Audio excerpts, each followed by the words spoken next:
should be starting to make a very shallow left turn for 180.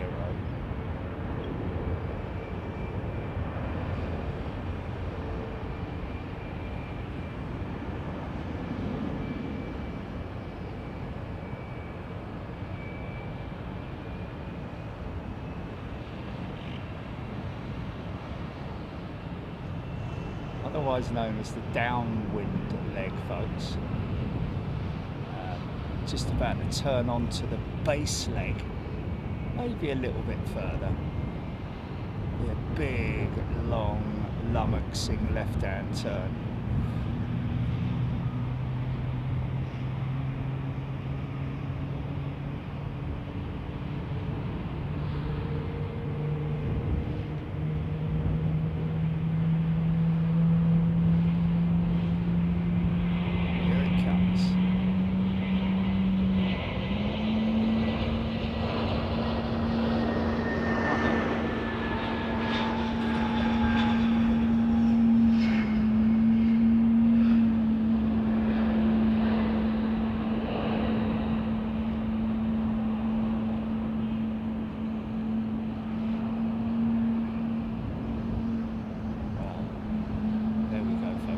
Now turning base, so that's what's known as the base leg. Not base, how low can you go? That's called the base leg, I don't really. Here we are, so that will be turning onto finals about 10 miles out, currently at 4,000 feet, 210 knots. Nice controlled descent onto the glide slope.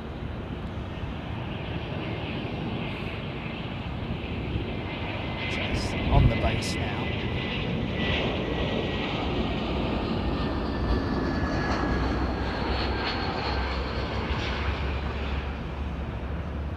(3,700 feet).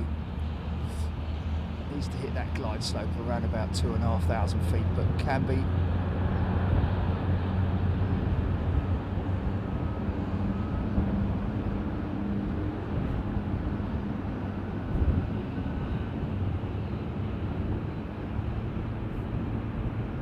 Might punch a hole through that cloud. I don't know if she's going to be long of that cloud.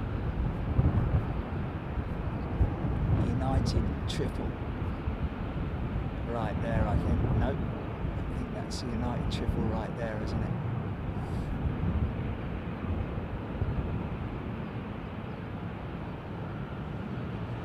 (3,600 feet). Turning finals now.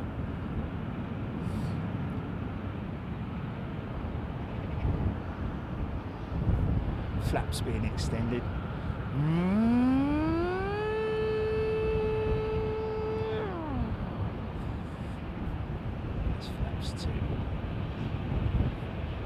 Possibly 2 or 1 still.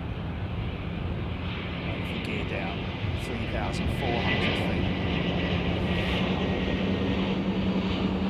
171 knots. Fully established on the localizer.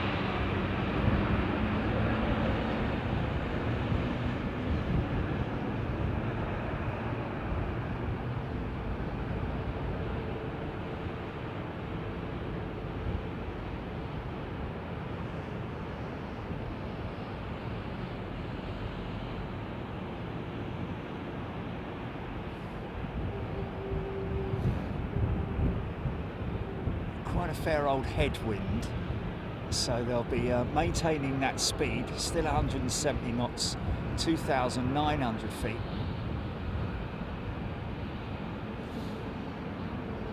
Grab this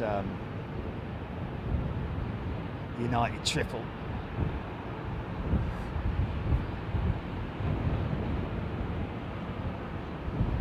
We're back at the Thistle, folks.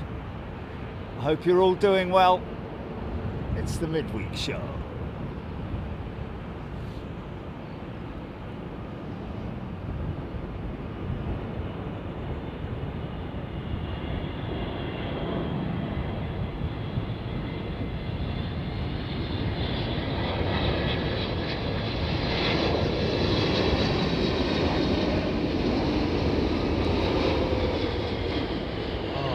hooked up, man. Hooked up. Oh, bloody hell.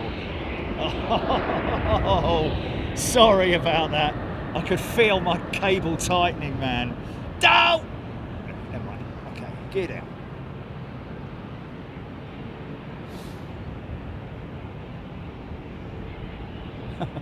First bleeding one back. And I get hooked up. Oh.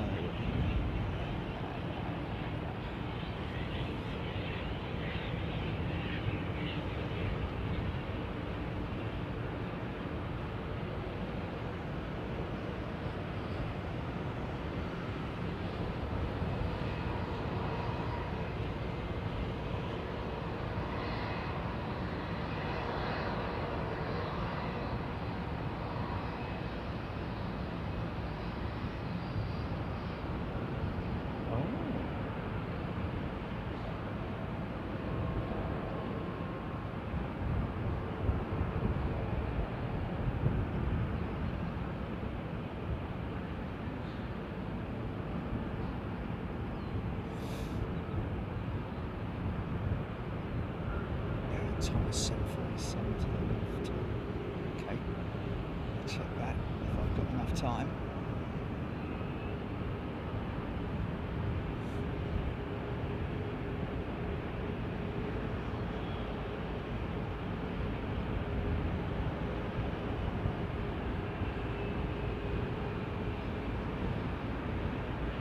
Minimums.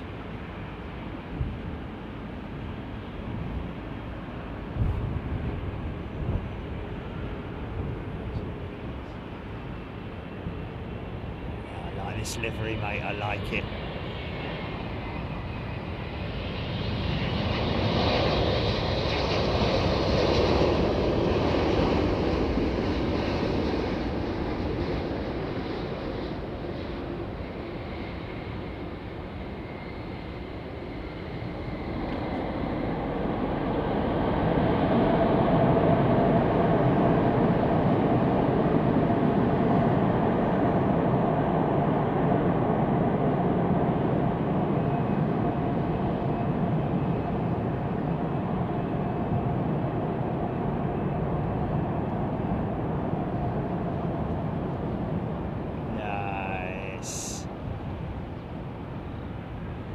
Okay, folks, well, we are at completely the other end of the runway. Just a little bit of that.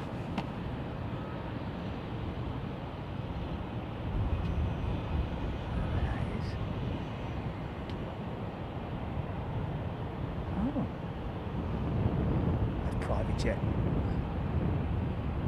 That kind of looks RAF, that does, doesn't it? CRJ, something like, where's that jumbo board jet? We're at the Thistle Hotel, completely the opposite end of the runway, 09 right arrivals. Let's just see if I can grab that. I think that's a, it's just the citation, is it?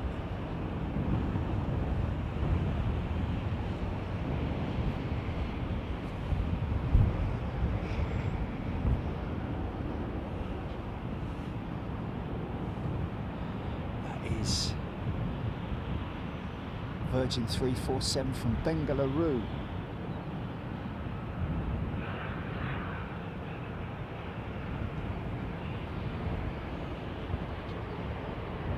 Is it military or is it just private going in a Norfolk or something? Oh.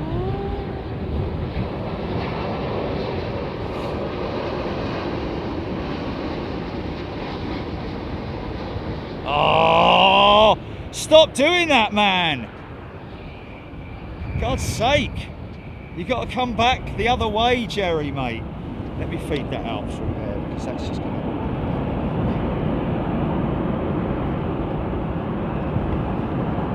Sorry, folks. Bear with me. Registered in Austria, right?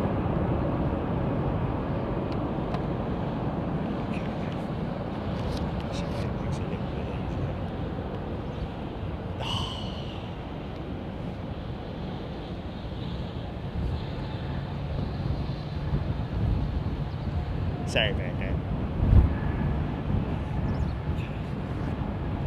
He's just come out gate 501, this fella.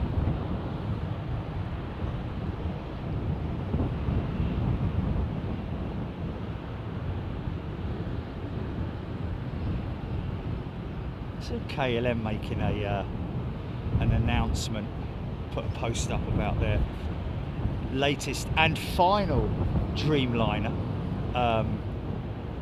Arrived with the company earlier this week, I think.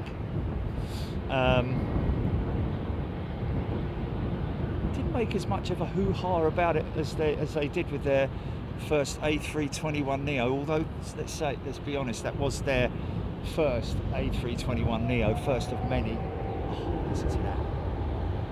Of course, that is runway 09 right over there, departures. Like I say, we're at the other end of the airport, on behalf of someone, I'm guessing.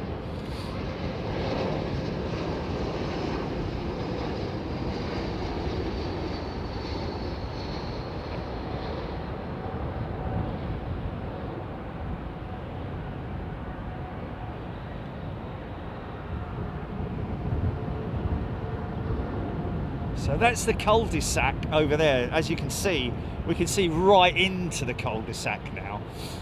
Nice 777 going up there. You can see jets coming out there. That's where Captain Chris was parked the other day when we caught him going out. Well, nearly tried to, kind of, anyway, caught him going out.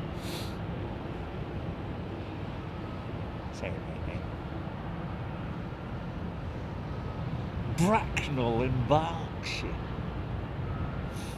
Nick Bray, it's 19 degrees here. Well, I tell you what, it's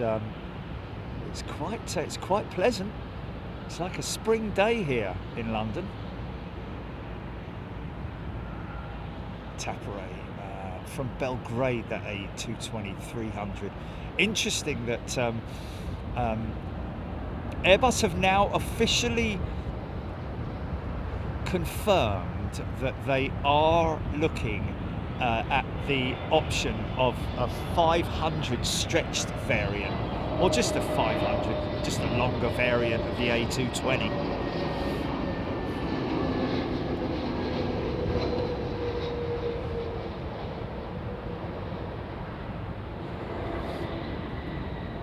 But before they go and splash out all the money and develop it, I mean, in terms of the development of it, it's not exactly it's just an extension of the current one. So it's not like a clean sheet design or anything like that. It's a bit like the A330neo.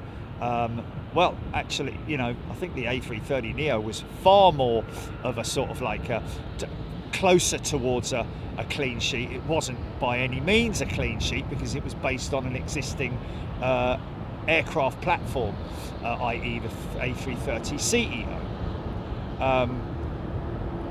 But before they go and splash all the cash and build the facility and well, actually, it wouldn't be even a case of building the facility, would it? It would be more a case of just adapting the facility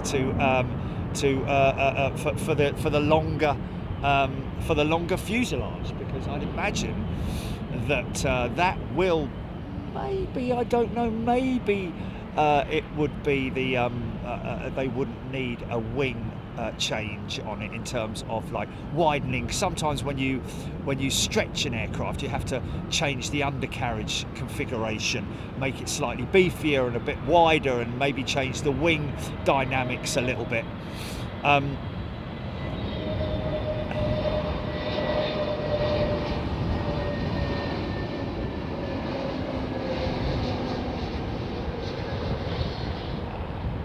Bang, right on the markers, man. So well within that touchdown zone. That's your aiming point right there, the two big white markers on the runway. Touchdown zone, of course, starts, that's your first marker of the touchdown zone. If you want to, you can bring it in a little bit earlier. Don't normally see people touching down on the stripe, on the keys, so to speak. But yeah, so Airbus are are sort of like doing the rounds with their amongst all of their existing customers, like Delta and Air France, to gauge their interest in the likelihood of an A220-500 being developed.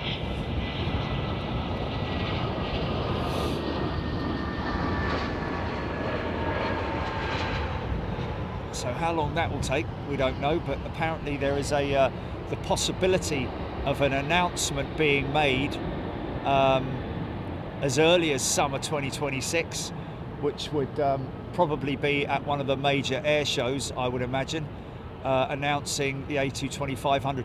Fits perfectly within the dynamic for sort of like medium domestic medium short haul aircraft, but also in terms of the passenger comfort and the configuration of the seating, because it's a 3-2 cabin layout, isn't it? Isn't it?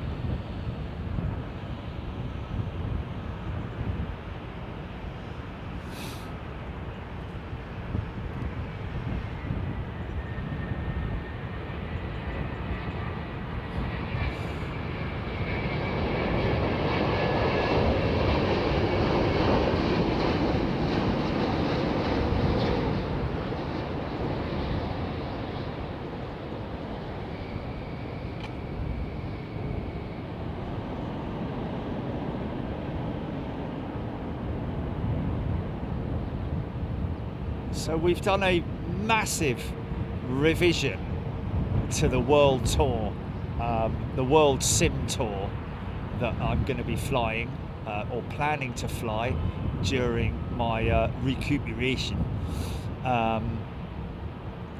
But there are some significant changes to what we had originally planned.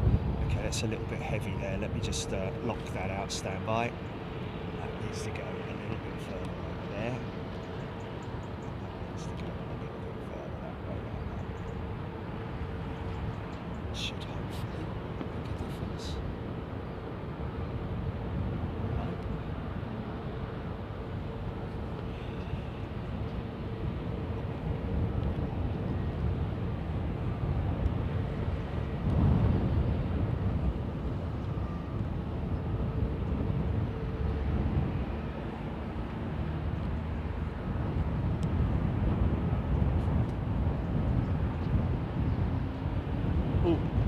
Listen to that 380 starting up.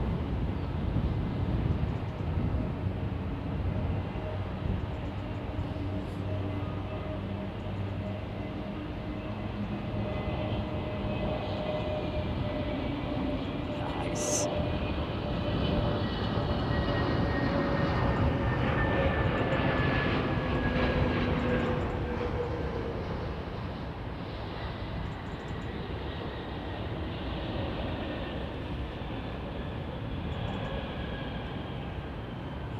Delta 764, indeed there is.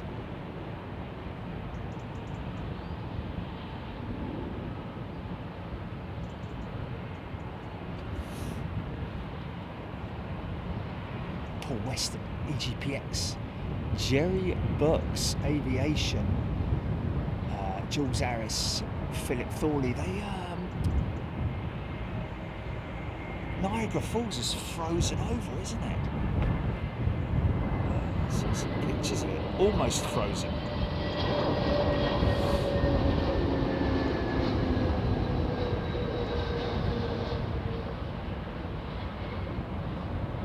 It's a little bit blustery, isn't it? There's a little bit of a blustery element to the winds.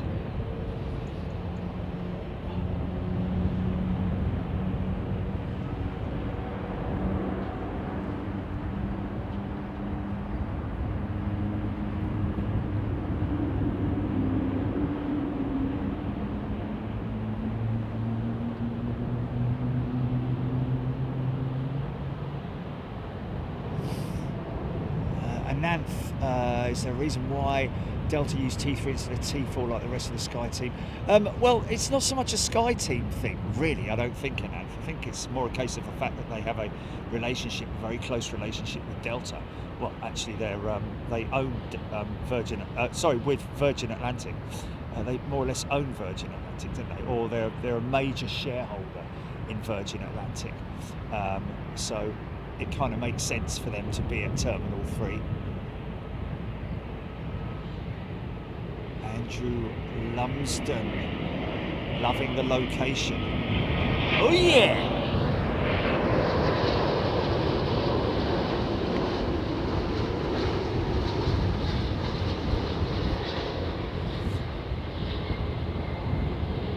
Oh wow! Ian Prothero. Good on you, mate. 15 weeks then. That's a good one. That gives me a little bit of a target, doesn't it? I've got to beat Ian. 15 weeks since his aortic valve replacement. Wow, cool.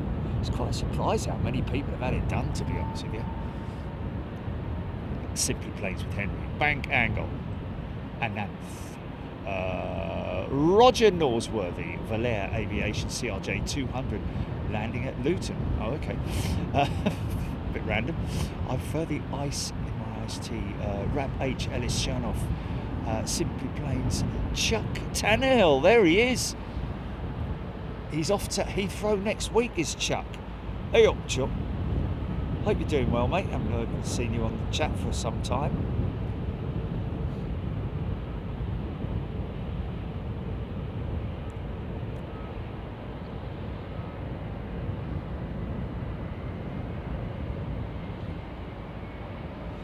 Yeah, I did see that. I saw a glimpse of that ITA Winter Olympics livery. I don't know. It's a bit busy, isn't it? A bit like the Swiss Airlines. Why? I don't know. Maybe I need to take a closer look at it. We need to get that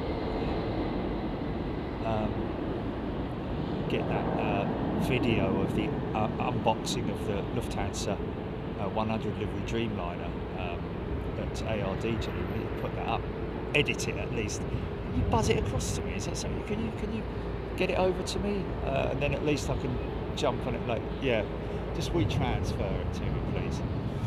Okay, so that we're looking at there, folks, obviously is Terminal 3 over there. Terminal 2 and 3, long range is 2, obviously. And then as we come down to our right here, that's one of the old radar towers from bygone years, which is probably so thick in concrete and rebar that it would be a nuisance to take down, should I say. Still see a little bit of the Queen's Building there, with the old red brick there, you see, but completely enclosed in air conditioning systems and other infrastructure.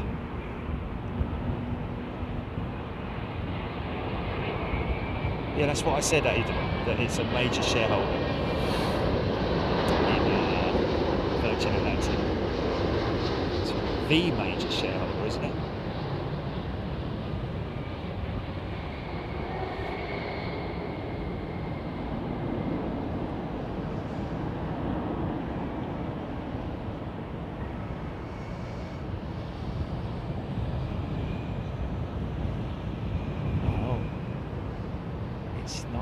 Surgery that will slow you down. It's the loss of muscle strength after not being able to do much for the first 6 weeks.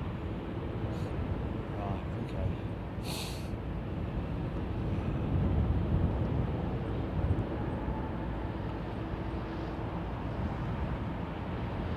Yeah, because I can't exercise, can I, per se? I can only walk.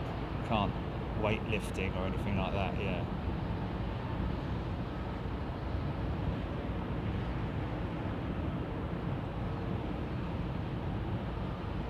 Aaron Thomas Lufthansa got another retro livery from 1950. Yes, Thanks for reminding me on that one, Aaron Thomas. They have indeed. And you know what it is? Do you remember way back in the early days of Big Jet TV when I went to Frankfurt for the first time? I remember looking out the window and looking on one of their remote stands and seeing a beautiful retro A321 CEO in that beautiful old 1950s livery. And they've done it again, folks. They have done it again. Big up to Lufthansa for doing that, man. They've gone all out on that, not just doing the 100 livery special, but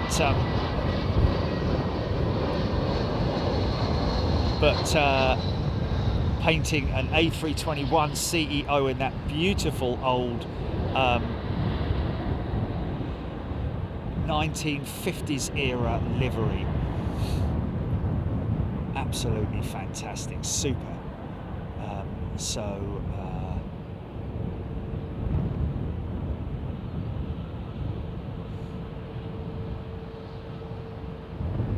After 6 weeks.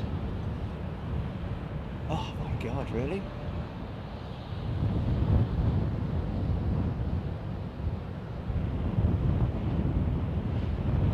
Oh, funk.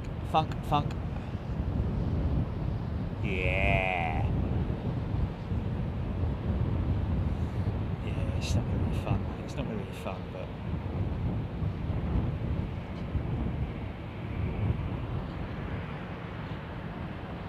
Three months!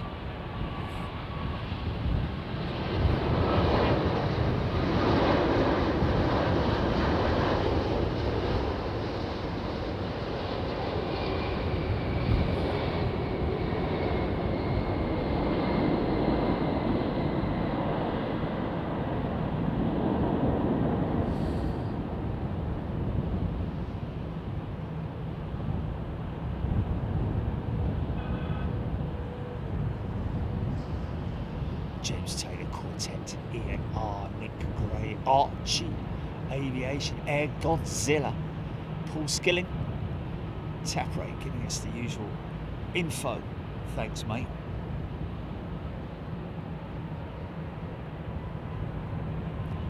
Steve Vincent, snatching a break from chopping up 40 years worth of flooring. Blimey, fair play. Sounds like fun. Feather duster, oh, most definitely. Well, there will be updates on a regular basis, and not only that, but I'm planning to once I'm able to,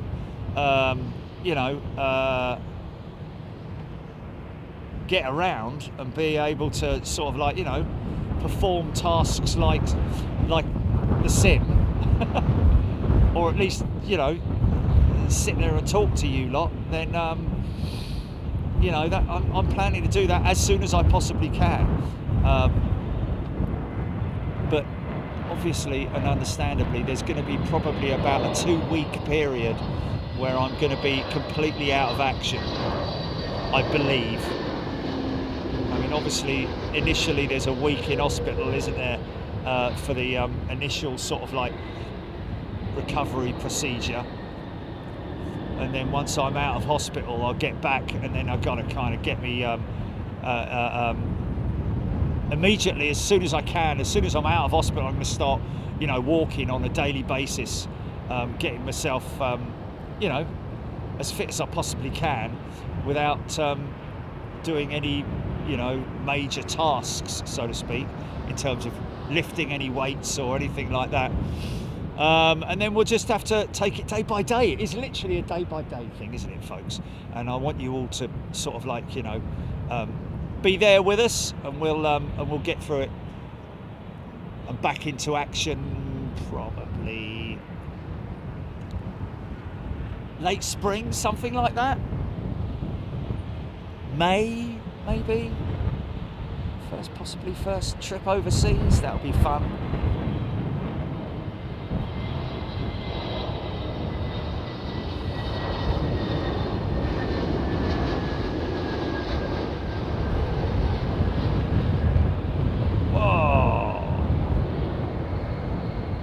They're just I think they're just coming in a little bit far, a little bit higher landing speed, just because of the strong headwind. Maybe just counteracting that headwind with a little bit more speed, maybe. Only takes like a few knots more. You just find yourself sometimes, I guess, a little bit sort of unstuck. That you're coming in or landing, touching down at that point of where you would normally flare the aircraft and all that kind of thing. Schmiddy 87 Big Walk TV.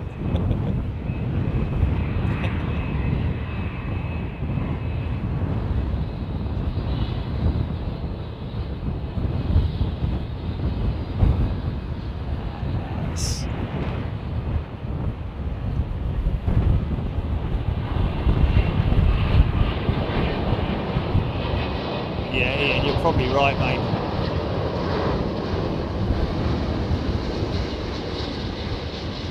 It's not just carrying the equipment around, it's actually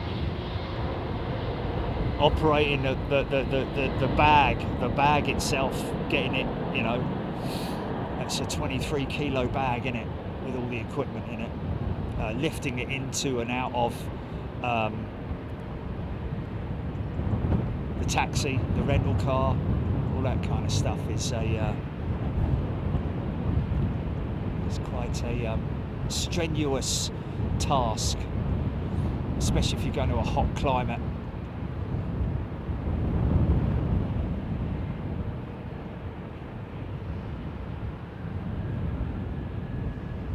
I hope not. Lord Thomas McRae. Soon.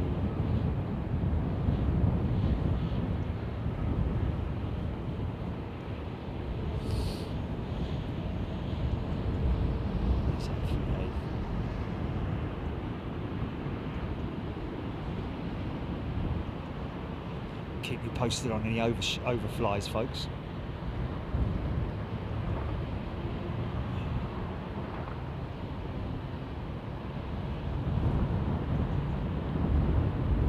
Climbing ladder.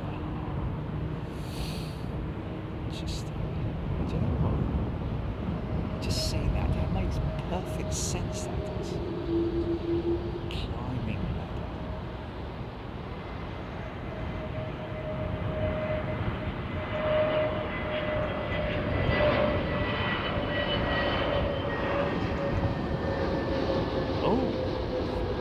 Dan's flying back from Schiphol on an Embraer E2 in March. You'll enjoy that.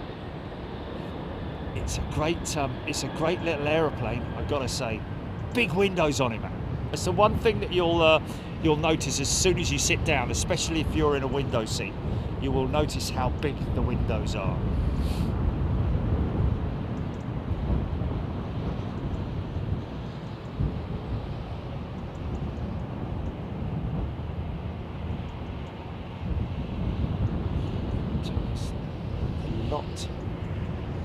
Special livery just left Heathrow, did it?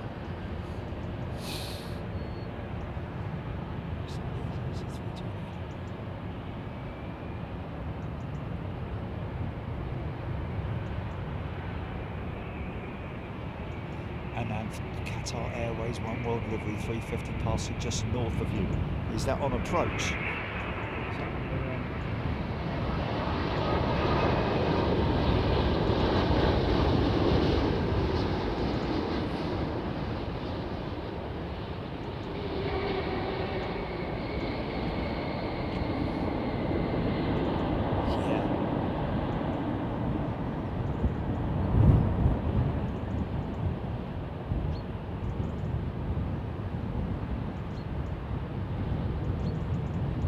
Funny, isn't it? Because when I started Big Jet TV, I used to call that rudder shudder. It's actually elevator shudder, young man. It doesn't work, doesn't it? It doesn't work. Okay, is that in there? There's it upper and a lower? And he's sort of like, oh look, there's a bit of a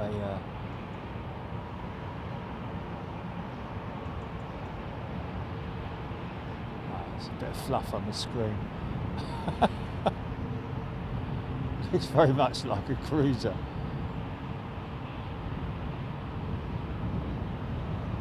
Oh, nice.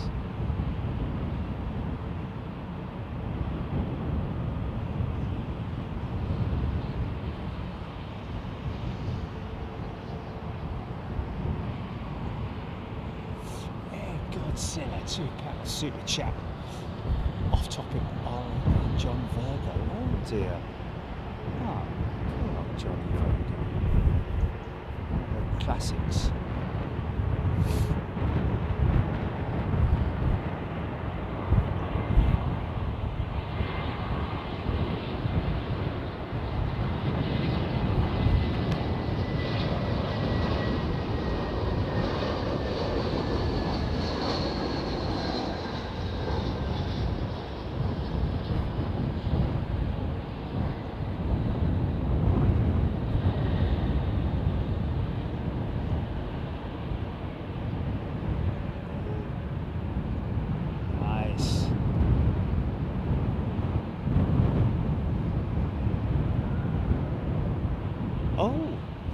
Got K&M A321neo from ARD, nice, and JAL 220.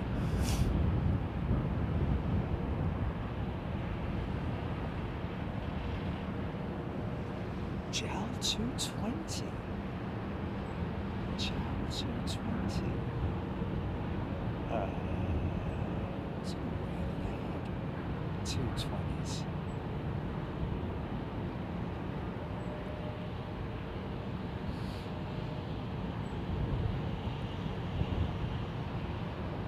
Paul Nash. What's that?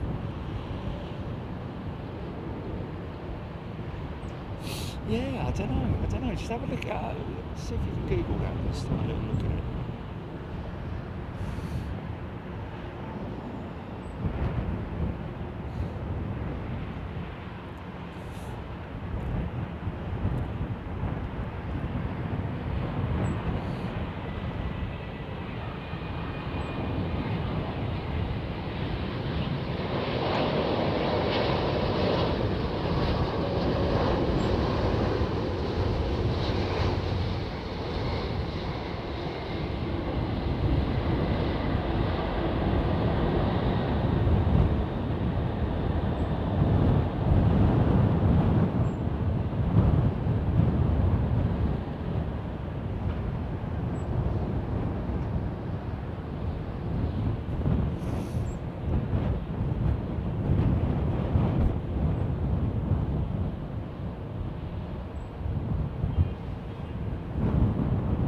Oh, JAL 727.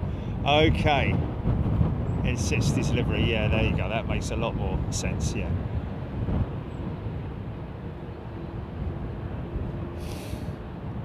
Nice. Got one of the little ones. Got myself a nice Condor 767 retro livery, the one that I flew on from ARD the other day. Nice small 1/400 scale, doesn't take up too much room. Moved the models around a little bit yesterday while I was dusting underneath the television. VC10, BOAC VC10 taking pride of place. Concorde to the right, DC8 to the left, DHL DC8 as well.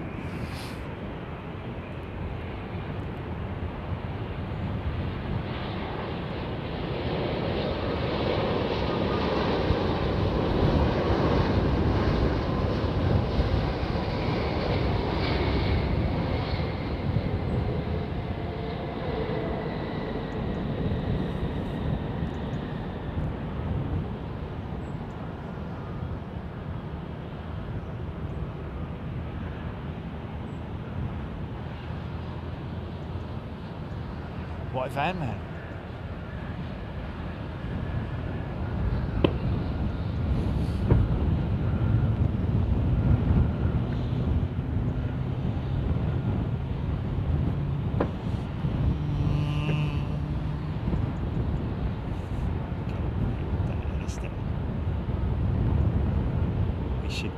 nice big start-up on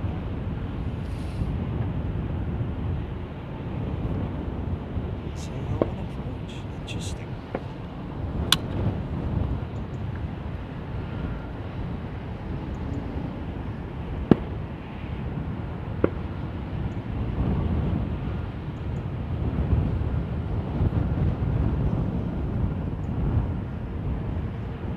J-Manx recently bought an Airfix BAC-111 kit and Air Manchester decals to stick on it. Brilliant. Oh, sorry folks.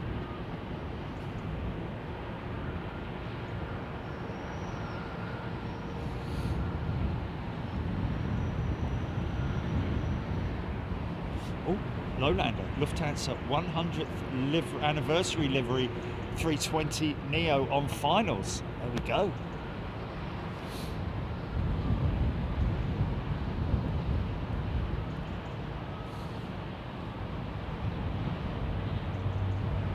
Here comes a start.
Lufthansa 730s 320 was painted at Norwich Airport. Great, isn't it?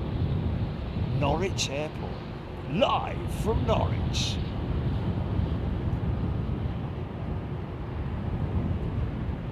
It's the favourite quiz of the week.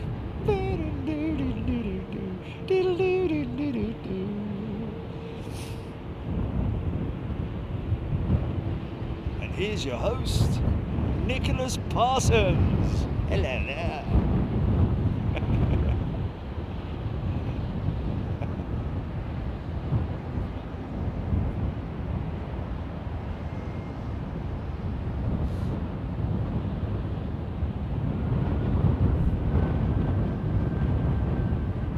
Wow, I'll tell you what, when that sun goes behind the clouds, blooming heck. Temperatures dropped by a good couple of degrees. Is this the Lufthansa 100 now? I think it is, judging by its very dark front end. This could be a thumbnail GP potential. And it's apparent. I don't know if I imagine they've done it on the 320s as well, but the entire wing has been painted white to go on, do a left-hand bank, very slight left-hand bank.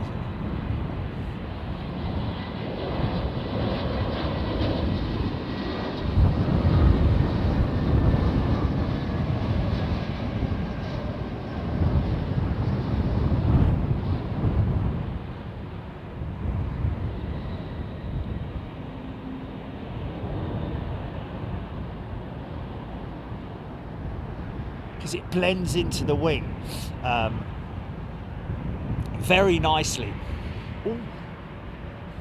Nice smell of kerosene wafting across the airfield.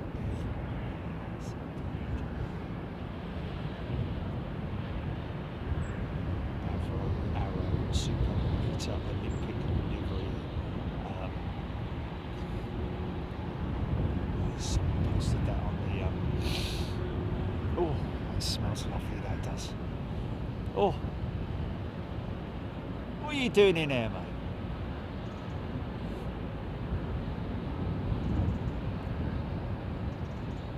That is, of course, where the famous collision between the A350 and the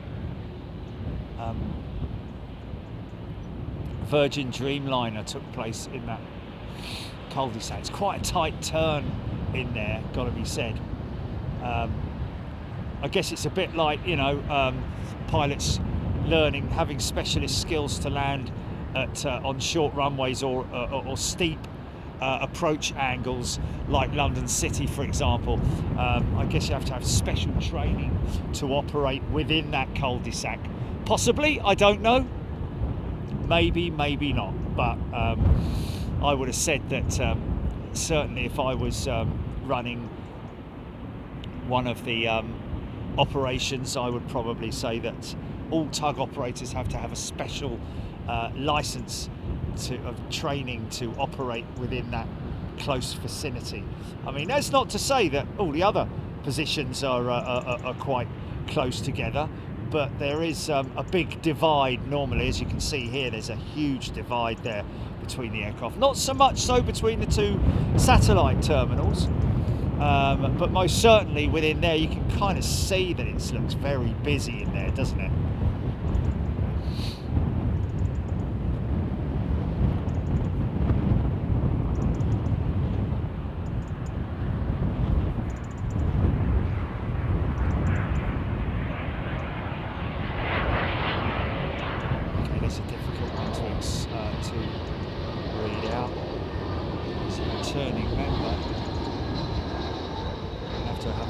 Long look at that one.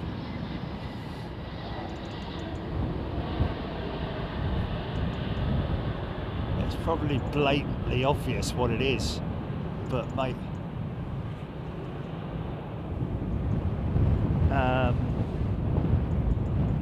Didem Gur Soy Savim. Didem Gur Soy Savim is a returning member. Welcome back, Didam.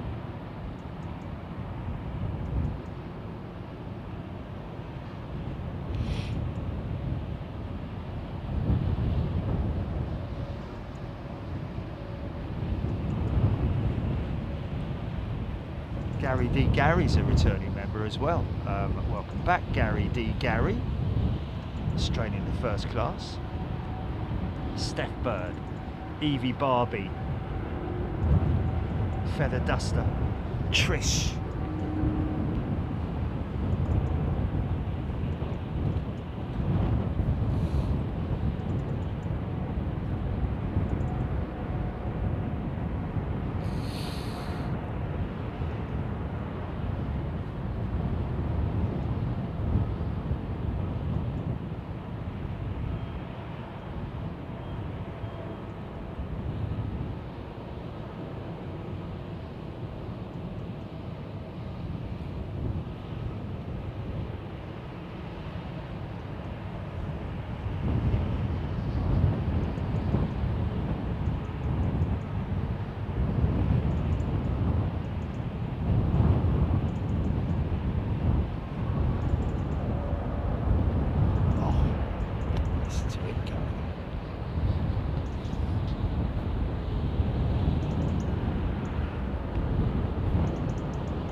Jump into that community page, won't we, Jilly, when I'm doing stuff from home?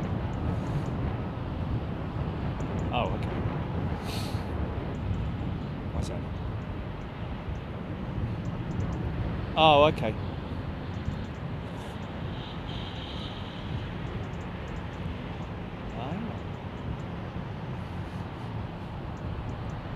Oh. Okay. Okay.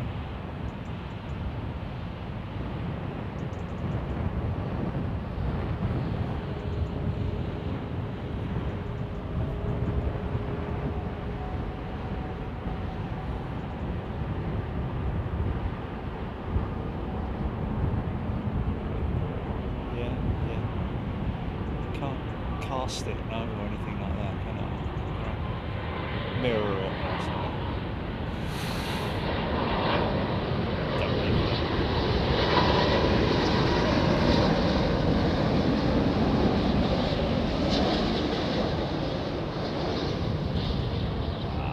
Nicely done, man.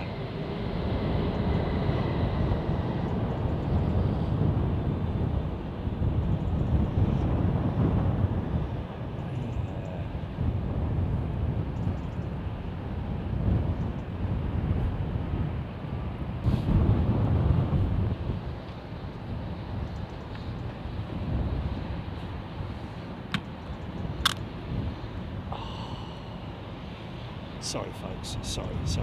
Look at that lovely lamppost. Isn't that lovely, eh?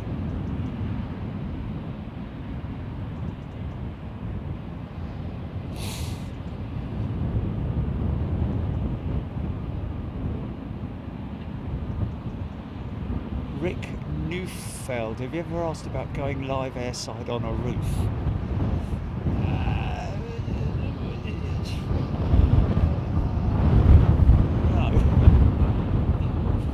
Been airside many times at a lot of different airports.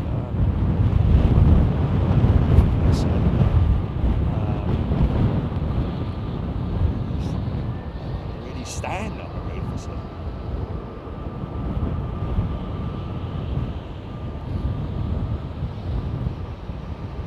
The other thing you've got to appreciate, you know, when you go airside, you got to have somebody with you, man, and that person has to hang on you like a leech, because if they don't, they'll get fired. If you're seen wandering around an airport without your escort, then you get booted off, and so does your escort.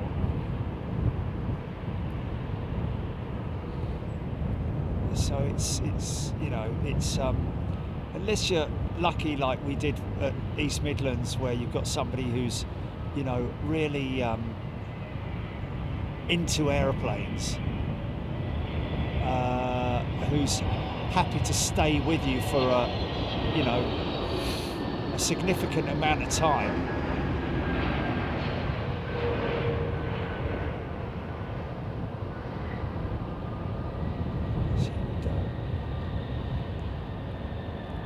Been in quite a lot, that Eurowings 321, hasn't it? With the old Eurowings holidays or whatever it is.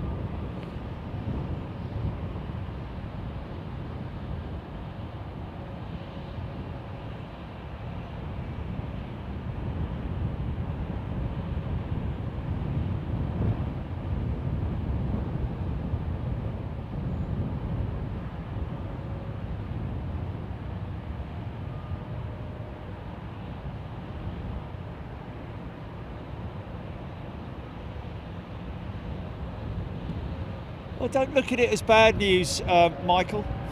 It's the best way I can describe it. Don't look at it as bad news. Look at it as good news that they've found the issue, whatever it might have been, and they'll be dealing with it.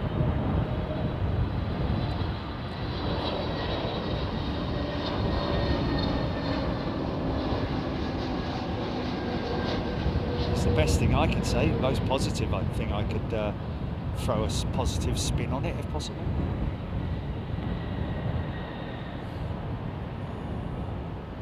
I tell you what, I wish you guys had scratches, sniff, folks, because some lovely wafts of jet A1 or kerosene wafting over here from over there. That, for example, has just obviously fired up, I think, and as a result of that,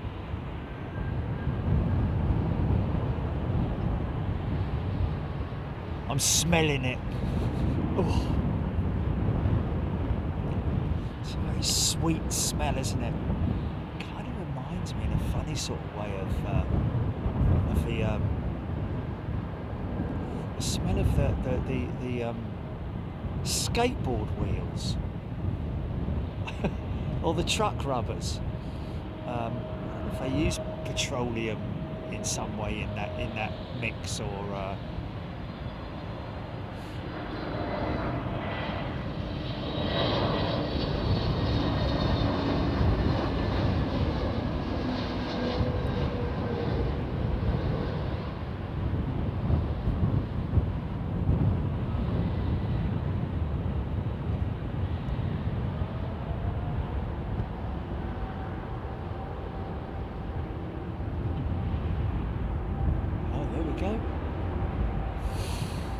go, as she had a leaky valve and made it to 88.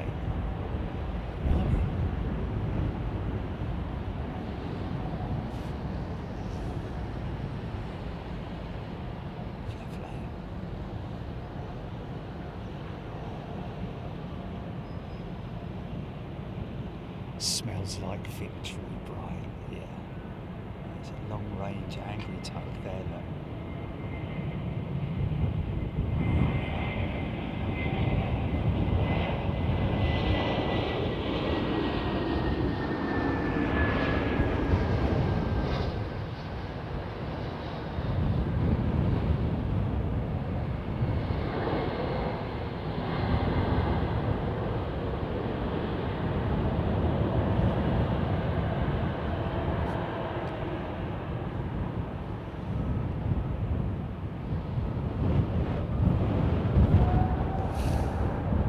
Clear hook.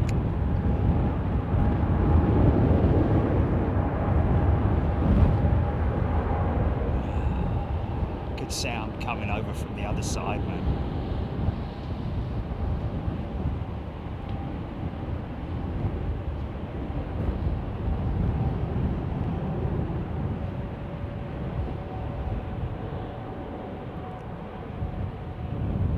Dan the man, tuning in from Pocono Mountains of Jim Thorpe, Pennsylvania, in the United States of America.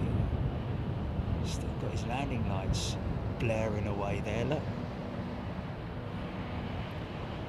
Steffi Quinlan. Hope everybody's doing well. It's the middle of the week, it's all downhill from here.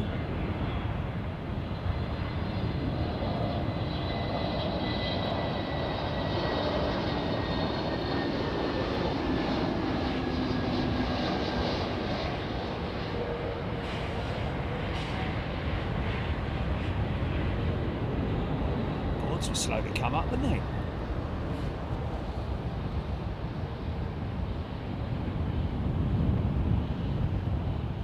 Kevin Jackson, Green Man is the best pub for aircraft watching.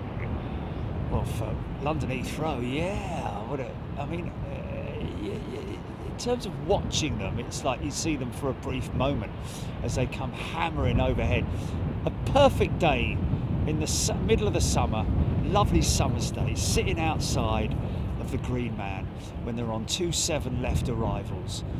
There is really not much better places to experience that, man. But I remember going there when I first moved to Teddington, to Staines. In fact, I went to Teddington as well. I did when I was at Teddington. Used to get the A340-600s, Virgin 346s coming in over the top, jumbo jets. Oh my goodness me, what days.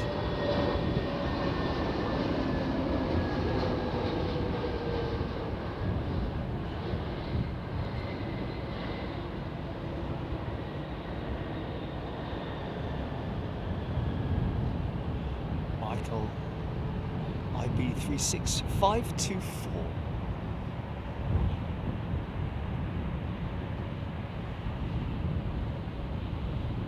Turned that one round quick, didn't they? Surely that can't be the Air India that we saw coming in no more than 40 minutes ago. That can't be. There must be another one.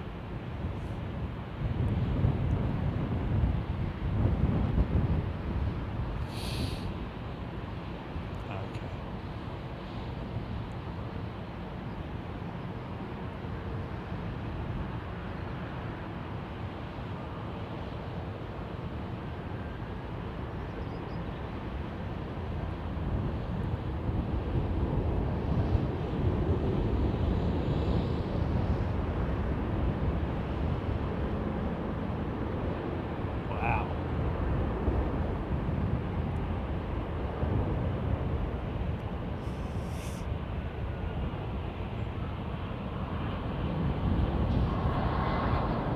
Basketball.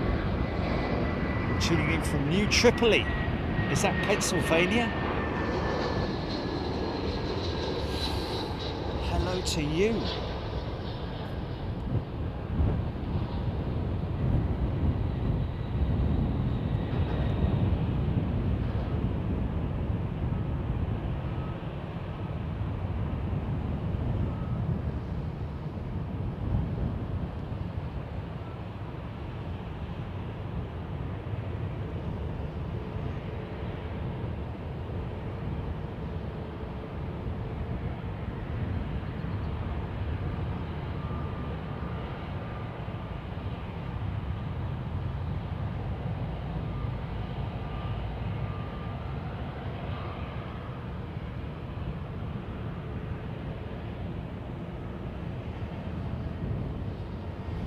Stewart, the X321XLR uses the MFRL multifunctional runway light system. Other 320 family aircraft have been modified to use this standard as well.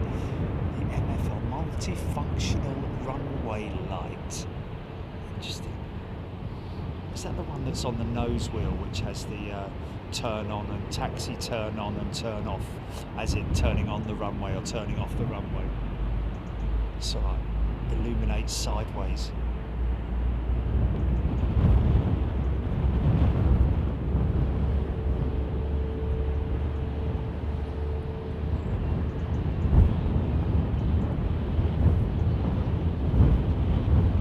Hayabusa Nata. Good afternoon.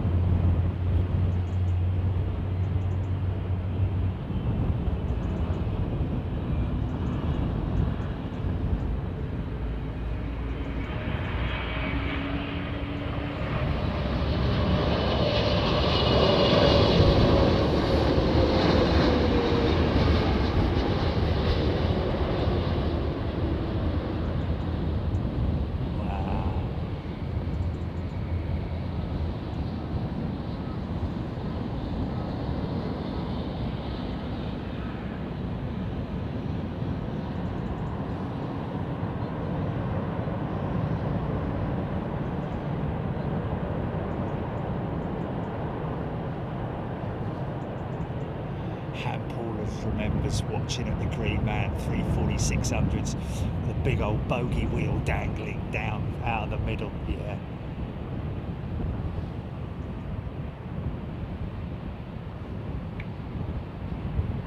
Screaming Indian.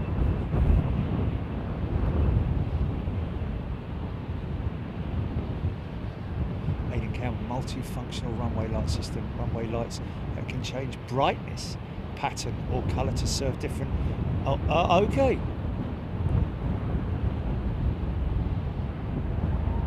Okay. Okay, so nothing like that at all then.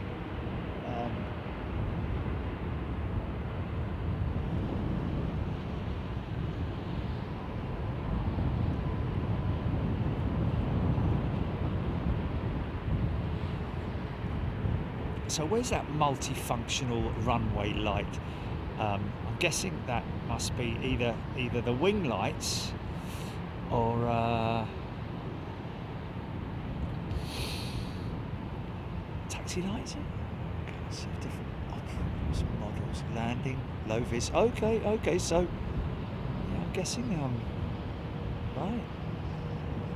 So that it can intensify its brightness if it's landing in low visibility, and will sort of, like, you know, as it passes through that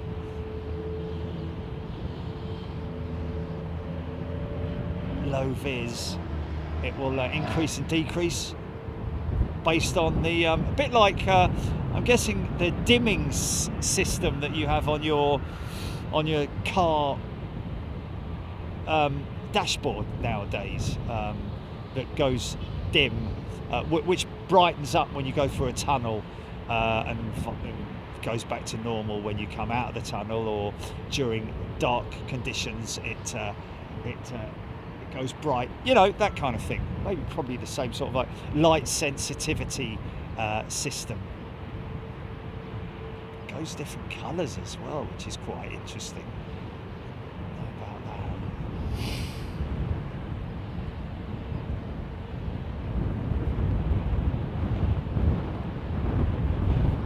that. Matt Jones, yes, the aircraft would be allowed to take off on 9 left if there were issues with 9 right. Last year, if you remember, they had works going on at the entry point for runway 09 right, which meant that aircraft needed to either intersect, but certainly not able to take full-length runway departures. So that's why the Qantas 787 Perth service was given special dispensation to depart from this runway, because it needed full length. Well, it needs full length, should I say. Plans are in place to build a wall down here, much the same as what they've got over there on runway 09 right, which is just a sort of like, you know, a sound wall. Apparently permission has been granted.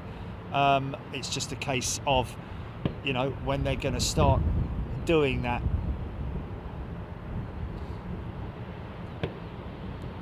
I guess that the complications lie with only really being able to do those works at night and or during runway 27 operations, not 09s. You don't want these things hurtling over the top of the construction workers, that's for sure, even though it'll be on the outer perimeter, the edge.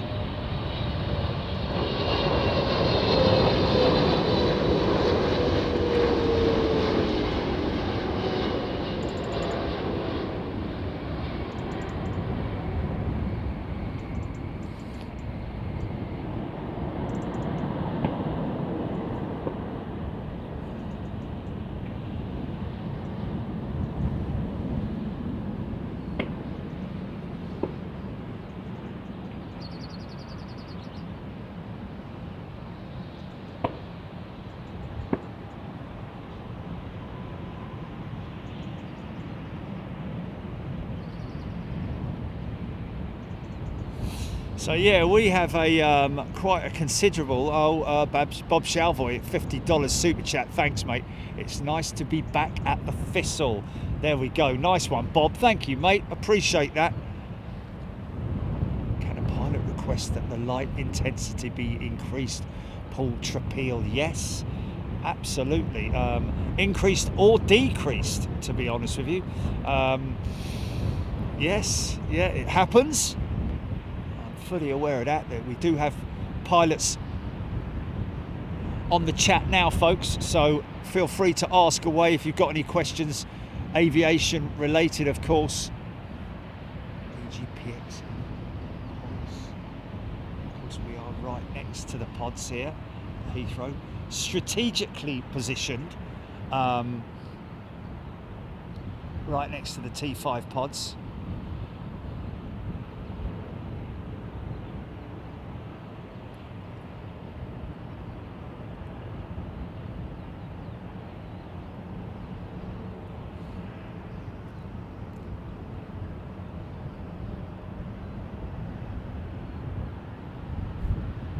Should have a little face on it, shouldn't he? He's got little bug eyes, isn't he?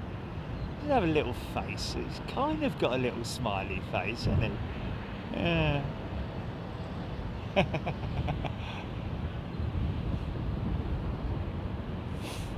Yes. She, yeah.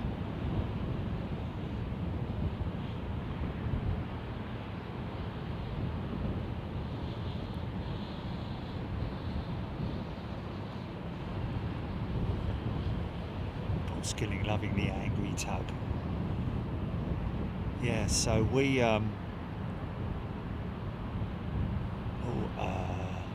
Gary Lockton has gifted a channel membership. Thanks, Gary. appreciate that, mate. So one of these gates needs to free up, doesn't it? I'm guessing it's possibly one of these end gates. Maybe it's him being pushed now. Very likely to be pushed by one of the E-tugs, which is a single operator with a harness and a control unit strapped around his or her neck, operating. Oh yeah, today is, and the day before is, yeah, stark contrast, man.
Those E-tugs for a good few years now, certainly since we've been doing Big Jet TV. Only usable on single aisle aircraft, of course, at this point in time. But in terms of emissions, it's obviously a good thing. You know, it's certainly paid for itself by now, hasn't it? Because obviously there's a certain amount of payback, isn't there, when you make something that uses lithium batteries, because obviously mining the lithium and all that sort of like stuff does create a certain amount of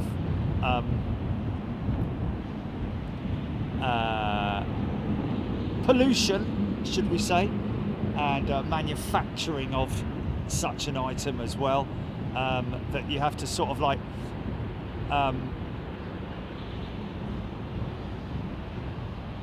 there is a period of time after the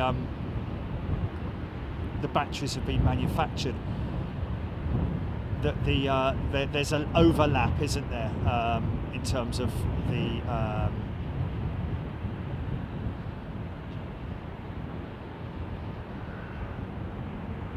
the manufacture versus the savings in terms of the environmental costs. But after a certain, that goes for literally anything that's powered, you know, e-powered, e-cars, etc. All that sort of thing. You know, there is, of course, a certain amount of environmental impact from the mining and manufacturing of these batteries. You know, just grow them, and then of course you've got the overlap, probably a couple of years, I'd imagine, by which time it's paid back in terms of the cost, not so much the cost, but the environmental cost.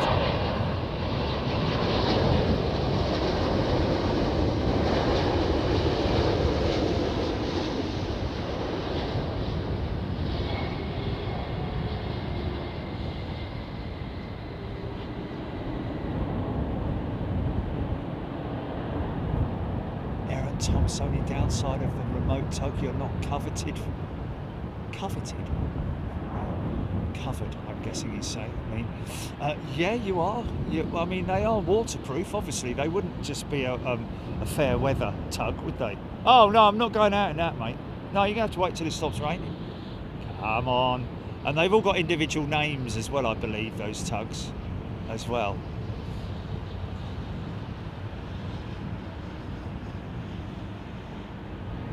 Good thing is they don't have tea breaks or cigarette breaks.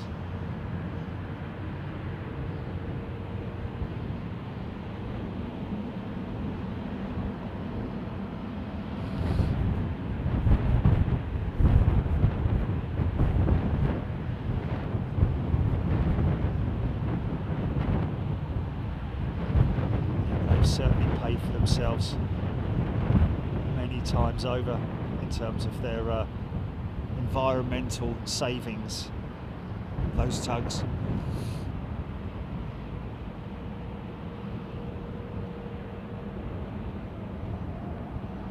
Yeah, there's no impact on yeah, there's no impact at all on jobs, man. It's just a pointless thing to say. Do the research and figure it out yourself. I'm not going to go into it, but it doesn't do anyone out of any jobs or anything like that. Some manufacturing and assembly jobs there, number one, same as you would do with a normal diesel tug. And in terms of the operations. It can be done with a single person. Mehmet is a returning premium member. Welcome back, Mehmet.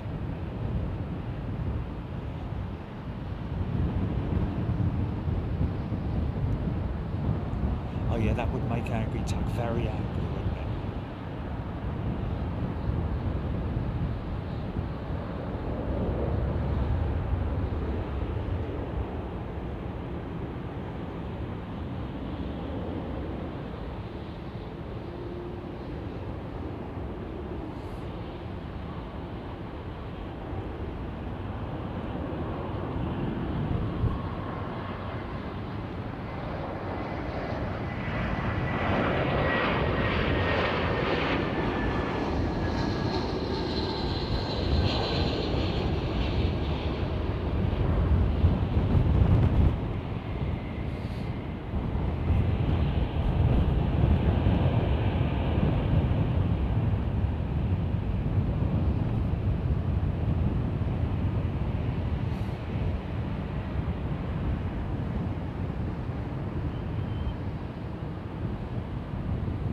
Look at that wing flex, man.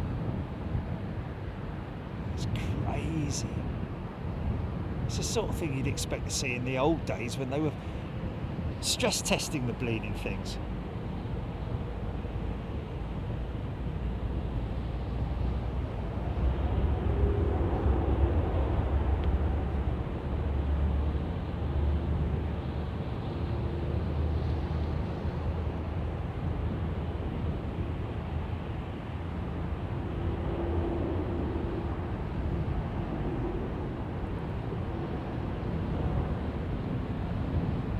Michael Jackman, yes, BE8 is undergoing maintenance. Yeah, Spain, yeah, she's down in Spain.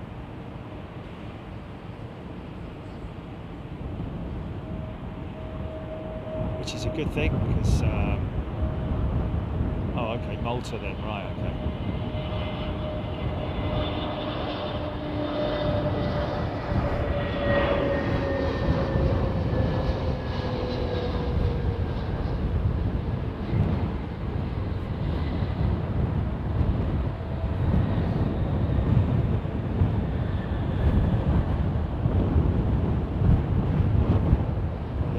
Something else on them, wouldn't you?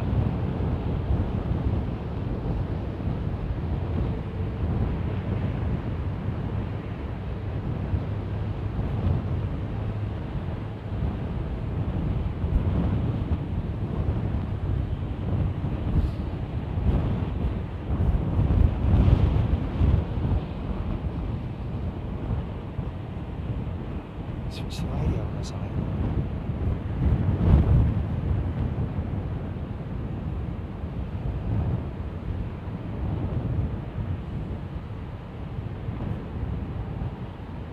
Yeah, that's also crazy. 339. Look at that wing flex, man. That's insane, isn't it?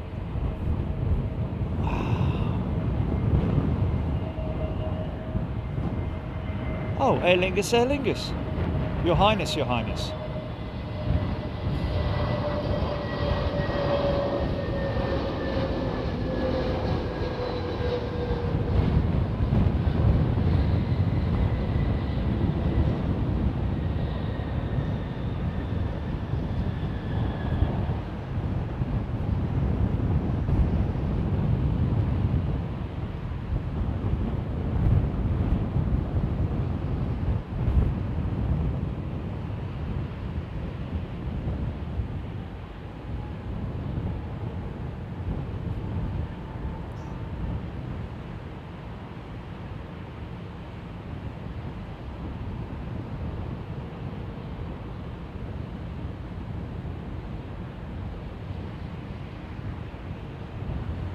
It's a clean triple, isn't it?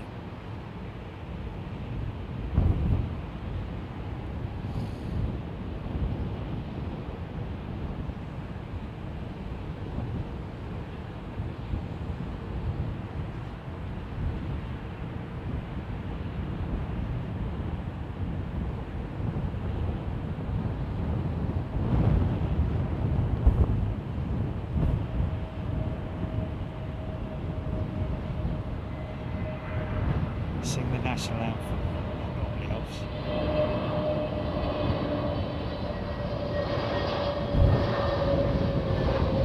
God save our queen, God save our king, God save our...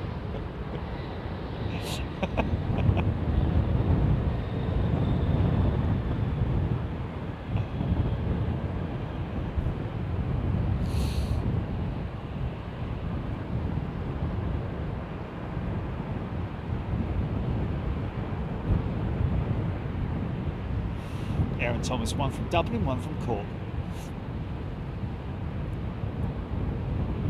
Michael B. That one right there is, this is obviously Terminal 5 here, the bigger one. And then we've got a couple of satellite terminals as well, which you basically get a little train to. Well, it's not a little one, but it is a train.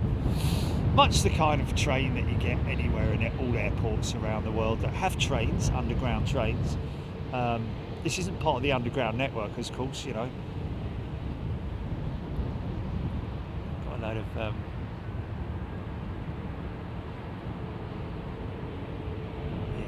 so that's the it's always nice to get it's more or less, in fact it is all domestic stuff. Well, domestic and short haul going out of T5, the big one.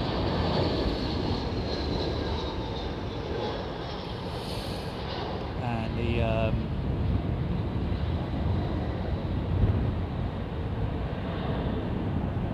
the satellites generally, not all the time, so obviously you can see that 321 on the end of that satellite there. What's that, GP?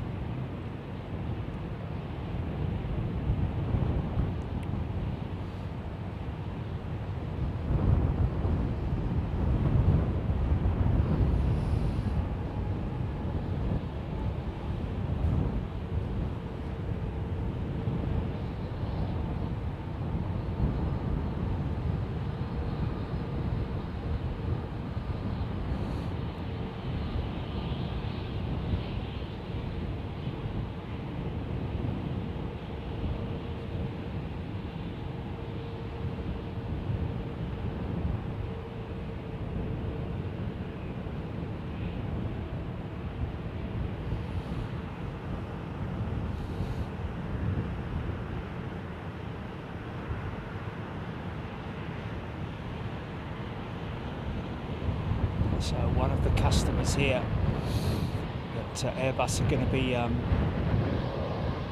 sitting down with and talking about the A220-500.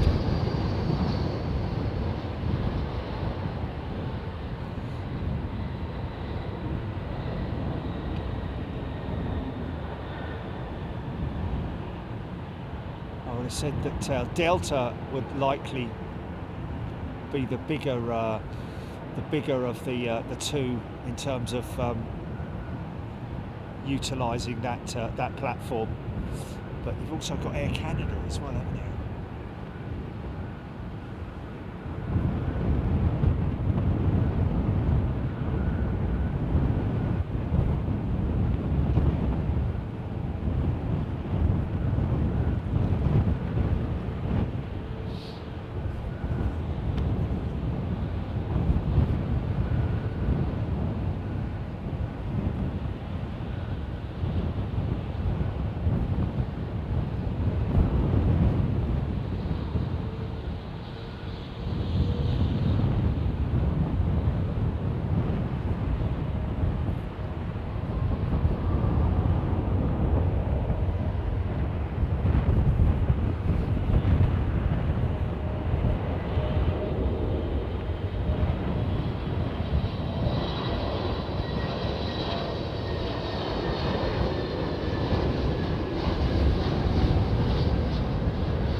Million passengers a year in it. I think, was it? I had to go for my CIC induction yesterday, which is why I sort of like why I remember those sorts of numbers.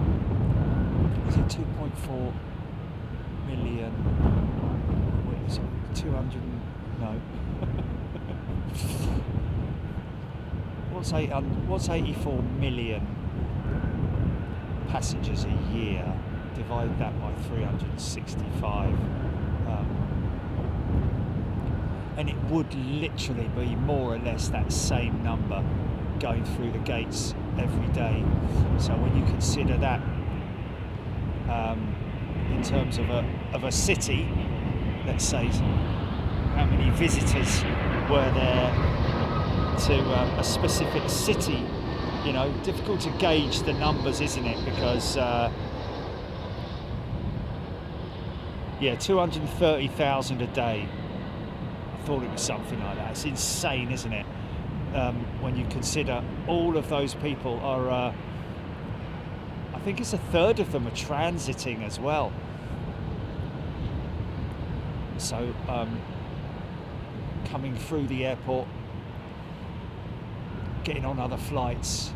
But when you consider, you know, the logistics of handling that amount of people on a daily basis, it's insane that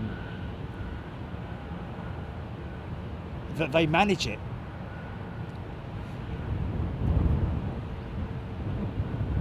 That's why the you know, when you look at those sorts of statistics, you have to be impressed by the airport's logistical capabilities and how they do such a great job, man.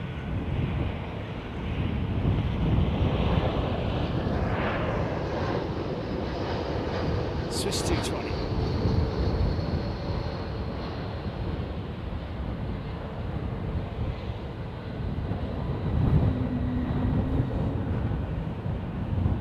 Of course, that's an operator that I doubt Airbus will be contacting because there's a, you know,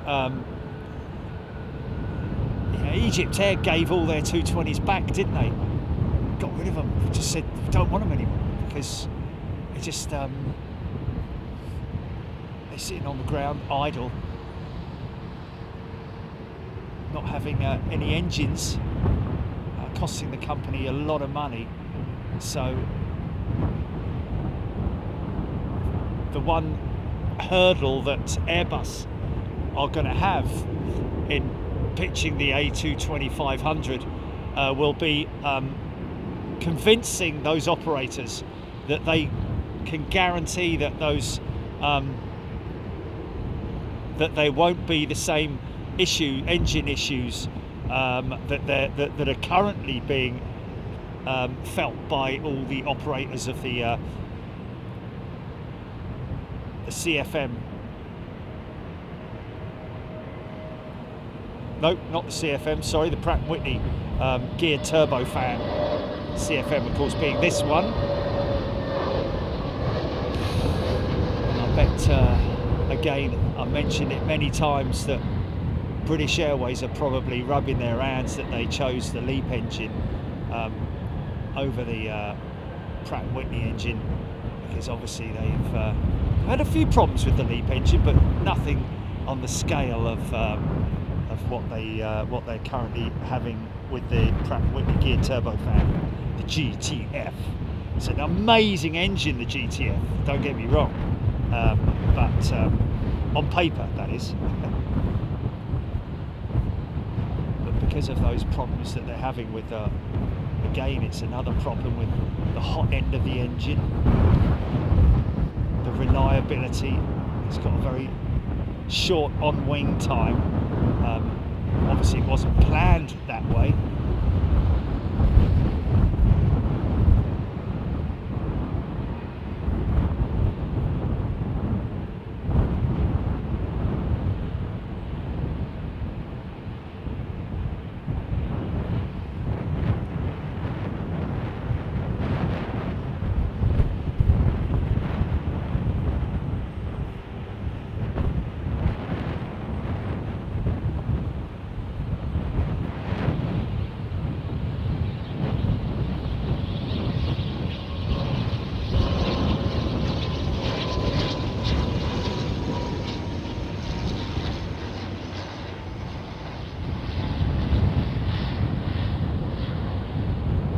Bounce that.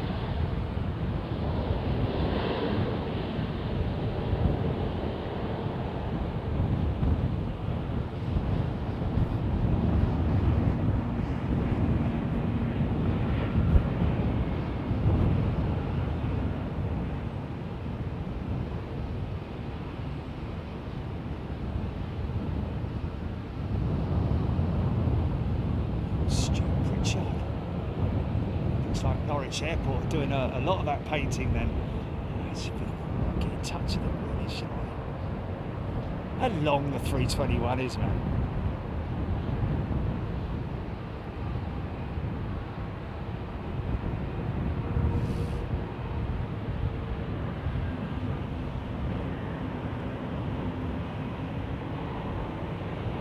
Was a bouncer.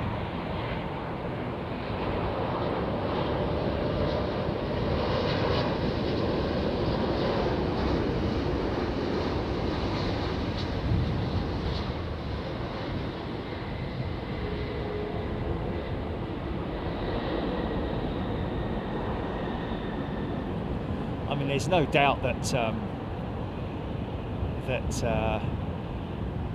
Pratt & Whitney are dealing with that issue with the engine, with the geared turbofan.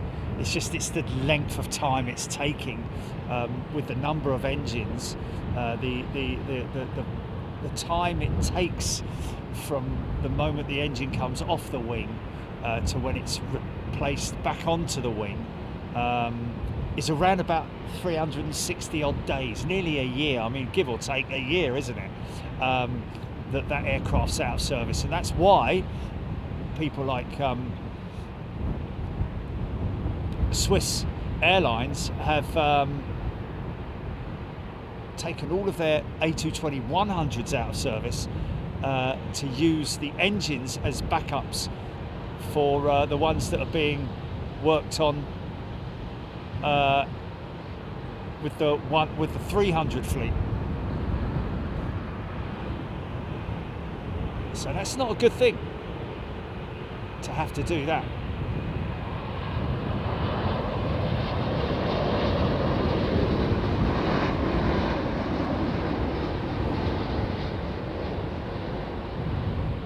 I am surprised that Airbus, you know, in terms of because obviously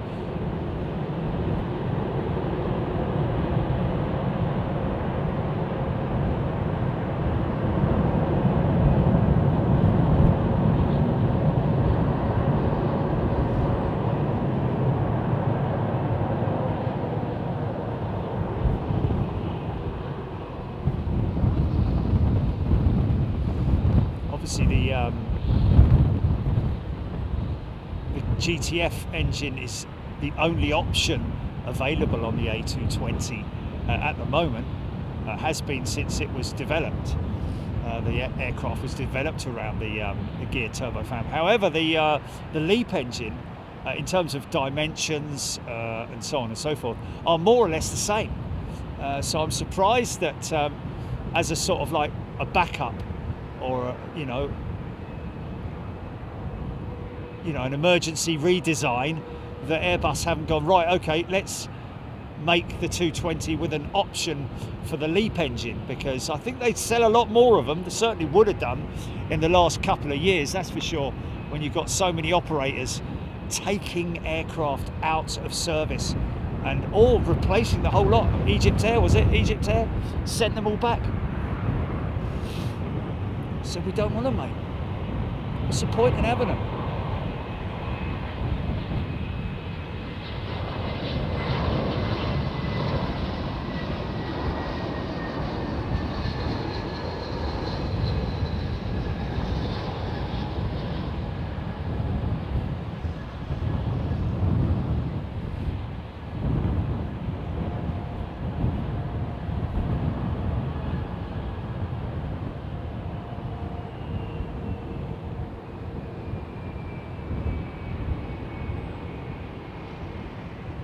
Screaming emu, okay, yeah. They have definitely made inroads into the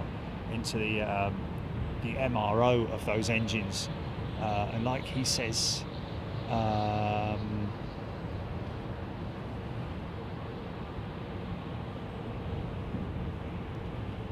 their high watermark for grounded aeroplanes came and went last year and should be downhill from there. That's of course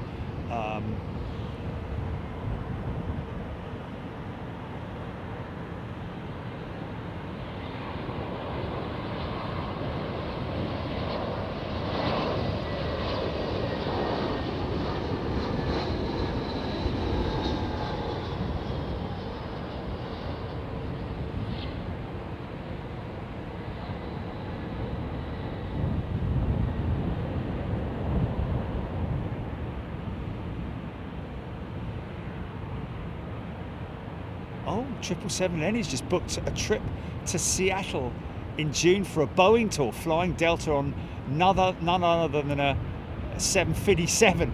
If anyone wants to join me, I'll be there June 1st, 2nd and 3rd. Wow, oh, you'll enjoy that, mate. You'll enjoy that, that's for sure. Great time of the year to go as well, of course.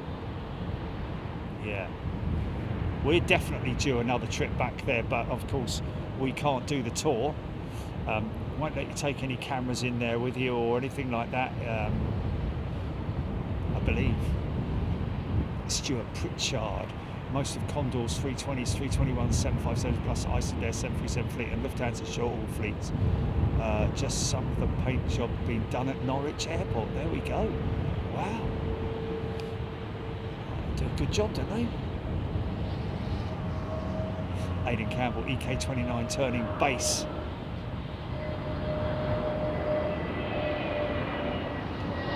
Too much cloud coverage over there, can't see it.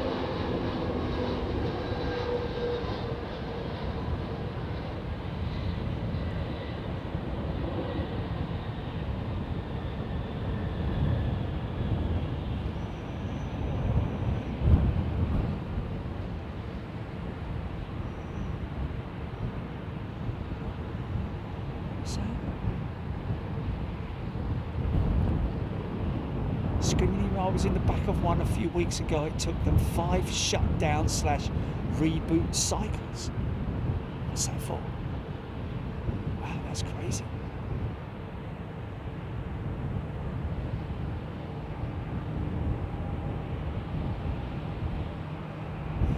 Alpha Bravo, Egypt Air didn't send them back. They scrapped the whole fleet. Oh dear. Yeah, that's right. That is right, you know, that's true. I don't remember that now. Obviously,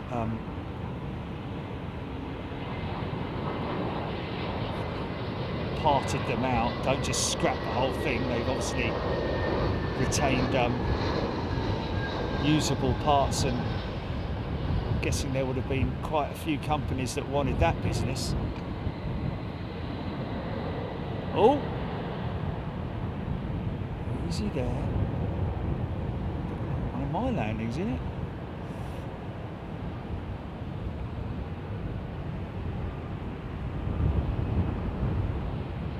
I sold them to Breeze for spare parts. There we go.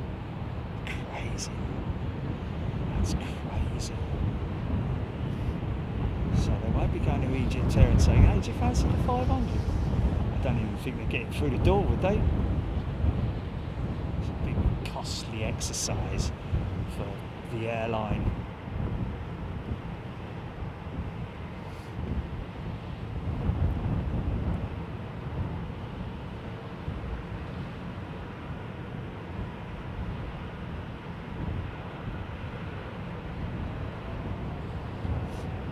Shown off the Boeing tour is okay, but not really a lot to see. Main part is to experience interior of the production bay.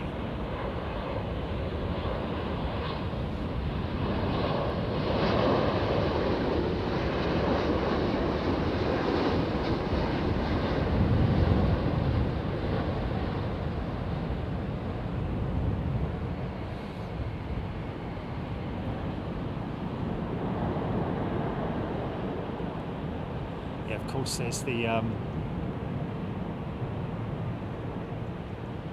museum there as well, isn't there?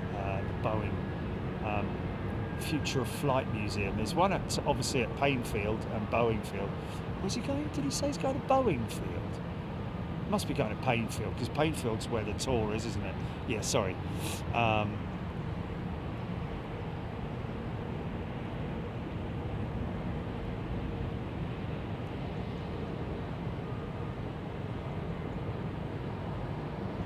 Chernoff, yeah, fine. Drive around the field, he's absolutely right. Well, we did that, didn't we? Came across that huge superstructure where they do the wing durability testing.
Where's RIC?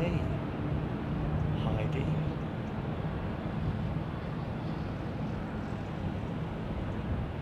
RIC. Rickmansworth?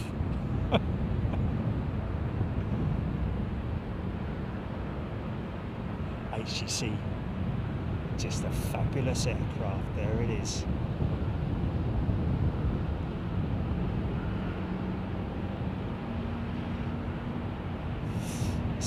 With Henry, there are still whole Egypt Air 220s parked in airports such as Orlando, Melbourne. Wow. Breeze have painted them white, sat there waiting to be needed for spare parts. Wow.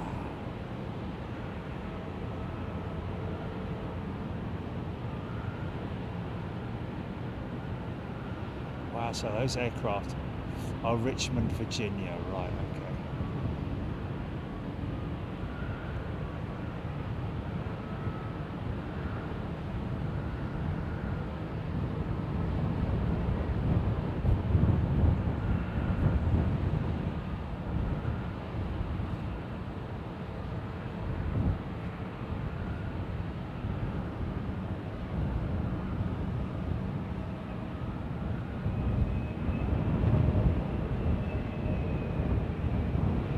Steve Morrison loving the bank shots.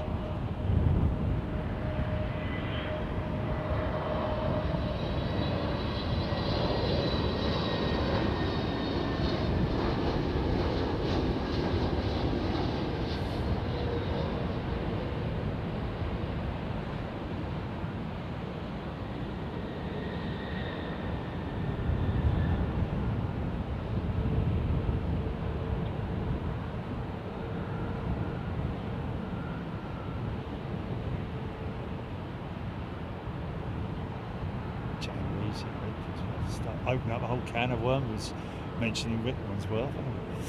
Hey.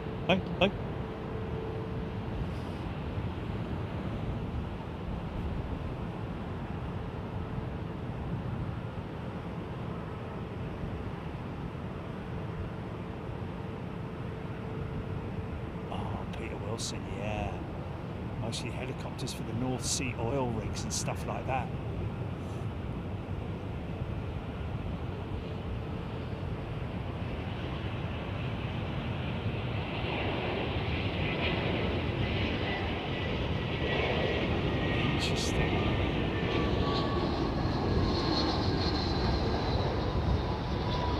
No, if you're American, you'd say Norwich, wouldn't you?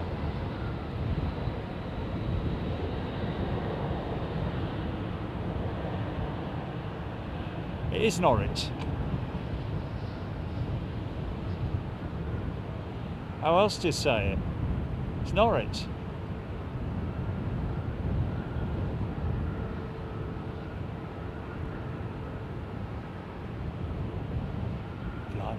Campbell's first ever flight was from Norwich to Amsterdam in April '82. Fokker 127 friendship, wow.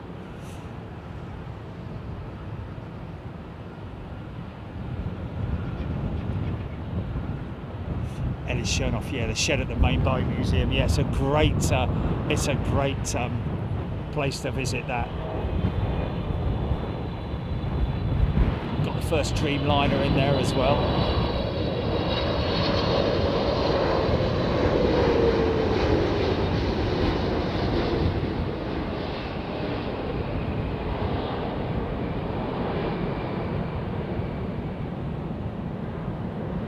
You can really see them using the elevators there, man, to slow the front end dropping down.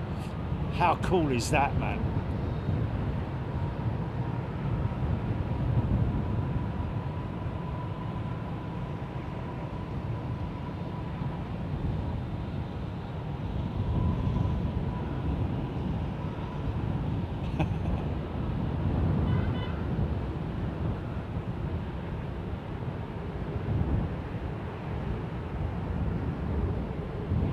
So yeah, the latest world tour sim show has been put to paper, and it's quite lengthy, but got it down to 33 days. Some days a couple of flights, but anything with sort of like 4 hours is so here we go. If you're ready for this, folks, Gilly's actually created a globe, a graphic of it, a moving globe of it, which is pretty cool.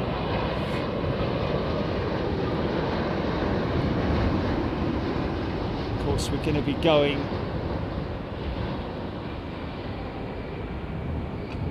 going anti-clockwise, and it starts in London, obviously. London to Edinburgh, Edinburgh to Reykjavik, that's going to be in 1 day. Reykjavik to Nuuk, then Nuuk to Toronto, that's going to be a single day. 2 hours and 20 and 3 hours 50 flying time. Day 3, Toronto to Winnipeg, then Winnipeg to Bozeman, and then Bozeman to Seattle. Some of these places a lot of people won't have heard of. I certainly hadn't, but when I was mapping it out, you know, logistically, in terms of the flying time, that's what was critical. Toronto to Winnipeg is 2 hours 40, Winnipeg to Bozeman 1 hour 55, and Bozeman to Seattle 1 hour 38. Seattle to Anchorage 3 hours and 43 minutes. That will be on day 4. Day 5 will be Anchorage to Vancouver, 3 hours and 15. Day 6, Vancouver to Los Angeles is a 3-hour flight. LAX to Mexico, 4 hours and 34 minutes on day 7. Mexico City to Colombia, 3 hours and 20, and Colombia to Suriname, 2 hours and 45. That's what going to try and squeeze that into day 8. Oh, go on, bank left, mate. Go left. Oh, it'd be great if you turn left. It's going to go right though, isn't he? Go on, go left. Go on.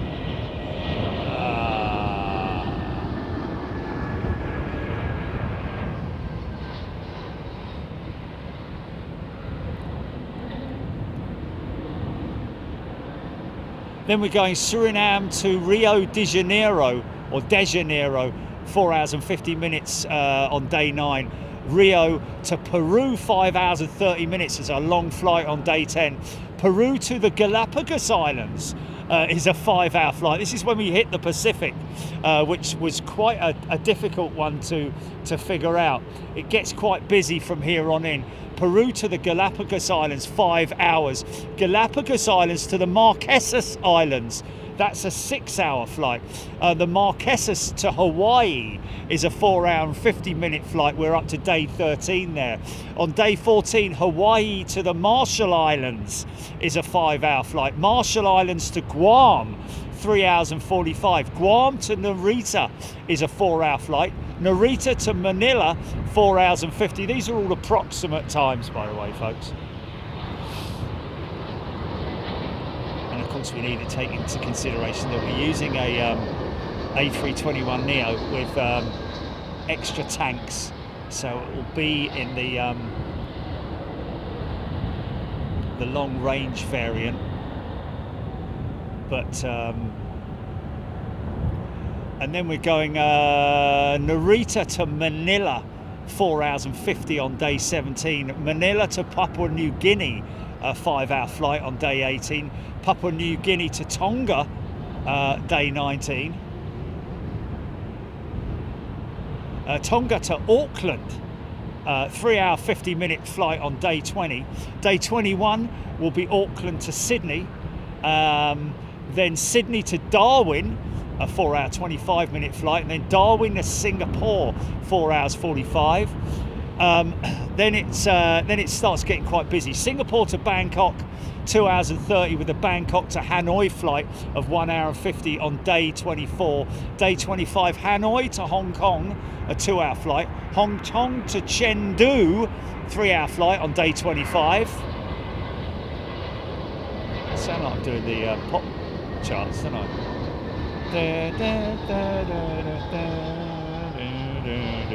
Right, pop pickers, Chengdu to Bangladesh, 2 hours and 30-minute flight on day 26, with Bangladesh to Sri Lanka. That's a 4 hour and 40-minute flight.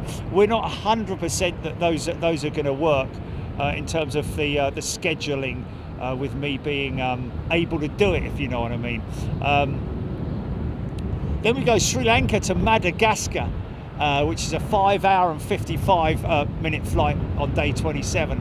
Madagascar to Cape Town, 4 hours and 30 minutes. Cape Town to Nairobi, 5 hours 45. We're going north now. Nairobi to Dubai, 5 hours and 50 minutes, and that's day 30. Day 31 is Dubai to Egypt, with a 4-hour flight, and then Egypt to Istanbul, 2 hours 45. Have to see whether we're going to be able to do that. Then we're on our home leg now, folks. Istanbul to Athens, 1 hour and 35. Athens to Rome, 2 hours and 10 minutes, sorry. Rome to Paris, 2 hours, and that's day 32. And then on day 33, Paris to Frankfurt, 1 hour and 35. Frankfurt to Schiphol, which is an hour and 15, and then Schiphol, one of my favourites, Schiphol London, 45 minutes, and then we're done. covering God knows how many miles.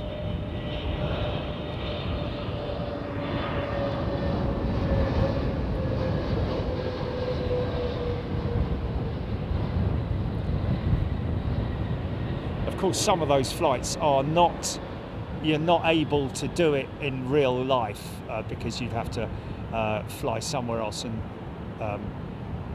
there would be layovers and so on and so forth. But logistically, it was quite a thing to get it all together.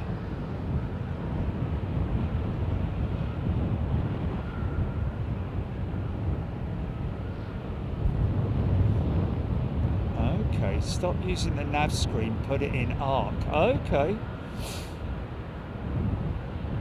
What is that? Mr. Emag, sorry, can you say that again? Oh, come on that. Sorry about that. Other Qatar jet. John O. Smith loving the sound of it.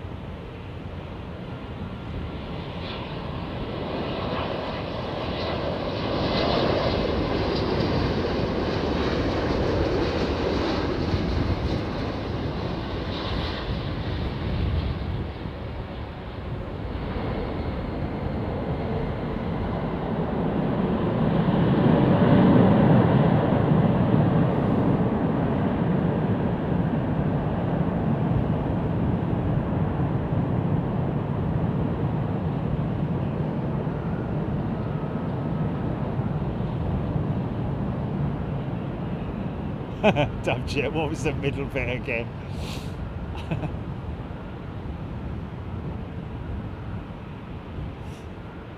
Hednesford Indoor Raceway with reverse thrust. What works best? The type where the engine splits or the ones that swing open at the back? Not sure if that's the right description. I know what you're saying, Hednesford. To be honest with you, they work exactly the same. It's just the specific engine type that was developed that way. I think the CFM56 engine is the only engine that has both the swing door option and the sliding. Or am I wrong there? Now I'm thinking about it. No, I think the CFM56 is only swing door.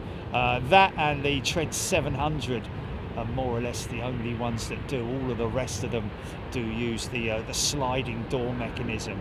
But Ed Post 1999 super chat. Thanks, Ed, mate. Appreciate that.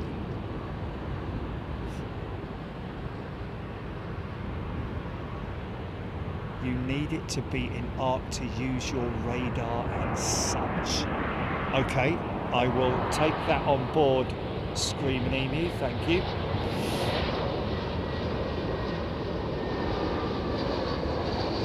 I thought it was the other way around. I thought it was always the way to use nav, but okay.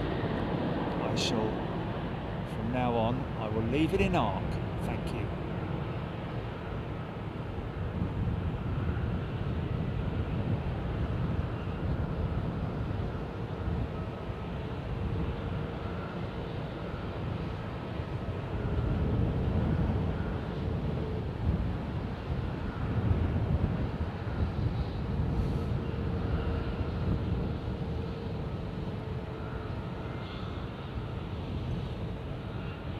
Ed Post, liking that. Sue's going to need a big trolley. Deirdre Rabbit, good afternoon to you. Oh yeah, reverser buckets on the DC-9, of course, Michael Jackerman. Reverser buckets on the old JT 3Ds, was it, on the 737?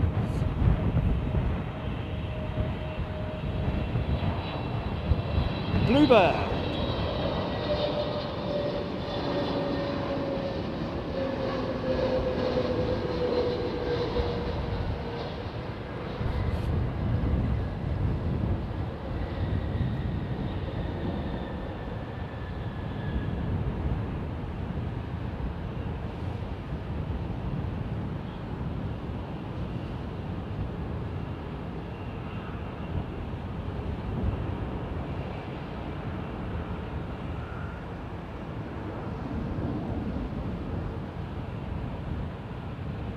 Astronaut food.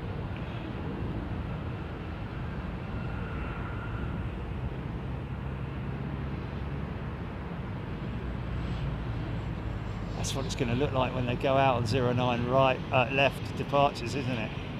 You're queuing up there.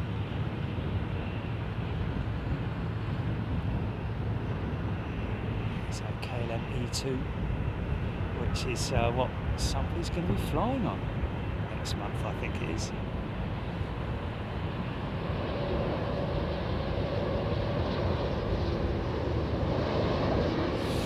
Give or take 56,000 miles I'll be flying.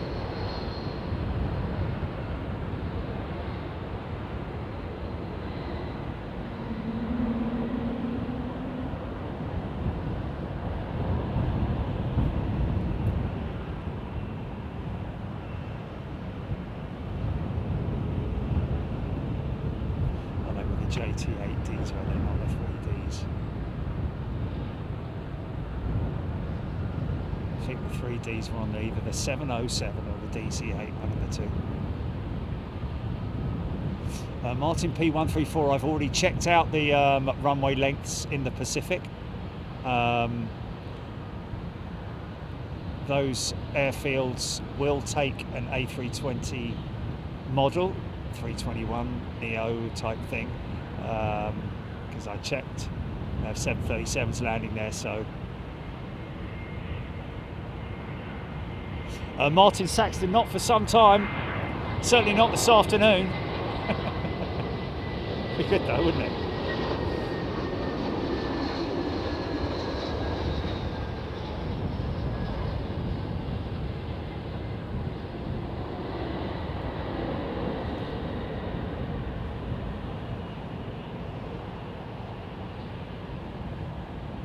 Nick Gray sure to make mosaic status with that trip.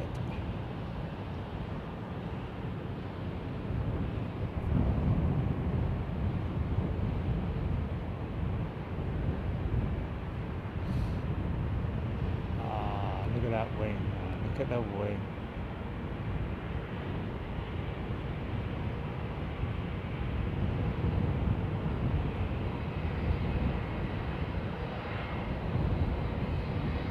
Peter Wilson. Adult muncher.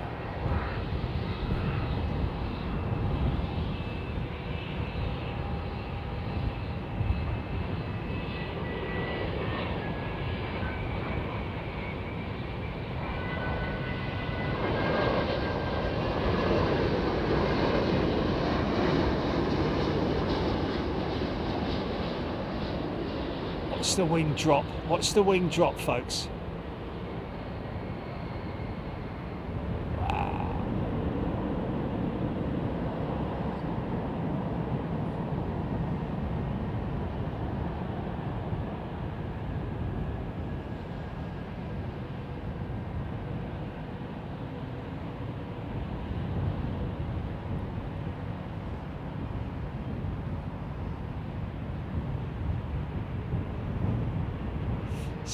Pilots are super finicky about the look and symmetry of their cockpit instruments. Yeah, I can agree with that. I can understand that. They like them in a certain mode. I'm guessing what you call it.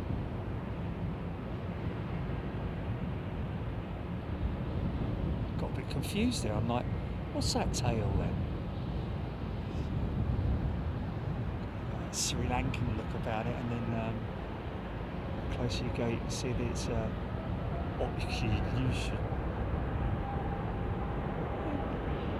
Emirates jet facing in that direction.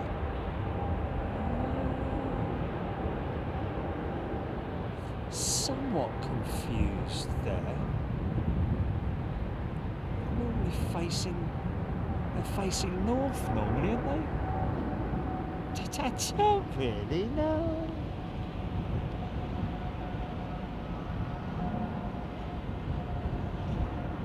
Ruben Bengezes. Thanks, Ruben.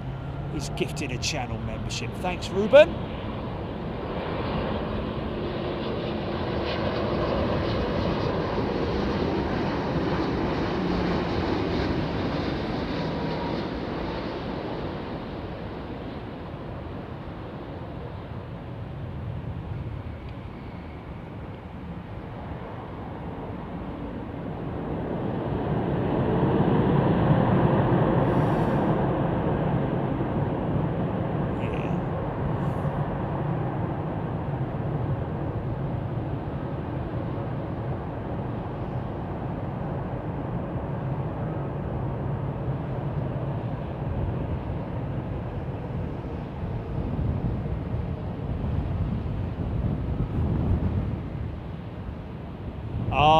okay, roger. It's the NBA, there we go, yeah. It's pushed back, facing west, right, I've got you. There it is, yeah, I've got you. It was just an execution. Michael Jackman, the biggest thing at Heathrow in the next few years is the building of the new runway. Well, I don't think so in the next few years, mate, somehow. Maybe in the next 20 years, if it ever happens. I think the next big thing at Heathrow will be building of that blast wall here, which will mean runway 09 left departures, or a runway switch, a daily runway switch when they're on 09s.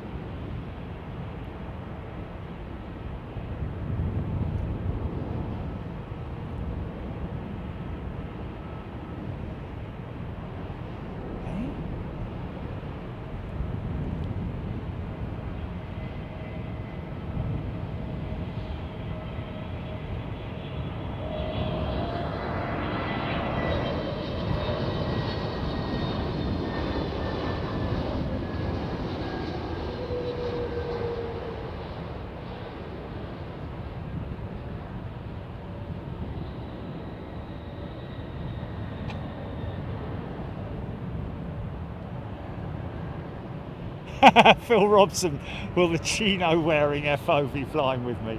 Yeah.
Noticed yesterday is that approach I was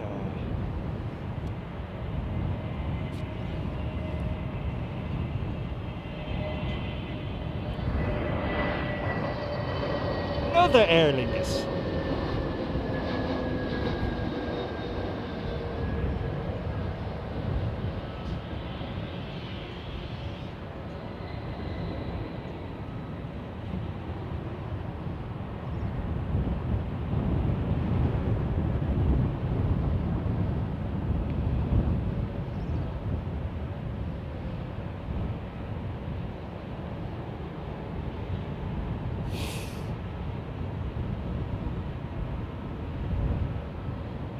Cabin crew stepping in, and no, you're all right. Well, the plan is that obviously if we're going to be doing a long haul flight, well, you know, 4, 5 and even 6 hours, we'll do all the setup, pre-flight, all that kind of stuff, and then once we've taken off, I will maintain contact with air traffic control by way of my headset, and then we can do other things, you know, just other things.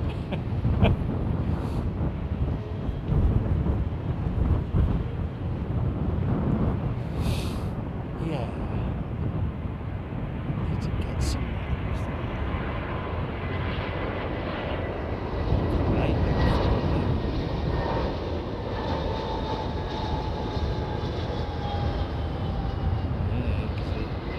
Something like that, you know, like old models, you need to get them on eBay, mate. I'll just pay for them, order them. Well, like, you know, an old Airfix 747-100 or something like that. Oh, hello. That's a little bit odd, isn't it? That's Militaria, that is. It's a big old lump, isn't it? Blimey. Got a bit of funk in that one as well. Wow, look at this.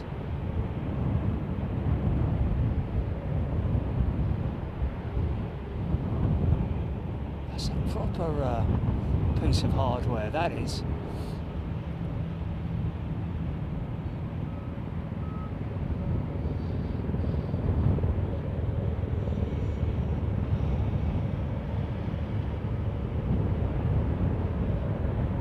Just holding position across the runway, I think.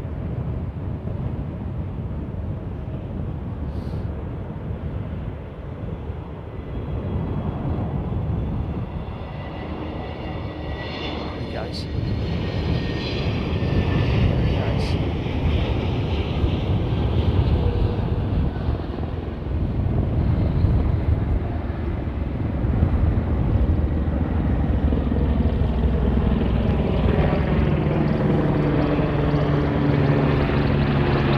This helicopter.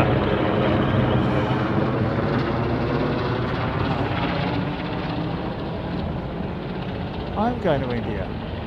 Going to Bangladesh. Oh, am I not? Oh, okay, sorry. Oh, bloody hell. Well, then we'll have to change that, actually. We'll have to put a stop in India. My apologies.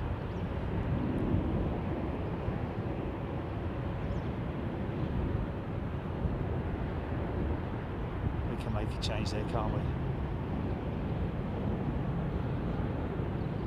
Let's come out of Northol. Yeah, instead of Bangladesh, we're doing Mumbai or something like that. We just got to calculate it in to make sure it falls within the time constraints.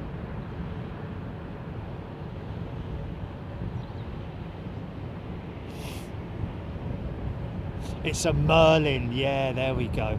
I knew it was a cool name like that.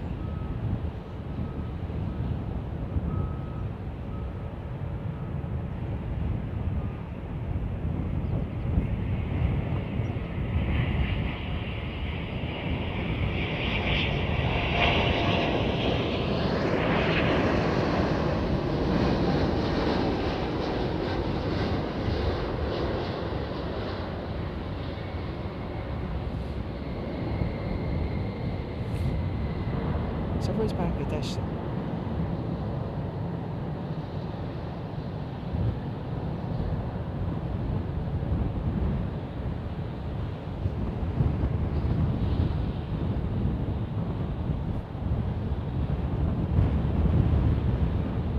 Is it standalone? Oh, it's its own country, is it? Oh, okay. I'm sorry, man. I'm sorry. I have no idea. Okay. I did. Because it's so close on the map, innit? You can't really see.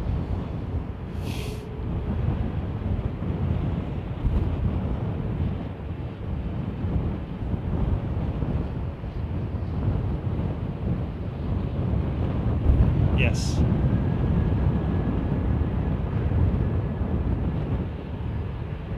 Yes, that's why I chose it, because it's on the eastern, the top eastern side of India, isn't it? Or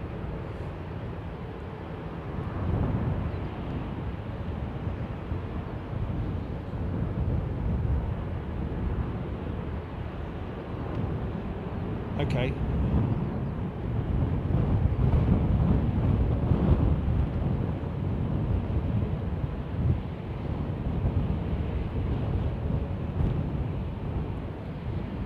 There's Hyderabad as well, isn't there?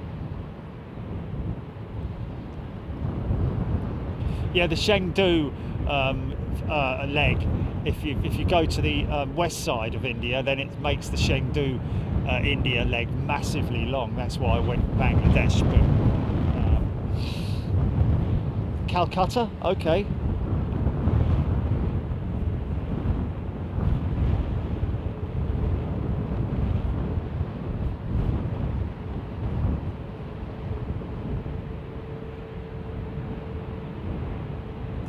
Steve Vinston, Bangladesh was India until the partition.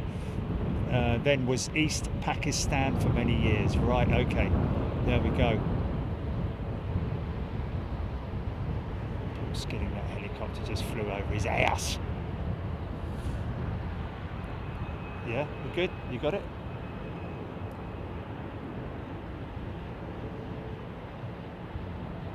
Have you seen what the flight time is and all that sort of thing?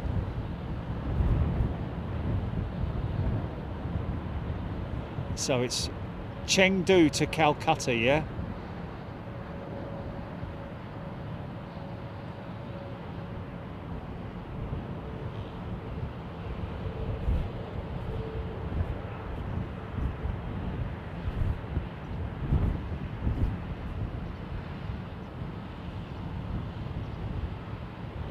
Well, it was 2 hours and 30 minutes. Okay, perfect, perfect.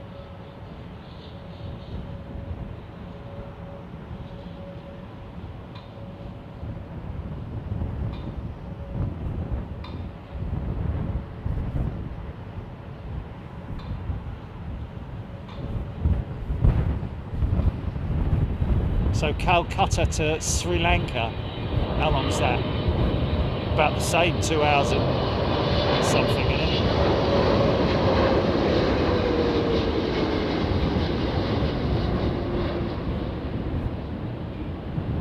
Wow, proper tippy toes there, man.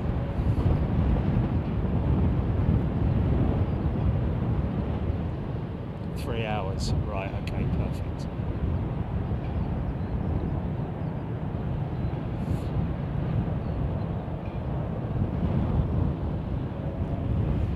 It will help, mate.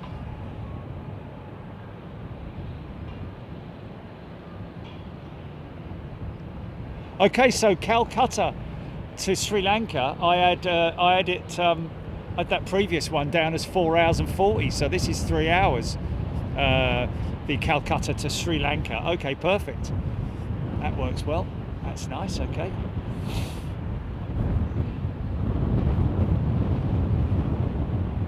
Okay, I've adjusted my list.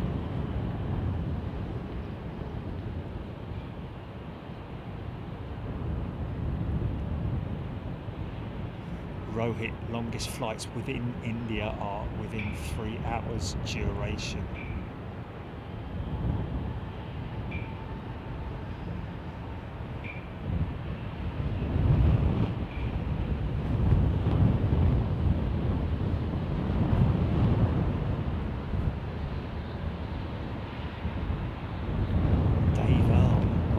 See wildcats and merlins down on the North Devon coast.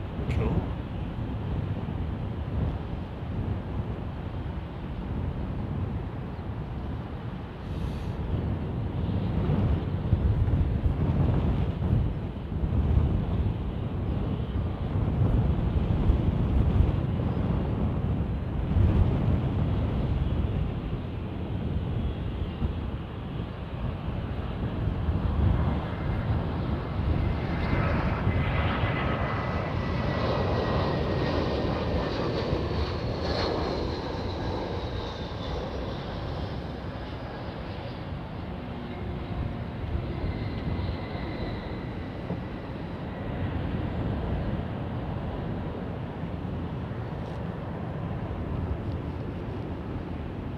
Say it right there.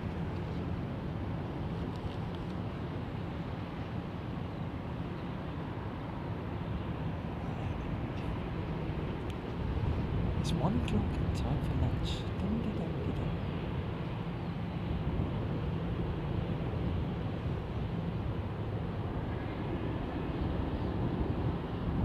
EGPX magnetic variation is the difference from magnetic north to true north on a particular part of the globe. As it happens in the UK, magnetic variation has been 0 for a few years.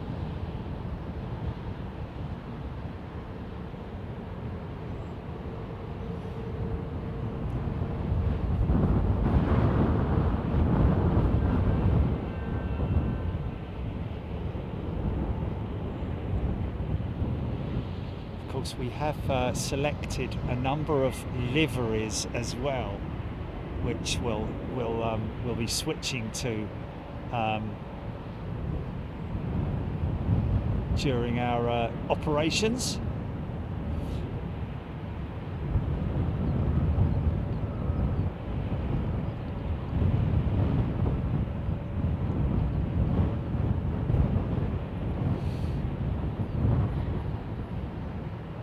That's the next thing we need to do, Jenny, see if we've got, wow, liveries. We've got all of them, like,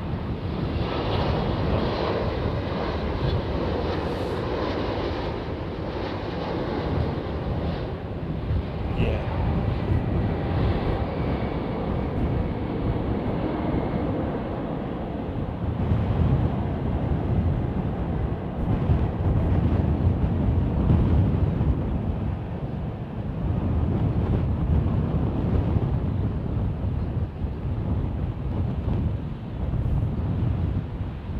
Dicky Monday. Early retirement end of next week. May invest in a sim machine and start on my aviation mystery tour. Good on you, Dicky. Awesome. A sim machine. I love it. Yeah, Feather Duster, 90 minutes. 90 minutes. Is the allotted time that Emirates turn their aircraft around in.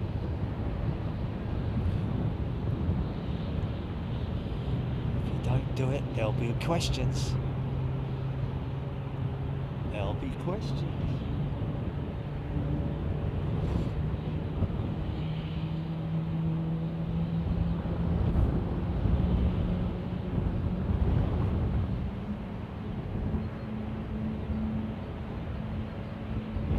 Yeah, John, Council have indeed passed, given permission, planning permission to Heathrow to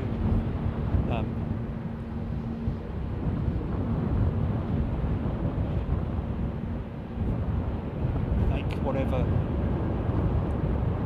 changes they need, which the majority, the biggest part of it will be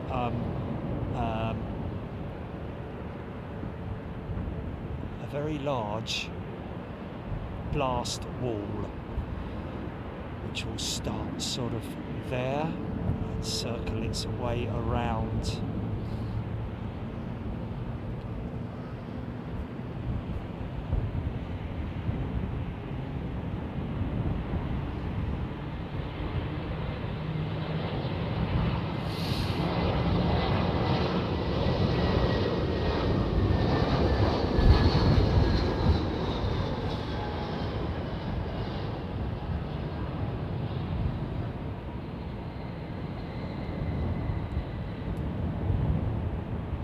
my question regarding the start of 09 left departure operations will be, what effect will it have on these gates here that you're looking at? Will they have to get rid of those gates, is the question, because there's not a lot of room down there, and also the problem with potentially engine blast at those gates as well, with aircraft lining up around there. So I guess that's the planning that's in place at the moment.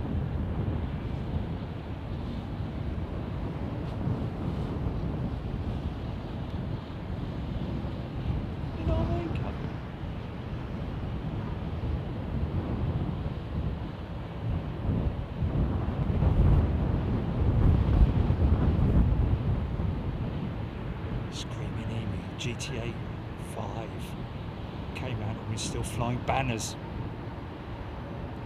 What a crazy job that is.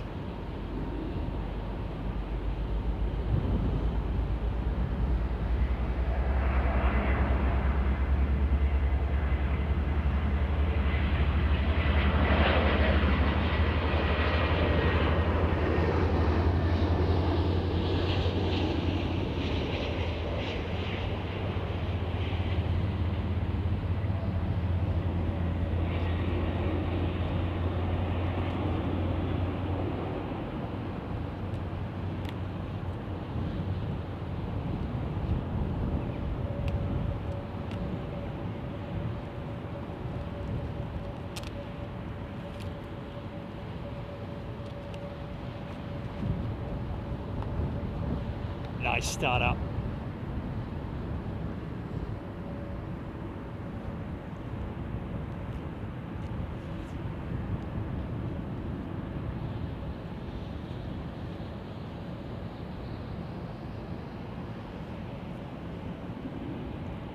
It's the RJ.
It's a bit of fun now. Ah!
Oh, cool.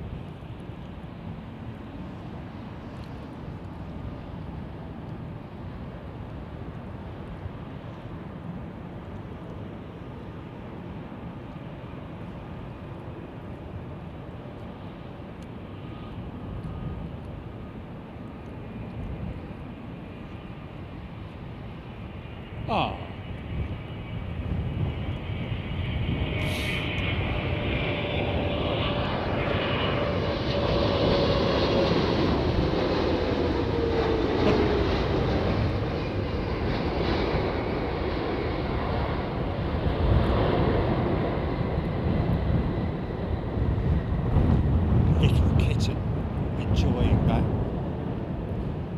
Jordanian livery. Well, I tell you what, the new one's even more special, isn't it? Or the revised one, should I say.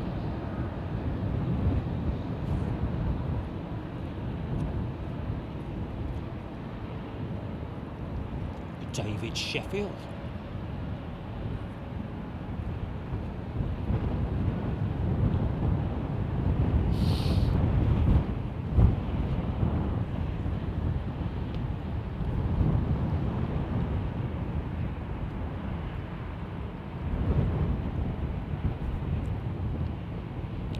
It's a fair old ramp to walk up. I tell you, getting on when you go up on the top deck on the 380 up that jetway.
Bit of funk.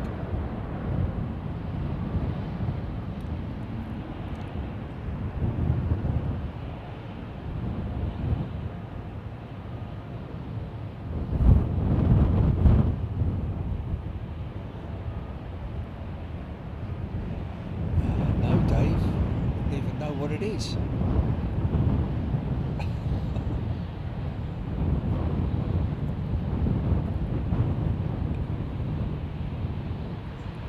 Yeah, it's quite breezy.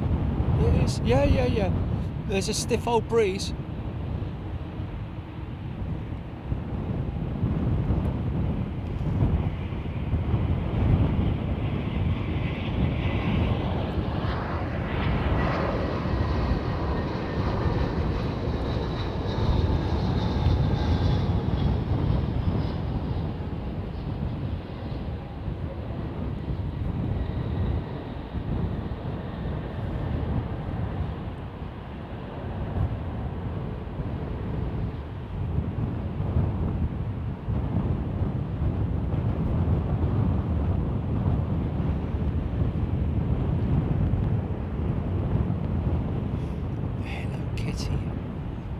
Sanrio family livery.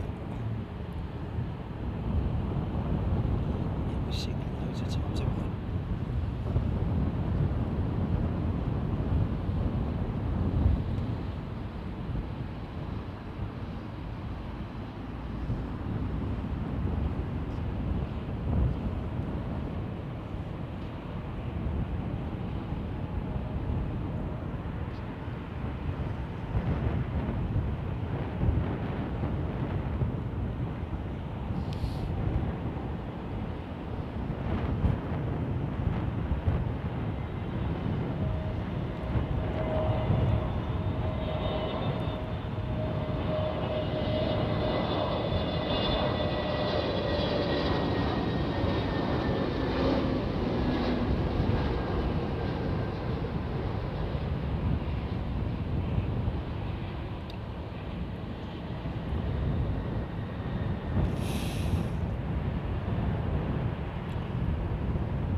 Yeah, wind's not that bad, to be honest with you. There's a little bit of a chill factor, and it's only very slightly though. Nothing. They're bringing that jet bridge back now, aren't they? Yeah.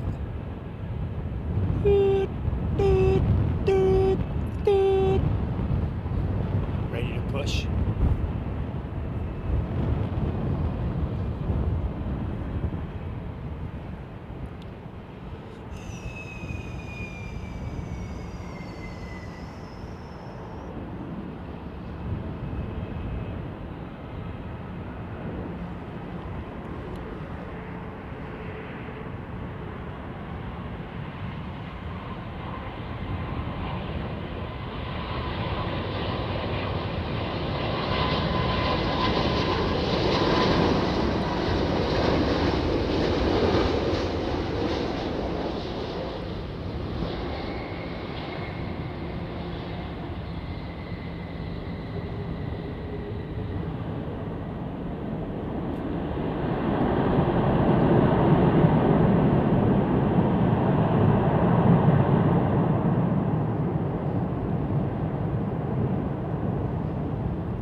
Great start-up cycle on the 380.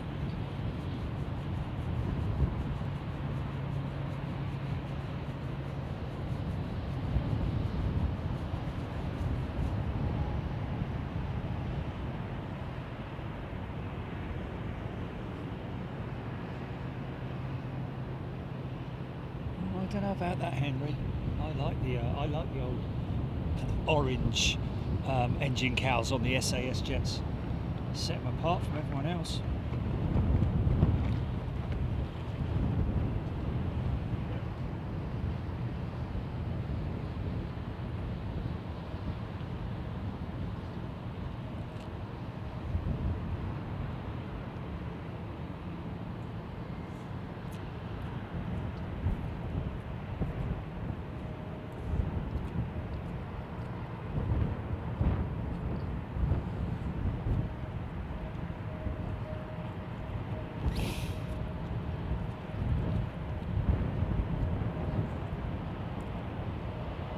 Well, Louise, I would go to the Met Office weather app and have a look and see. You can go ahead by a week. Give yourself an idea of what the weather's likely to be like. Nice, like.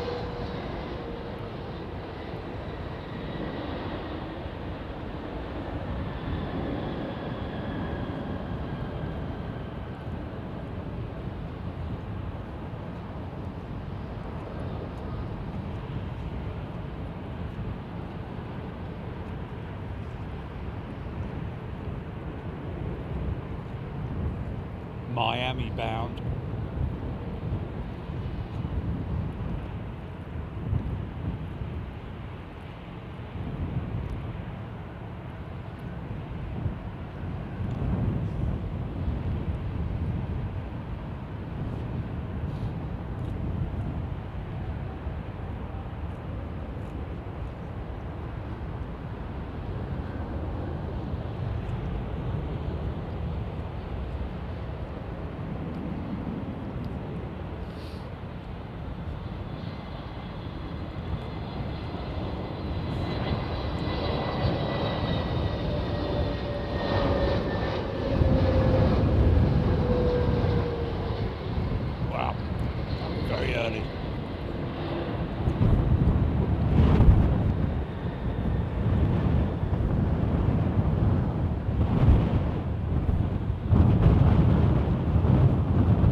Phil, I'll be flying the 321neo, and it will be a kind of like in a, I mean, I don't have to use the long range variant because all my flight plans are based off of the standard maximum range of the 321neo.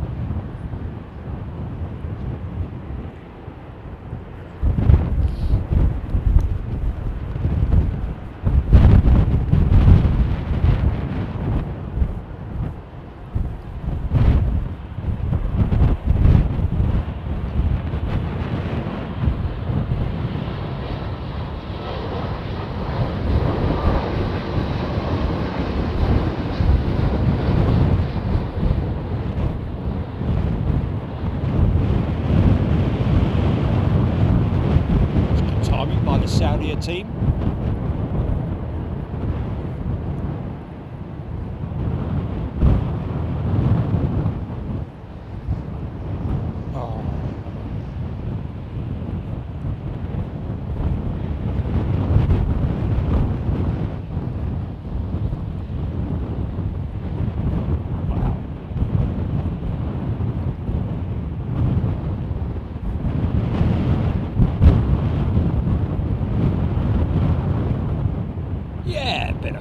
Look at that.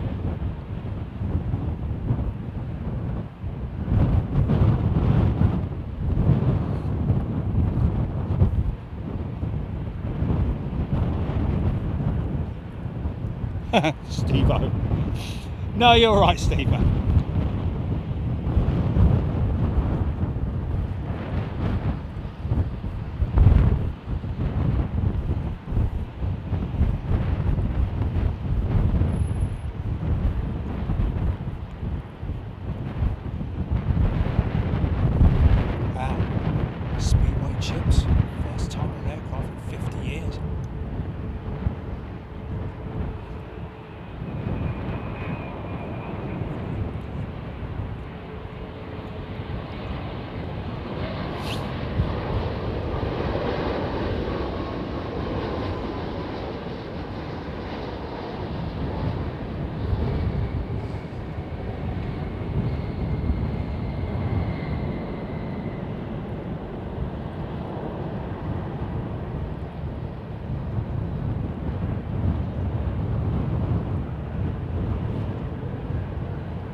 What's that?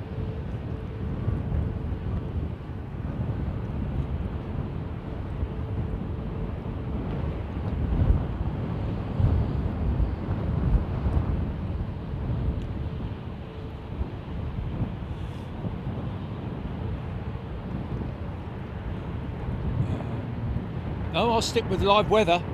Rab. I'll definitely stick with live weather. I think it makes things easier as well, doesn't it? I think so anyway. Fully established. Good afternoon to you.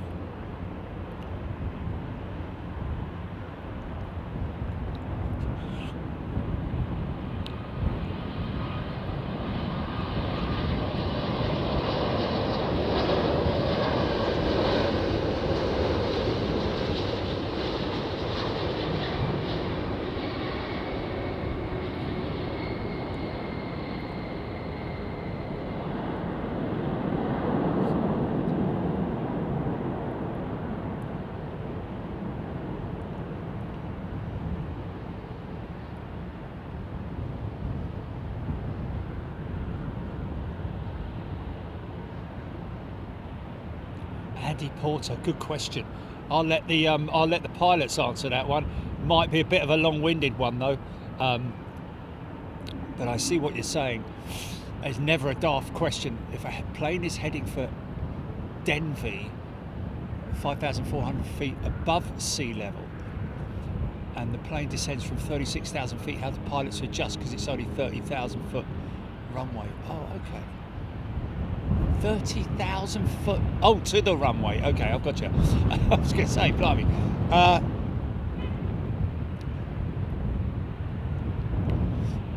Yes, that is the question, because that's the sort of problem that I've been having with the AGL and ASL differentials.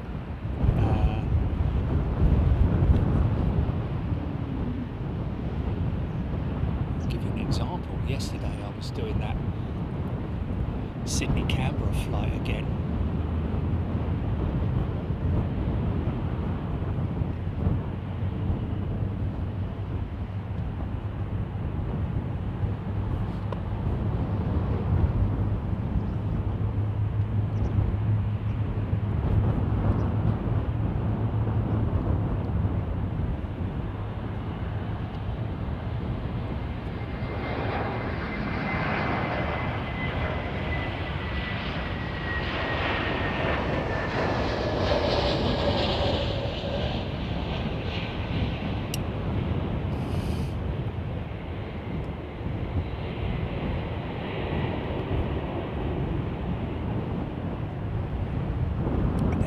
You see, eGPX should be able to do the maths.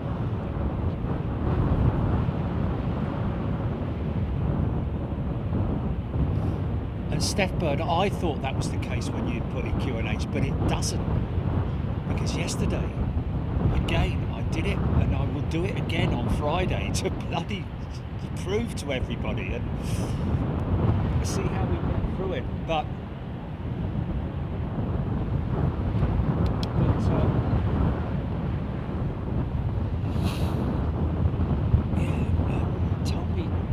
I'll leave this beautiful start-up sound.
Palpatine saying one of the first things you do is they give you is the current pressure, i.e. QNH.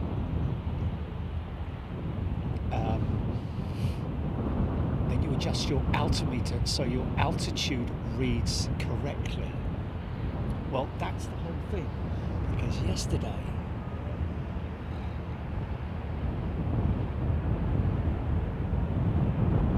follow that plane. Yeah, nice bit of funk there, man. Just let it go out of shot. Let it go out of shot. Be patient. Be patient. Yeah. Yeah, I was at told me to descend to 4,000 feet. As I was descending through 4,000 feet, it shouted out 2,500. So I was way below what I should have been. And I know that if you adjust your QNH setting, it will adjust the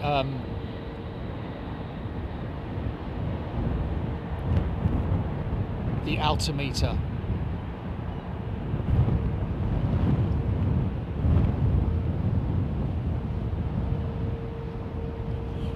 I think we're gonna have to go through the whole sequence of it, aren't we, to fully understand it.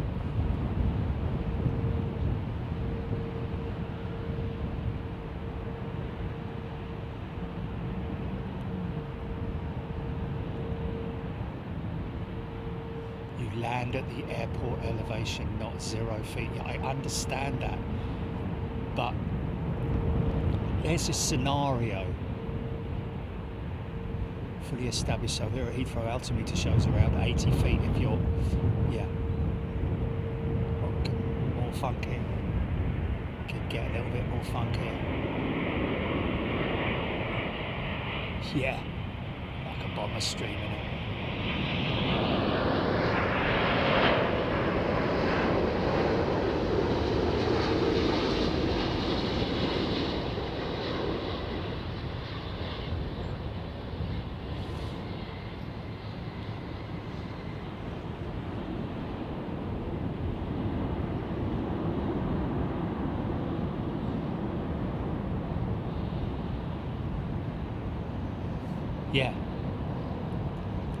Yeah, the one on at the bottom of the PFD that pops up on approach, that's the AGL, isn't it? Above ground level indicator, which is the airport altitude. But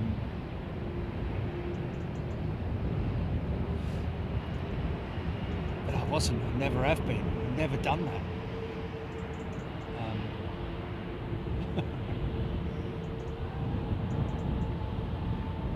Simply planes with Henry, believe it or not, BA had more 737s than any other aircraft in its history, getting through 171 airframes over the years. Wow.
I did do a calculation yesterday.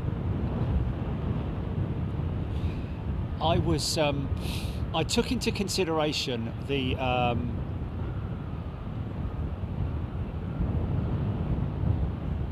height above sea level of the airport, which was 1,780 feet in Canberra. I think it's something like that, 1,270 or 1,780 feet or something like that. I added that to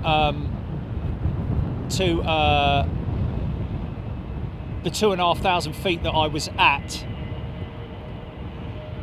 and that got it close to 6,000 feet, which was what the constraint number was. So if I'm at 7,000 feet and they ask me to reduce, descend and maintain 4,000 feet, and then give me a QNH of 1012, for example, do I then take the altitude? How do I need to adjust my altitude to a completely different number than 4,000. Surely I need to adjust it to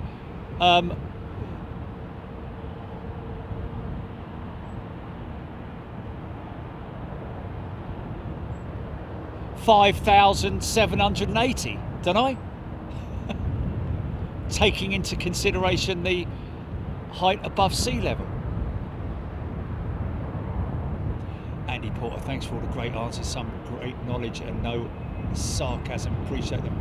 Sorry for blocking your joke. No, Andy Porter, you're absolutely fine. All questions and all that kind of stuff. It's all really good. I love talking about it. I love learning, man. I might be a bit dim, I'm a bit dim when it comes to, numbers and things like that, but screaming 4,000 feet is your primary altimeter. No math, don't do math. Okay, but how was it then? Screaming Emu. Okay, here's your question. Okay, we've got a problem with the undergear on that. So I set my altitude to 4,000 feet on the FCU. Started to descend. When it came to 4,000 feet or close to it, I got a warning. Well, not a warning, but it called out 2,500. And then I was too low to the ground because I started getting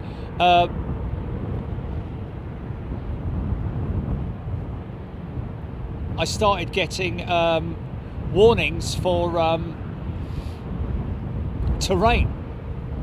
Too low, terrain. Too low, terrain. So, obviously I wasn't at 4,000 feet, I was at 2,500 feet.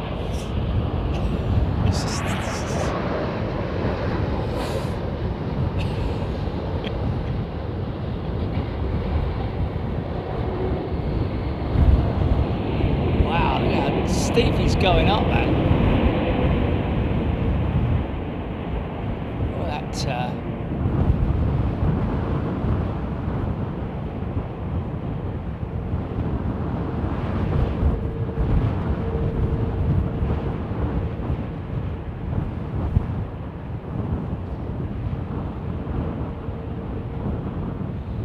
quite common on those old CEO 330s for gear issues, wheel brake issues.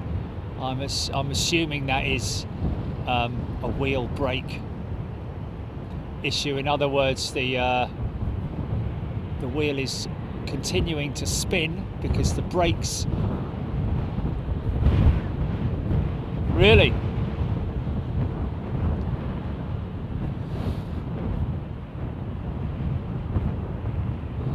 Usually it's around about a 2 minute.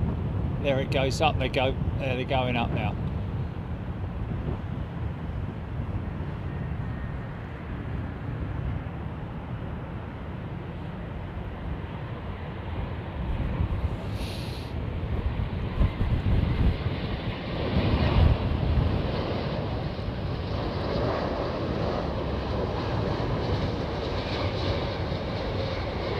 Nice.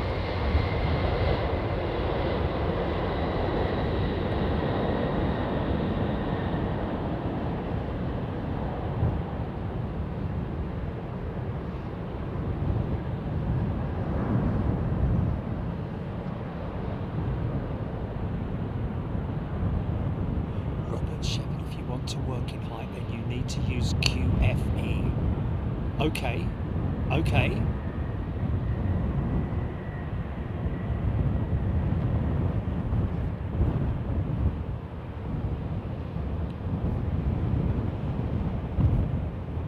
There was terrain warning, Emu, because there were hills around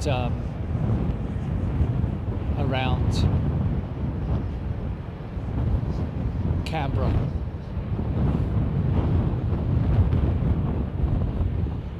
Robert Shepherd QFE 0. Okay. I did have live weather. I had live weather yesterday. I had live weather.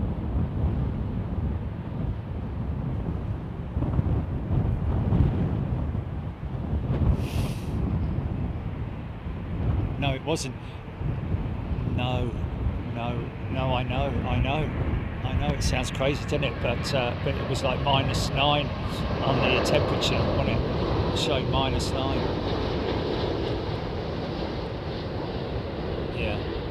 Yeah.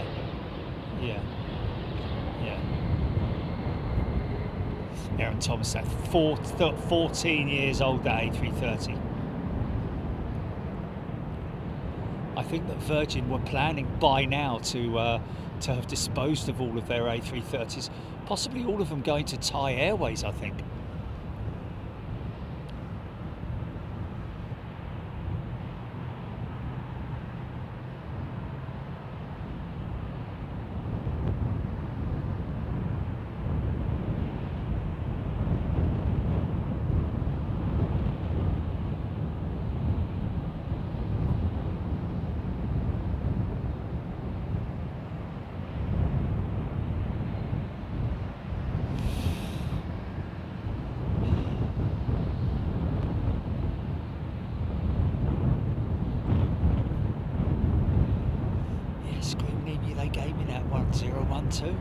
Double checked it, triple checked it, checked it on the approach phase of the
Palpatine, I know that. It's one thing I have learned. It's important to observe your notes for the minimum and maximum altitudes and speeds when approaching an airfield.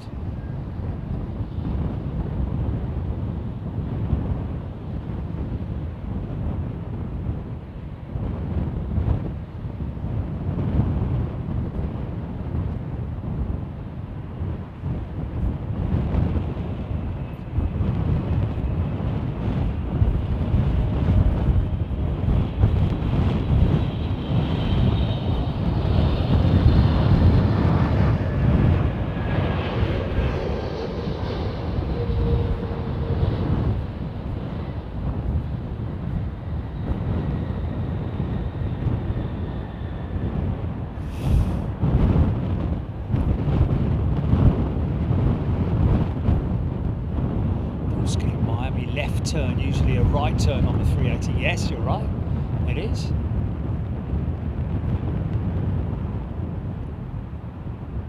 HGC loving a climb out shot.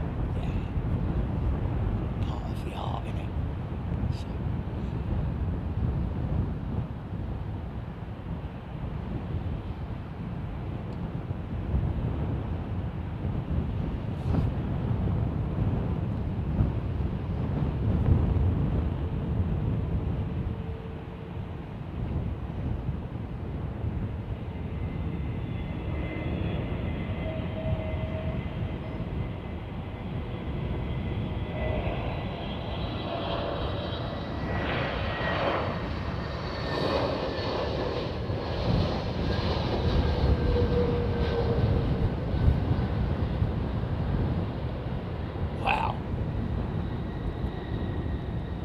felt that.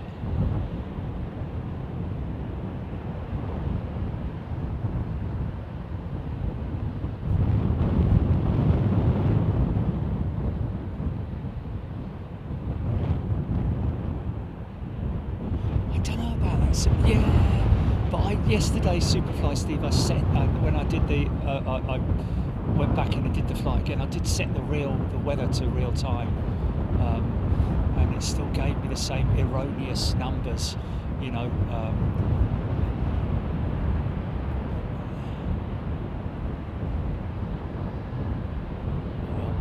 we'll do it again. We'll do it again on Friday. I want everybody to, you know, especially all the pilots, if you can, to join me on that flight, and we will go through it step by step. I've done it a couple of times now, so I'm sort of like familiar with the route.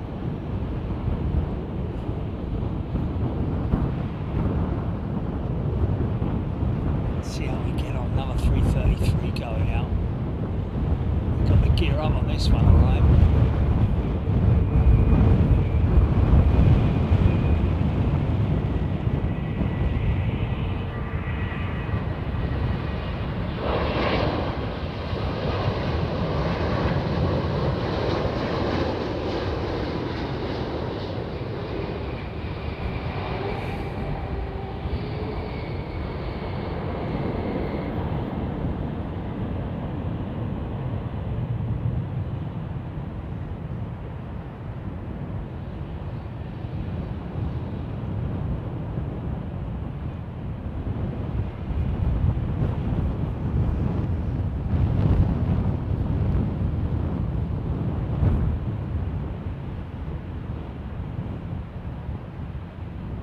Rusty bonnet, good question.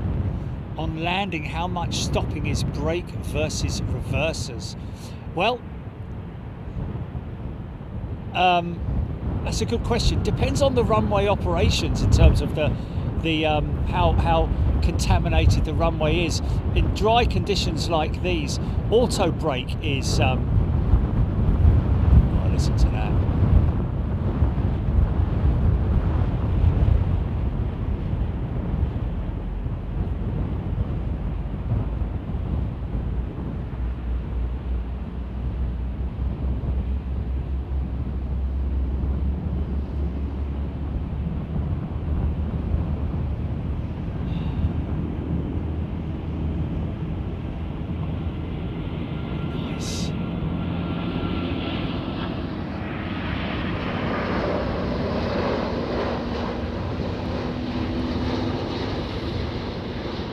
These aircraft are fitted, most of them, with very sophisticated auto braking systems.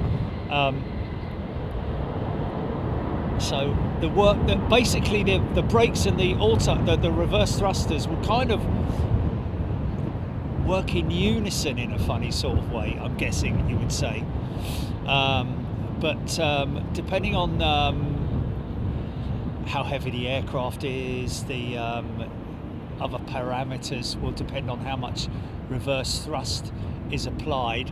Whether you have idle reverse, sometimes you'll just have idle reverse, a lot like what these British Airways aircraft do here at Heathrow.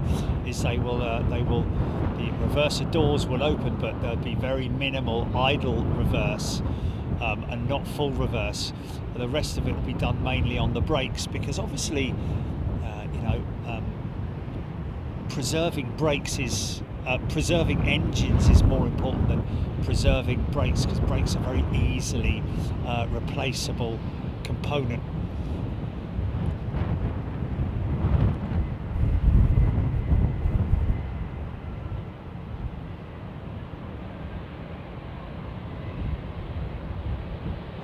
Yes, it would depend on surface conditions. Surface water, Frex, absolutely.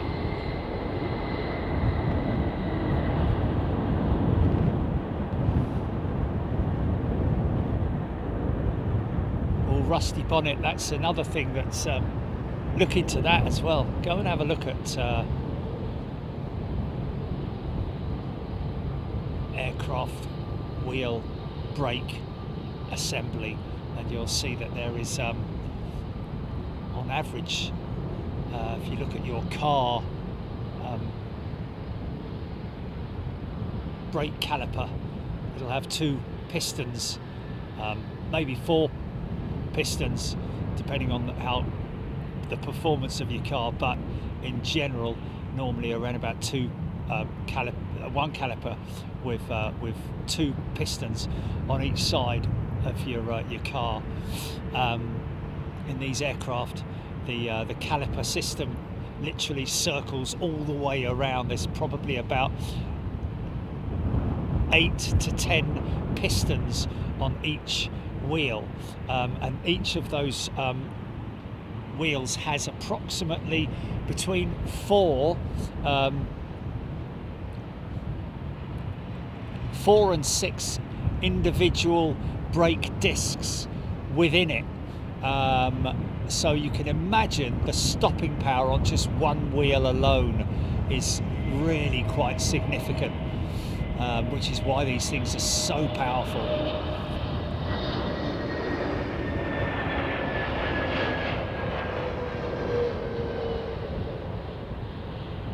Yes, Ellis Chernoff, one of our pilots there, making a very valid point that the A380 does indeed have what's called a brake to vacate system.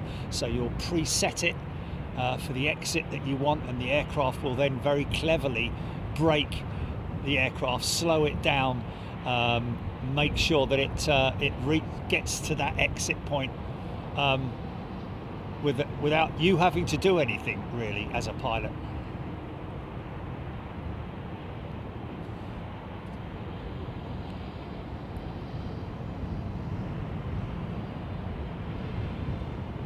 Chill Park.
Clean Dreamliner there, man. Look how clean she is.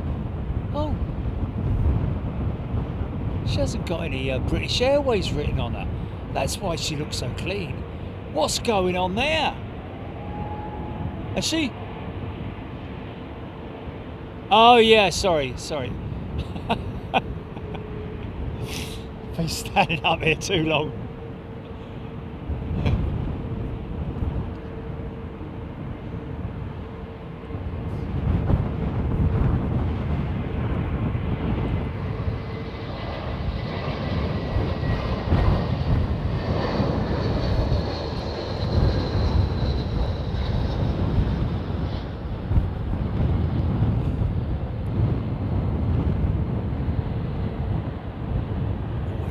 Singapore Slinger on final.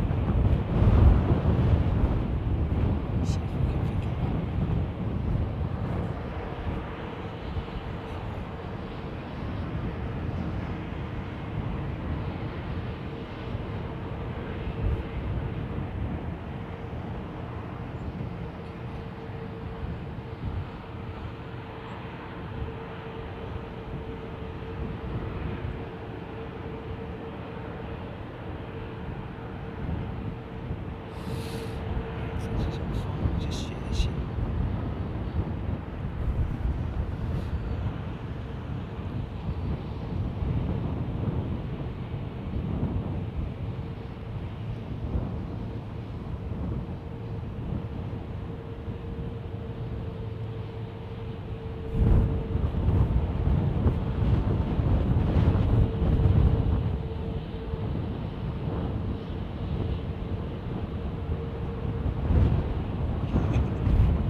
Gas Grill, good afternoon. Richard Hall, can you please stop going to the model shop, as my wife has just made me order a 381-200 scale model for her. Sorry about that. Yeah.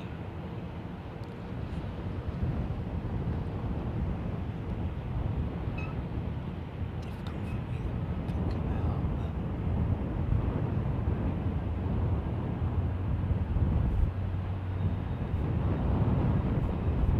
It's a 380 at the bottom of that stack, isn't it? Yeah.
CB157's on the 330, eh? Good on you, mate. Nice to see you.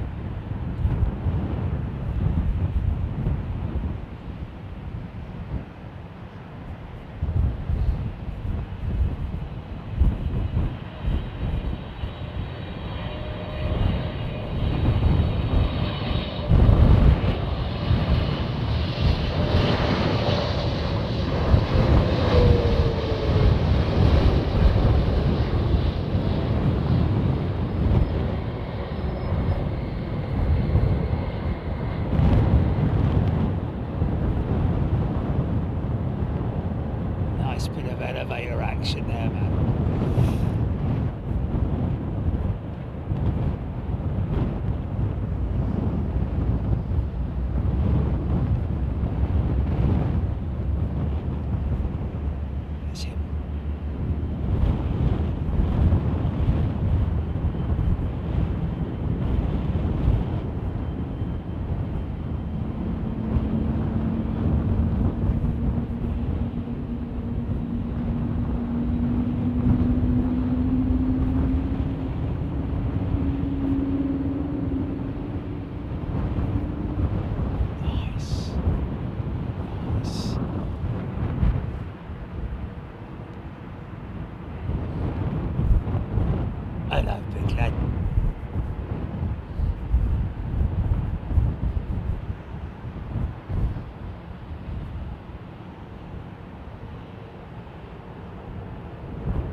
Johnson's just come off driving his bus. Ding ding. Great way to relax. Good to see you, David.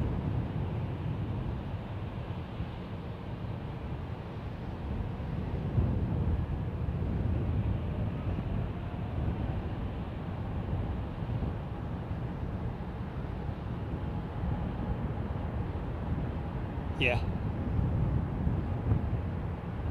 It was an absolute nailed on landing, wasn't it?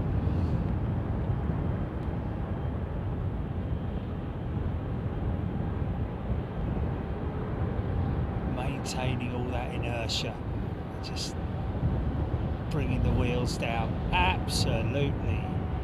Just everything was perfect, wasn't it? No dropping it or overrunning it, just everything was absolutely as it should be. Perfect.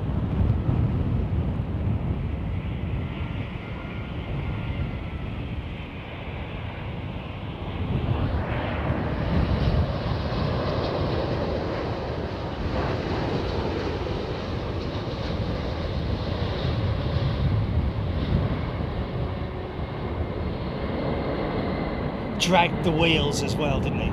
Just dragged it. As soon as the wheels were on, he didn't just let it go, just didn't drop it or anything, just maintained that forward motion, obviously, but you know what I mean.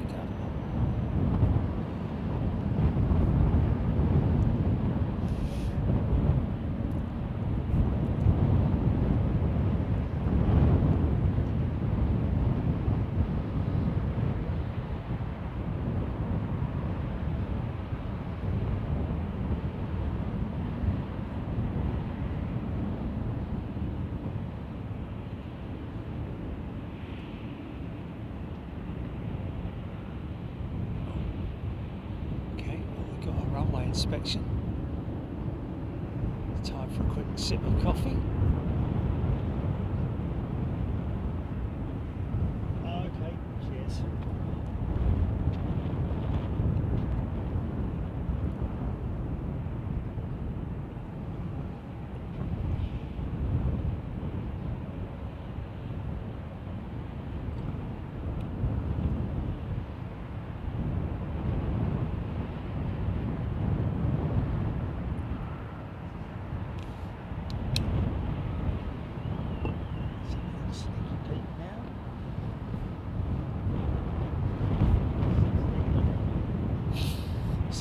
about the good weather.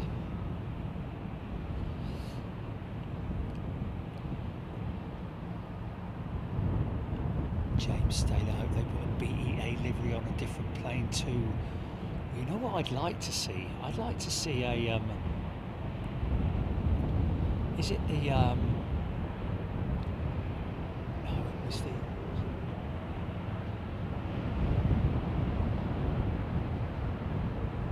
Negus, that's it. No, Negus is the red one, isn't it?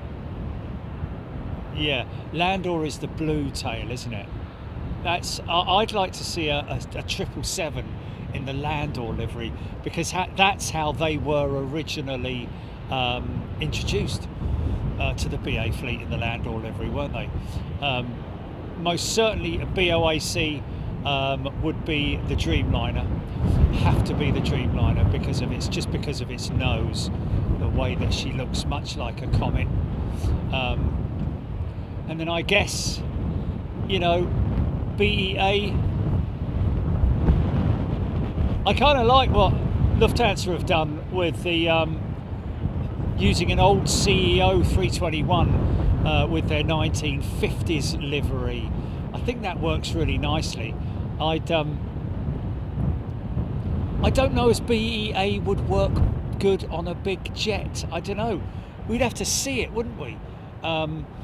But certainly leave the 380 as it is. I don't think it would. I don't think it would work well with a retro style livery on it. But maybe the 350 in the Negus livery. I don't know.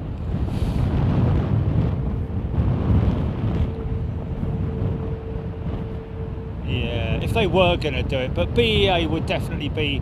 I think it would be another 321. Really, to be honest with you, because BEA was never on a you know. I mean, I say on a big jet. Neither was the BOAC, mind you. It was on a 747, wasn't it? So.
I think it is the IAE engine that has. Is it the IAE that has both the hinge door and sliding panel? Get myself confused here.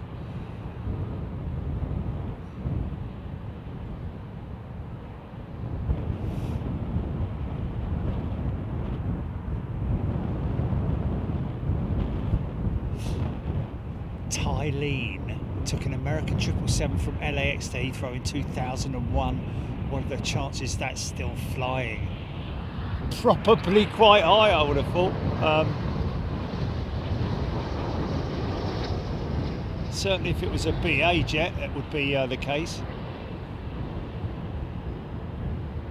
They've got some pretty old 777s in the BA fleet, so wouldn't surprise me.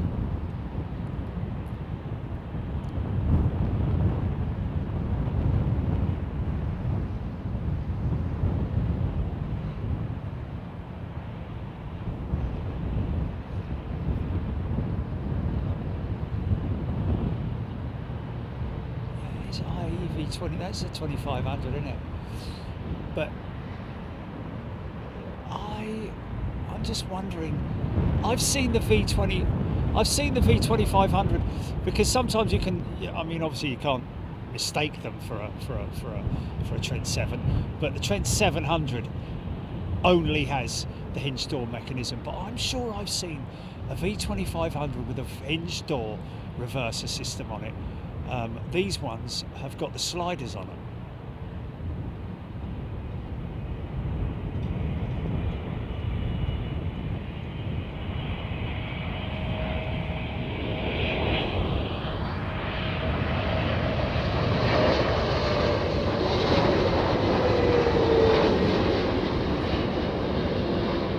Don't forget, folks, if you fancy coming to the Thistle, the Big Jet TV 10% discount is right there on the screen. I think someone pointing out earlier that they saw it. Not sure exactly how it works, but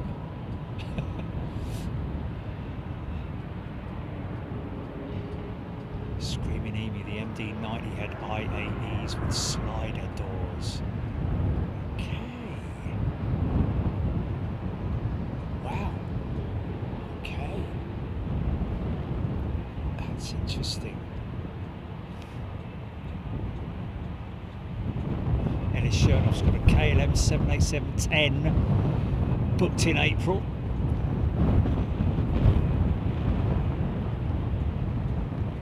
Paul 787, good afternoon.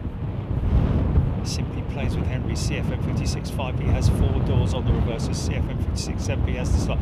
There we go. So Henry, there we go. So it's the 5B and the 7B on the CFM56 engine. Indeed, there we go. I did mention earlier that I'm sure I've seen the CFM56 with sliders, and then I got myself confused, but there you go. That's the type then, isn't it? It's the CFM56 that has the dual reverser option on it.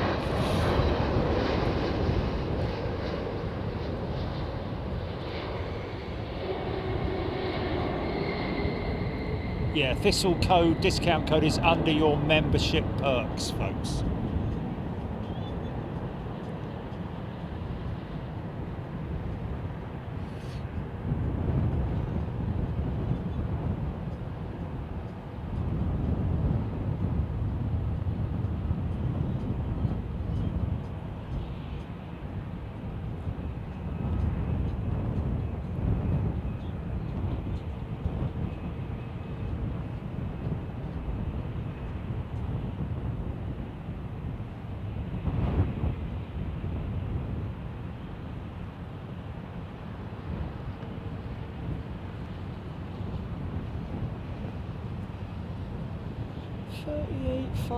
Feet.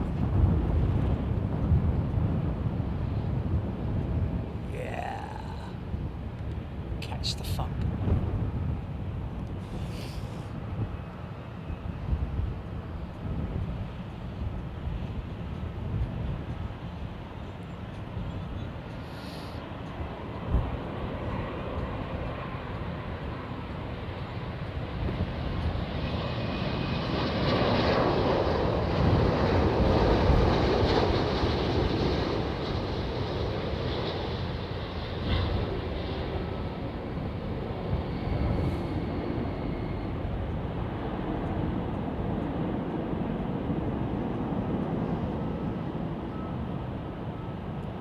James Taylor, Emirates 380 in the Lamborn hole.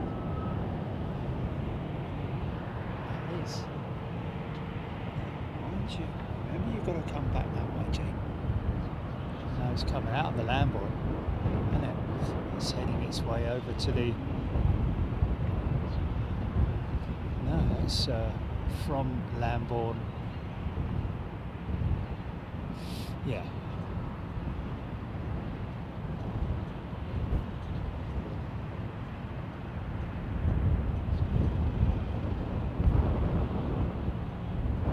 DFA, good evening, good afternoon to you, DFA. Should we come back the right way this time? There we go. Good.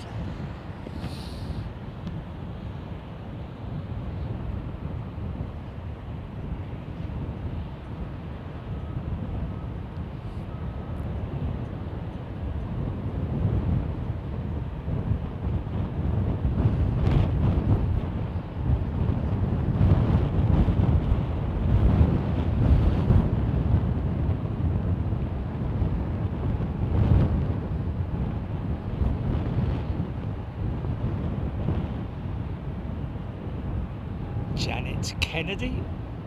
Great sky. For filming, indeed it is. We could be on for... Oh, sorry folks, sorry.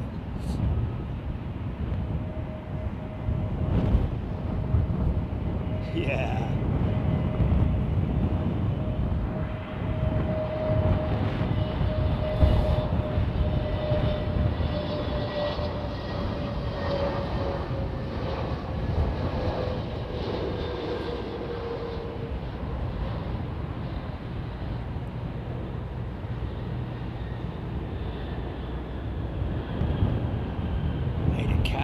Take care.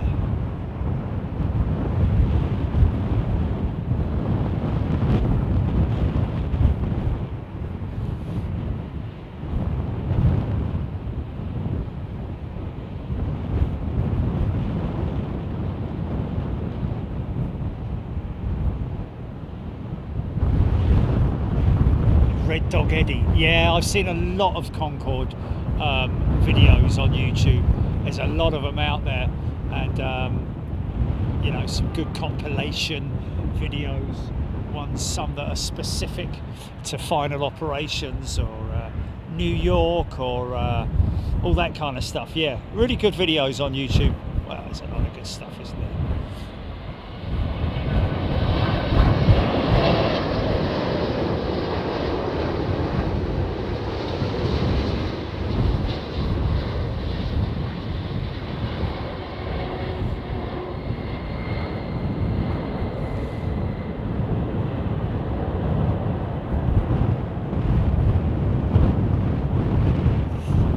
£2 super chat, thanks mate.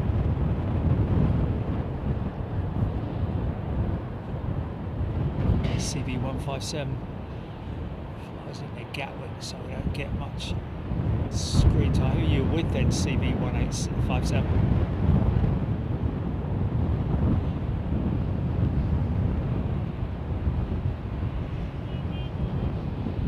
Still 2319s flying.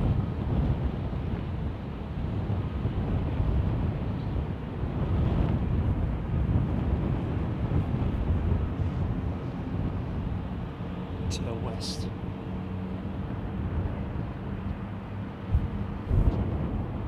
Gonna struggle. Oh, there she is, man.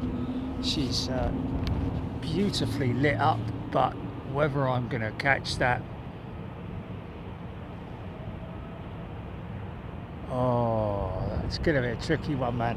She's, yeah, I can't see it. You can see it, but yeah. Yeah, that's a shame, man. She's not trailing, that's why. Try again.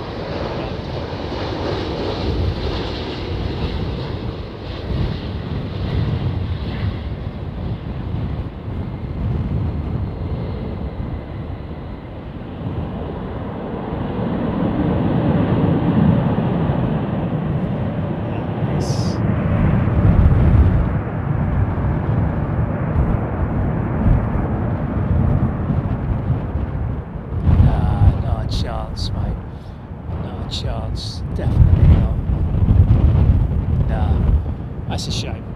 Always love seeing that KLM freighter.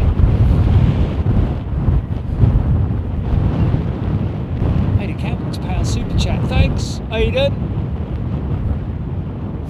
Rusty bonnet. Yeah, I got it. My wife flew on Concorde when she was 13. We found her diary from the flight when sorting out paperwork last year. Wow. Rusty bonnet, that's amazing, man.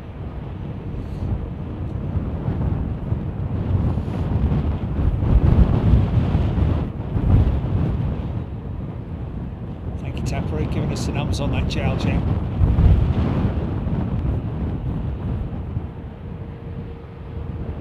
Oh, Kev Miller saying I had it, apparently.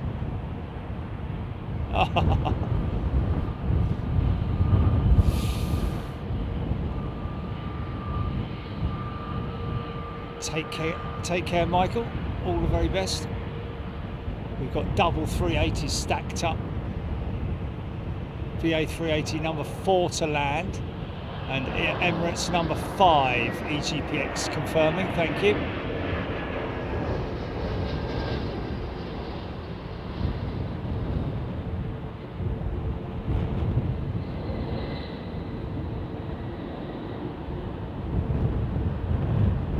James Taylor, double 380 turning finals.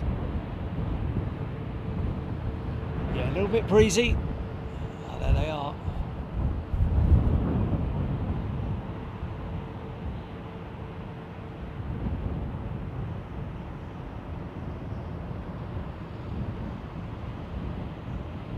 Yeah, look at that, man. It's like a couple of Lancaster coming back from a raid, isn't it?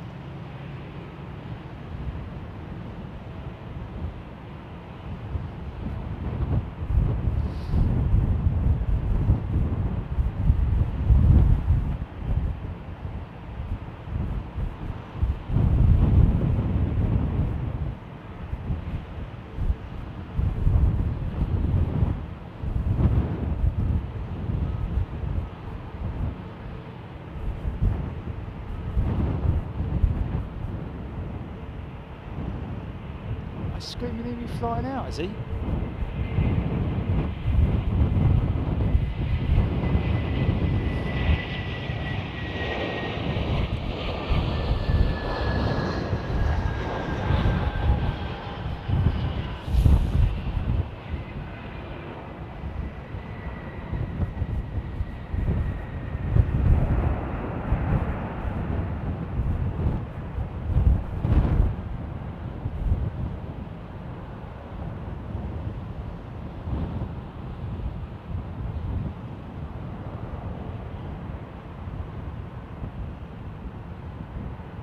So read yesterday that the CFM RISE program, which is the open fan technology system, is due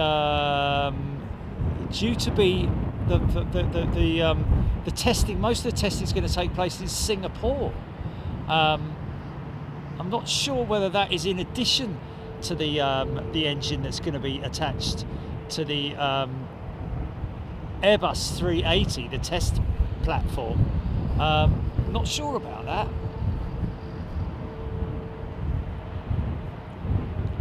But the image that I saw yesterday was that the engine looked massive.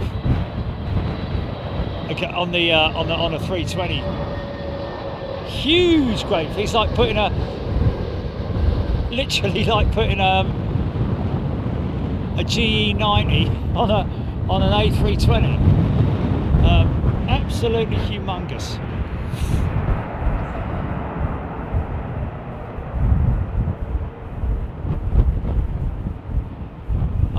Okay. Scopey, good afternoon.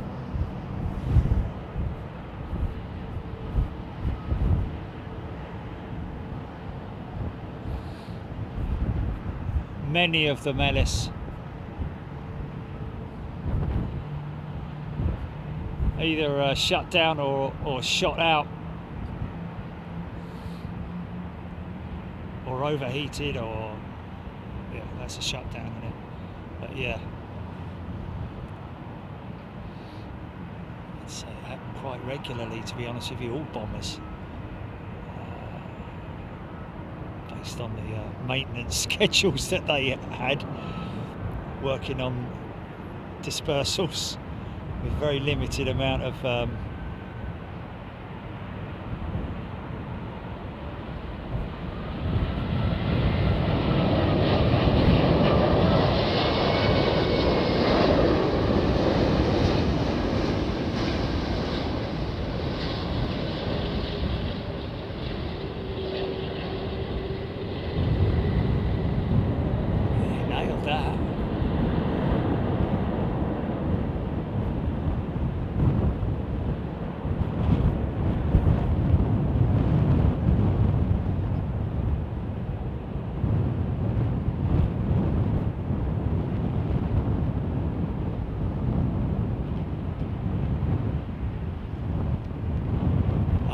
with Air Transat, is he?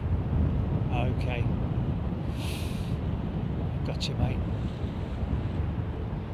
Yeah, used to of course catch you guys down at Gatwick. We're down there.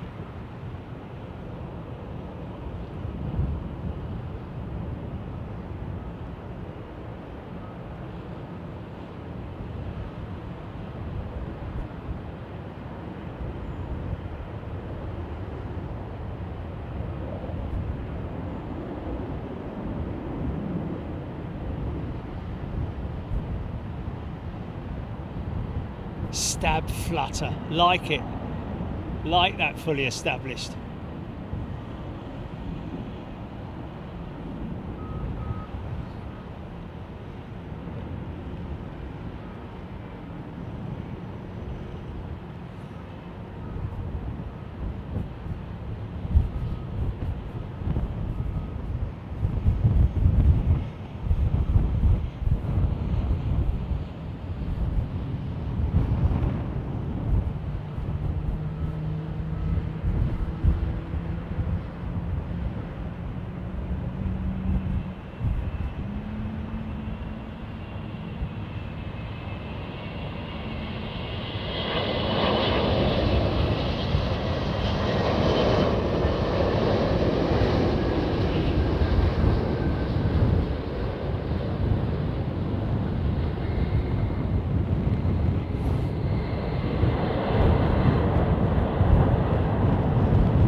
Beautiful.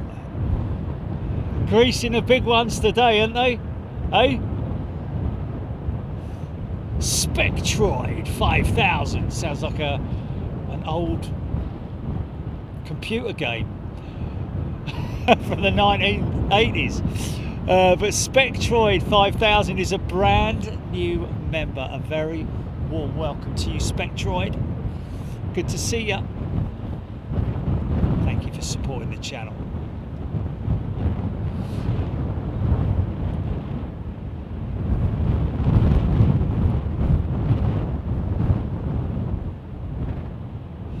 Dominic Simko tuning in from Slovakia. Hey, how you doing, Dominic? Keep watching, put your name down for channel membership, for gifting, and you might be lucky.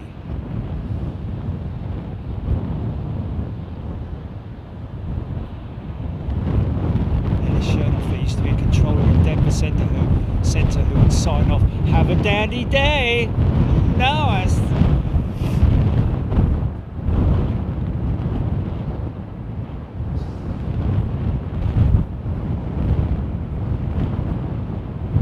Steph Bird's gifted a channel membership. Thank you, Steph Bird. Put that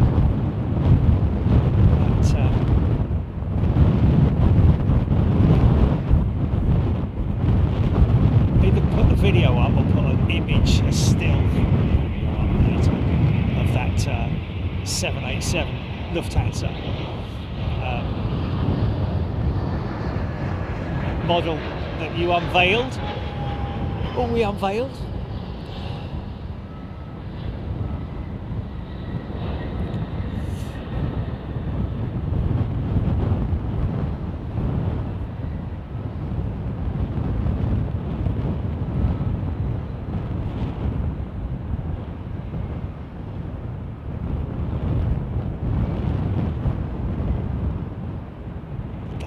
Patrick, only just joined, and seeing him land where he did had me worried. I thought you were set up at the other end of the runway. Right, okay. Right.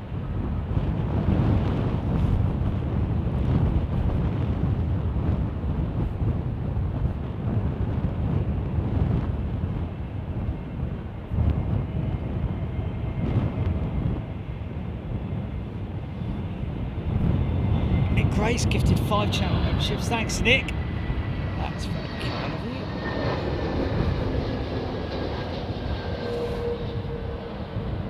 you. Yeah, Hawaiian 321. Absolutely. We've got Japan Airlines.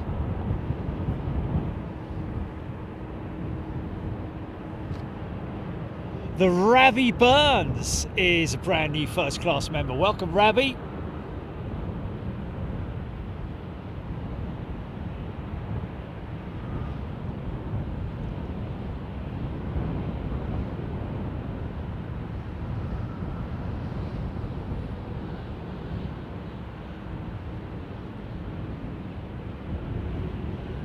No, I haven't done that yet, Steph Bird.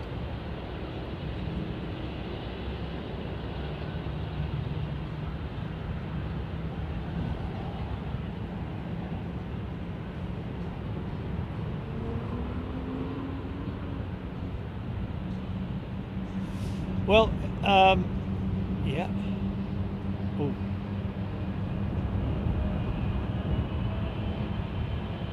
Avro's gifted 5 channel memberships. Not getting windier.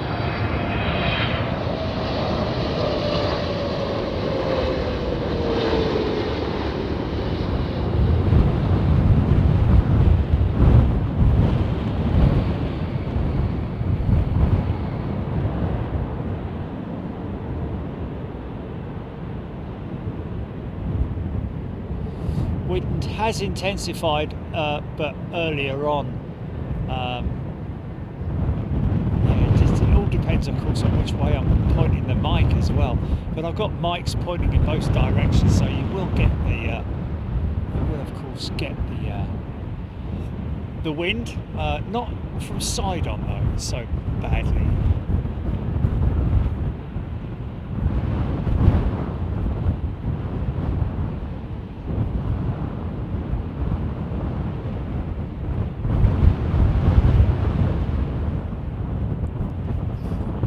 Thank you, Ellis.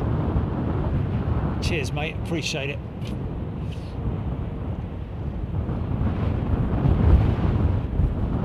Let's check.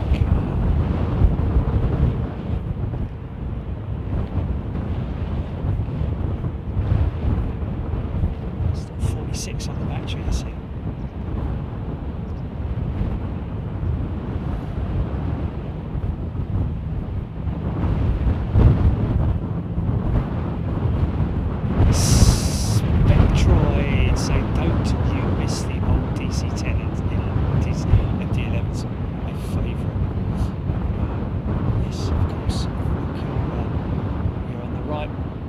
With a lot of us missing those lovely old airliners.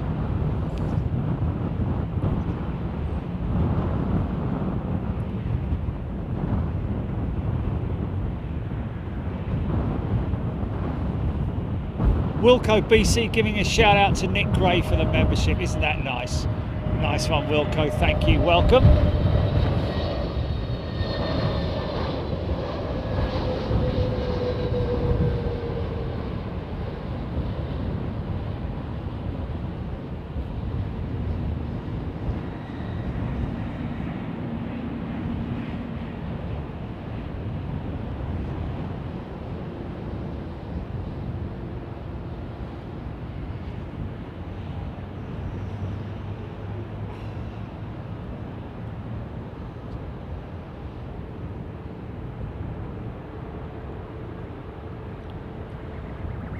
Nothing yet, Brian Henry.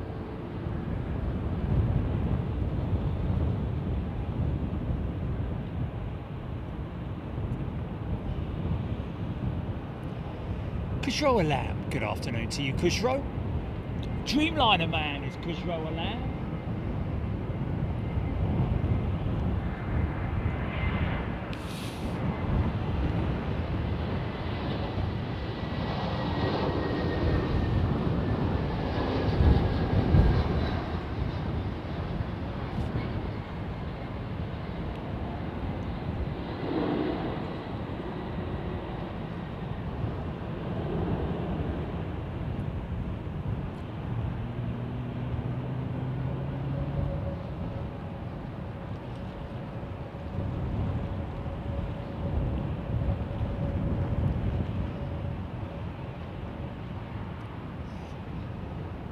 Karina Fly, Archie Aviation.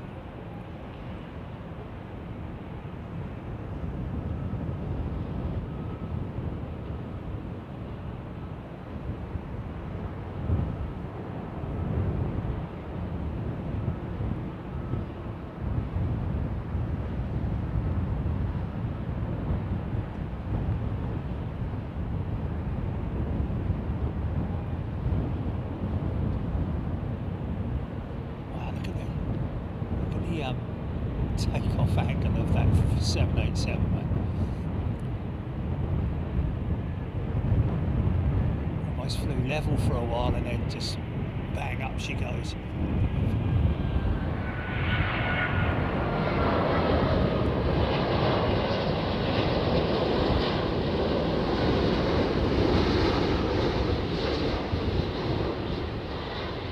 Yeah, nailed that one.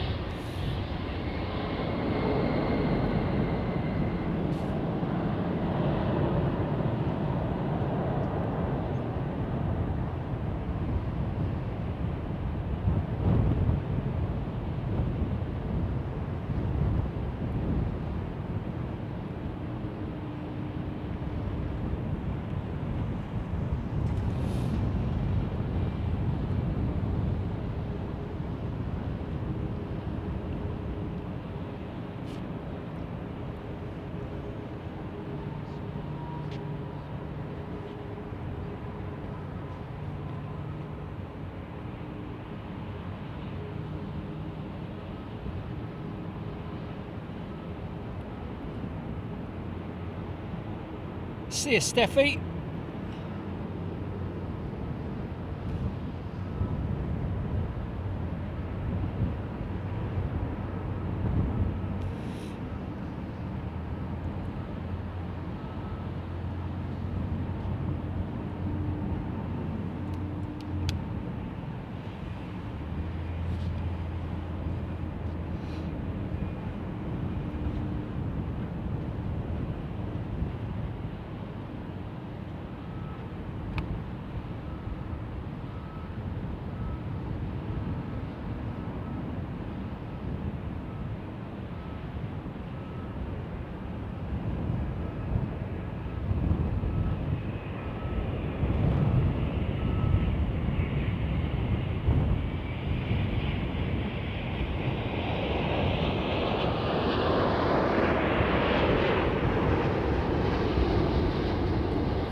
Love that livery, man. It's the Hong Kong Airlines group, isn't it? There we go.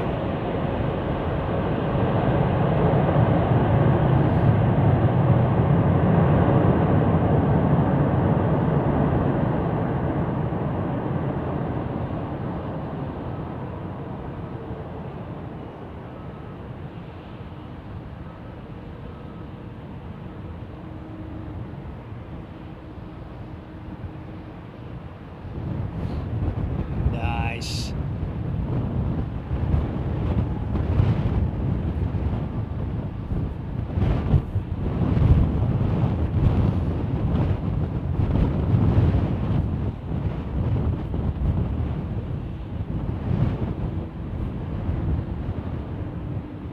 The Zambonis are a thing that they use on the ice rink at the minute. It's a machine that basically creates the or flattens out the well, they use it to make ice rinks, I think.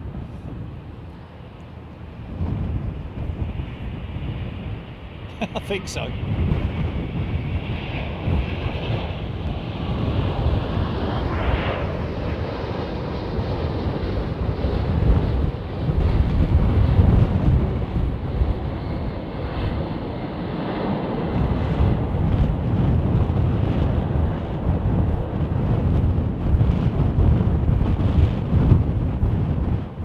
Yeah, it's like a little machine you ride on, isn't it?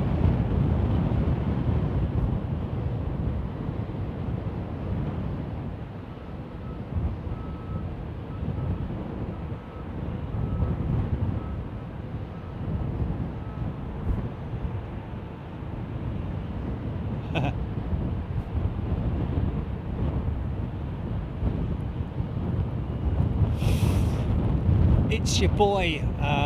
Well, you just put your name forward. It's your boy. I think. I'm not sure exactly how it works. How does it work? It's gifted membership. How do you put your name forward? No, you don't really have to do anything. It's a boy. I think the more you watch, the more likely you are to be selected. I think. you just automatically get gifted if you keep watching the show.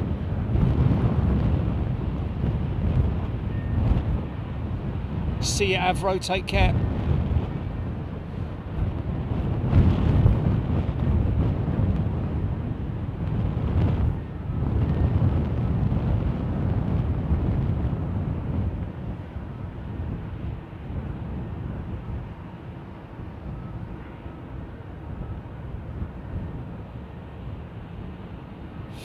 You can't do that, Scropey.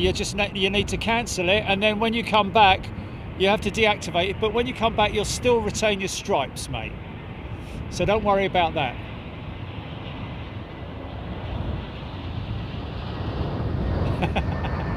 Someone got fired from their Zamboni job. Obviously, had very uneven surface on the ice rink. That's all I can think of. Skaters crashing all over the gaff. Great big ramp in the middle of the ice rink. Yeah. Brian Wood, no, it's well, actually, you know what, I don't know. That's a mix of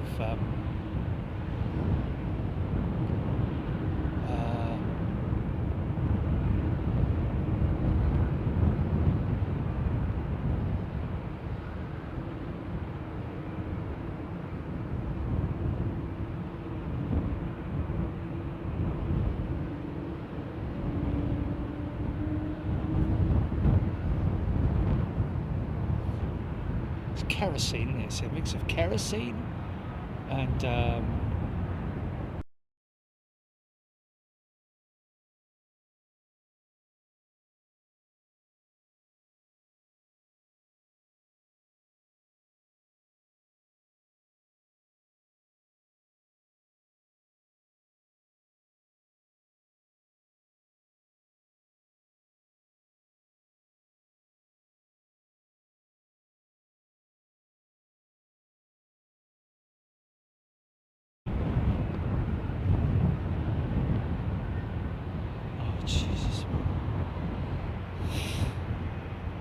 can we contact them? Can we contact them? Oh, bloody hell, man. Right, well, let's get on that. That's a priority, and we want our money back, mate. We want a refund. Or the next server that we update, we want it for free, or something like that. We need some kind of a voucher or something, you know.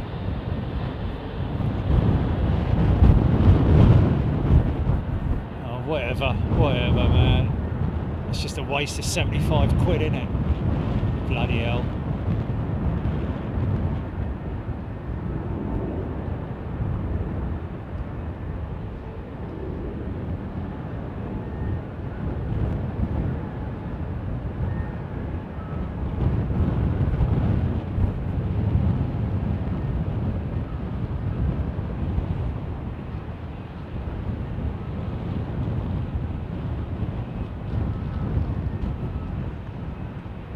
We need to speak to Terradeck then, don't we?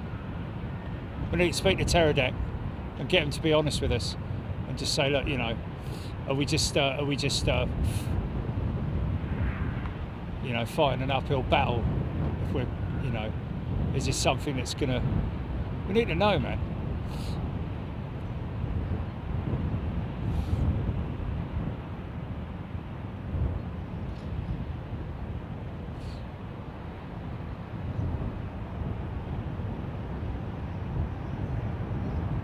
There he is. Oh, I was wondering how you were, Ty. He's thrown 20 bucks in super chat. Coffee. See you next time. Thanks, Ty, mate. Hope you're well. Winning any races?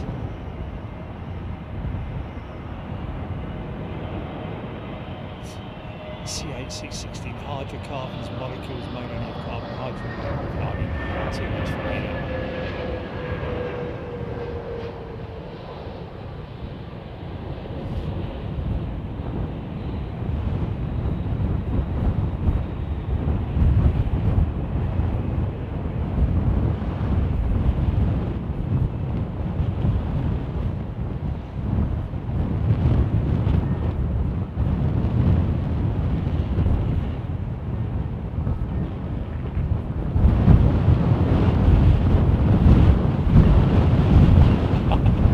I'm fine, thanks, Brandon.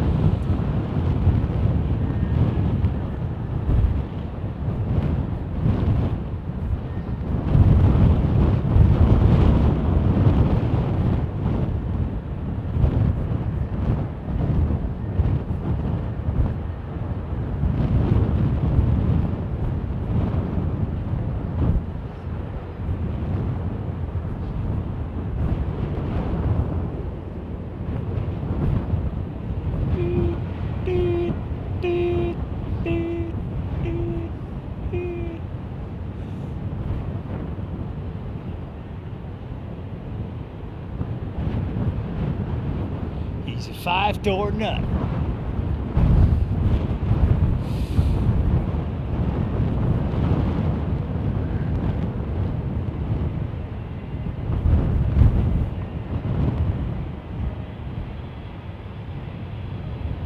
Whoa, easy, son.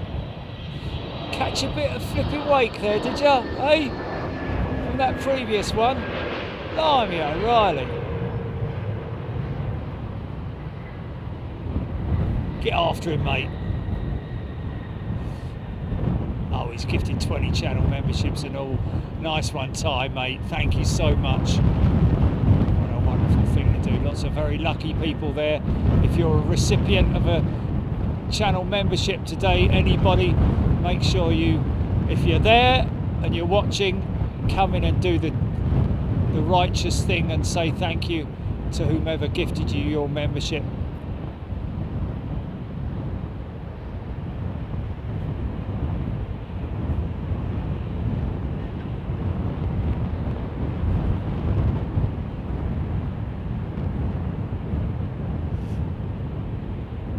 Thanks, Ty, mate.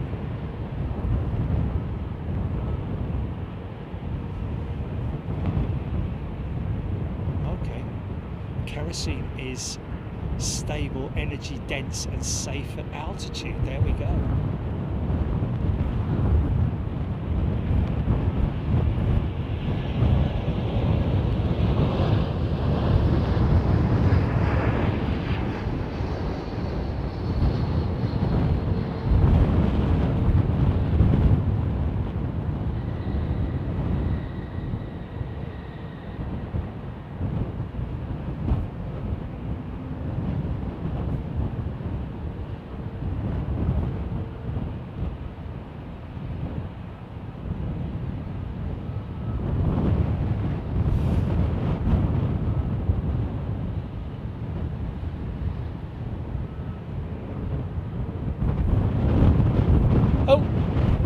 Pigeon. Thanks, Taparay. Thanks for all your input. Appreciate everybody's input today, folks. Wouldn't be the same without you. And I hope that you stick with me during my recuperation period. I know that a ton of you have obviously given us no end of support on that front, and yeah, the family's gonna stick together.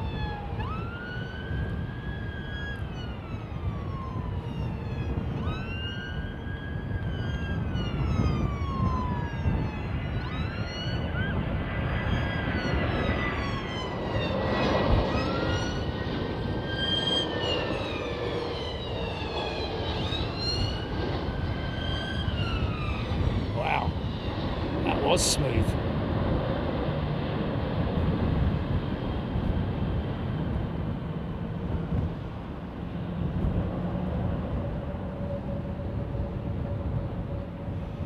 Absolutely, Steph. Of course, we'll be doing a show on Sunday. No doubt about it.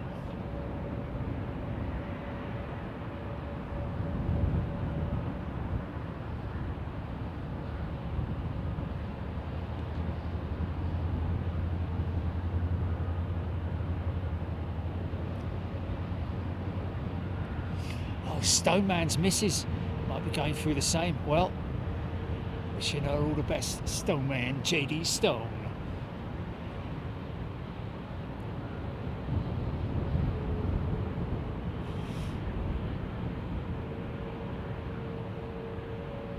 Next Thursday is the surgery. I'm going in on Wednesday, so Sunday's going to be the last show. Obviously, we'll keep in touch with you guys. You know, we're not just gonna we're gonna do just like what we did in during COVID. We'll keep everybody try and keep everybody entertained as much as we can.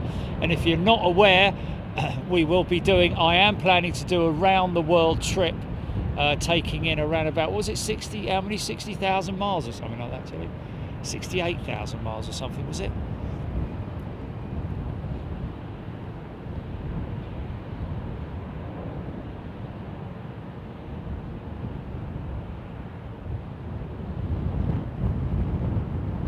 Okay, 56,000 nautical miles. There we go.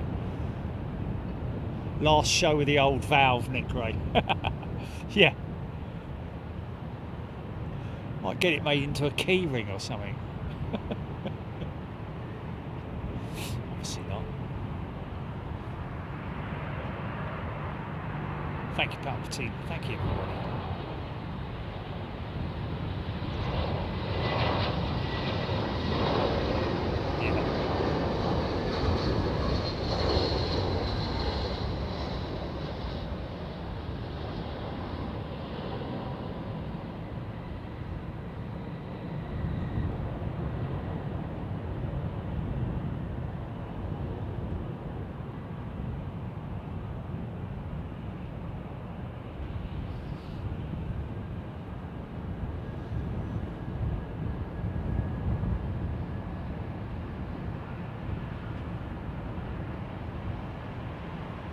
Quarter of the way to the moon.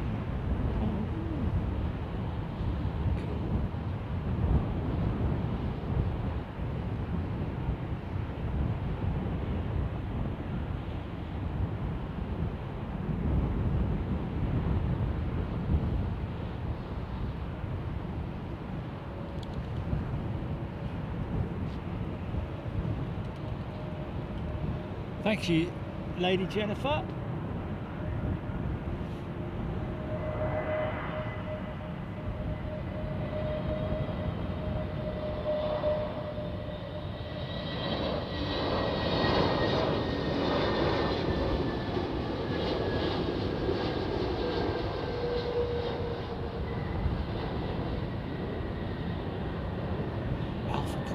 Round the world in 25 days in 1994.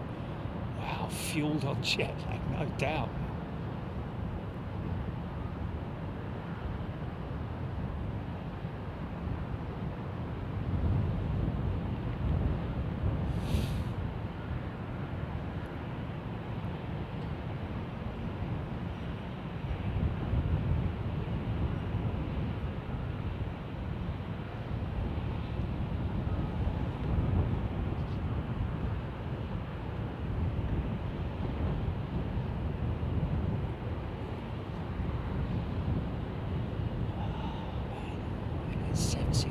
It's a big aeroplane, isn't it, man? You stand next to it, look at the size, dwarfed by that 380, man.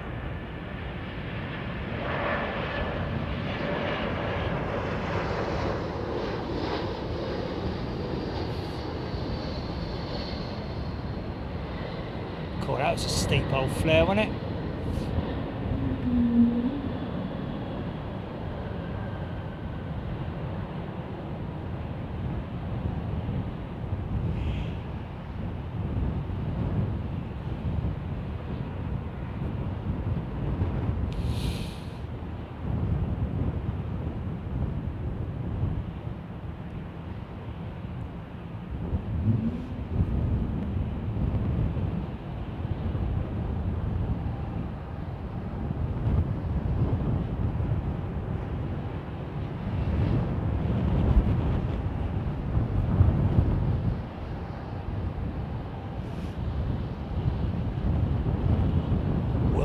Wow, complex open heart surgery in March 2020. Good on you, Wilco, mate.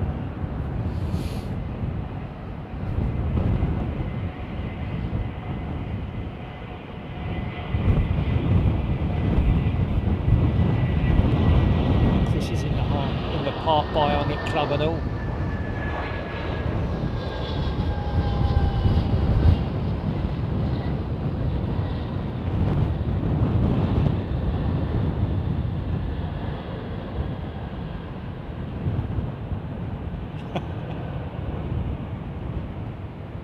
Thank you, Eddie.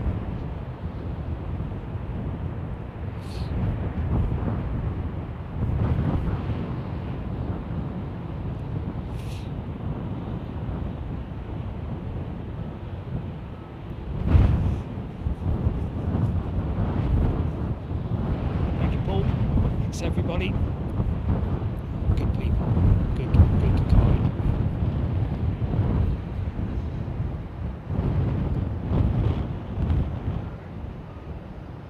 Nice, good lighting.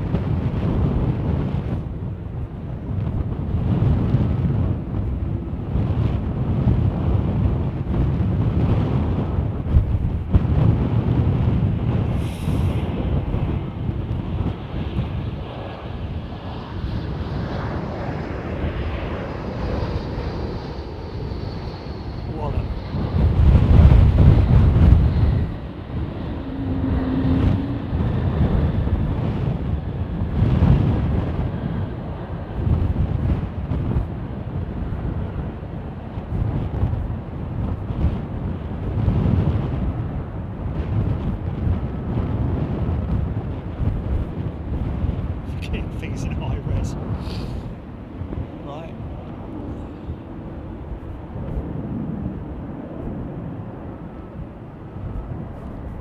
Blimey, O'Reilly. Yeah. That's a lot of work, that is. Right, we'll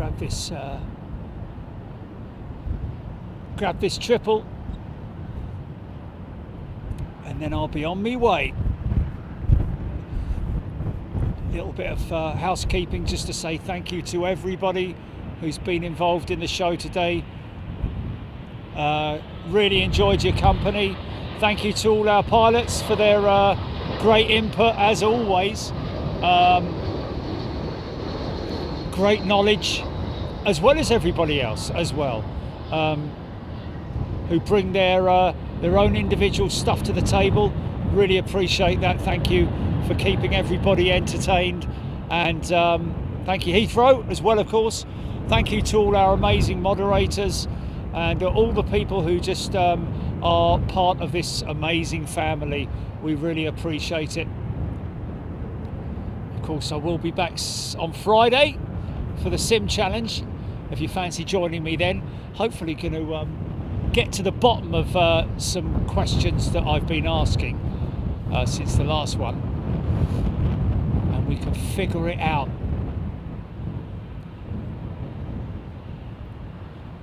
Thanks, Julie, of course. And engineers, yes, fully established, of course. And all the Zamboni drivers out there, God bless you. Yeah, amazing people.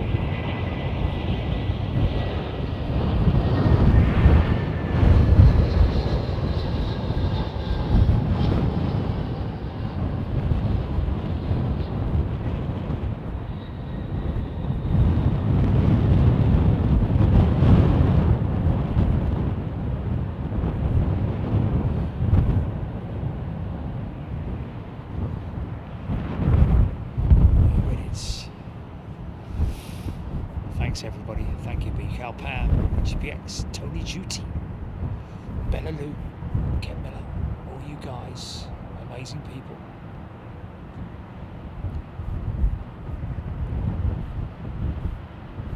And anybody who's gifted as well, all you guys and girls who've gifted membership and super chat, all that kind of stuff. Thank you very much indeed, greatly appreciated. We'll look forward to seeing you on Friday night.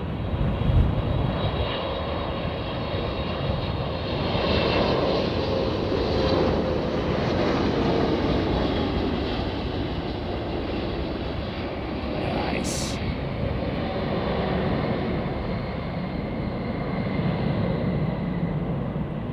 And thank you to the Thistle, of course.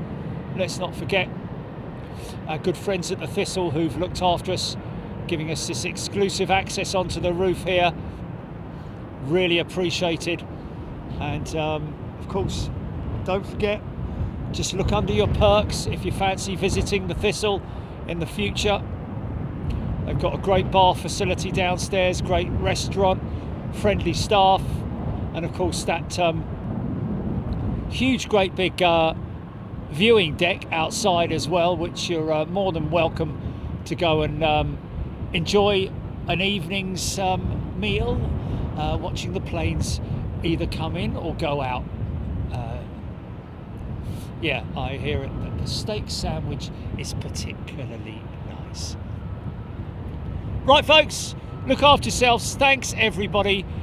Be good. I think, am I saying Screaming Emu, have a good flight? Am I saying have a good flight to Screaming? I'm not sure if he's flying. But anyway, anybody, whatever you're doing, wherever you're going, please be safe, be friendly, be kind, and be happy as much as you can. And we'll see you on Friday. All the best. Cheers. Bye-bye. Okay, catch this dream.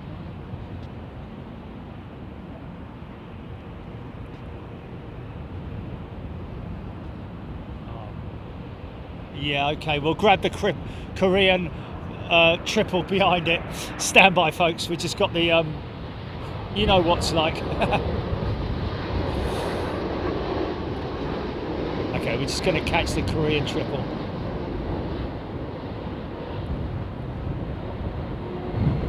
Stand by.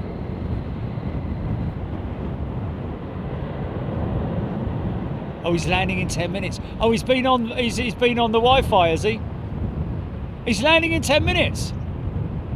Oh no, we got to get Screaming Emu then. Oh no, not landing here. Oh, okay, no, he's landing in Boston. Sorry, man. Yeah. Quick, everybody out to Boston. Grab your Zambonis. Oh, okay.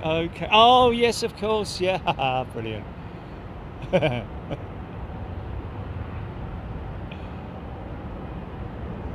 There we go. Let's go, Korea. There is our Korean member on chat. Hello to you.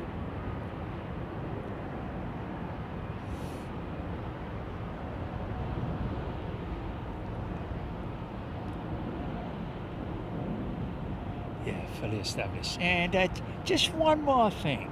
You said your wife was out for 10 minutes. Well, that's not entirely straight, is it? Oh, God, it's him again.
To their own.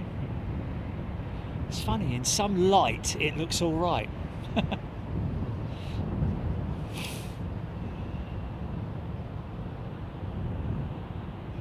Screaming Emu, I hate that livery slightly less than I used to.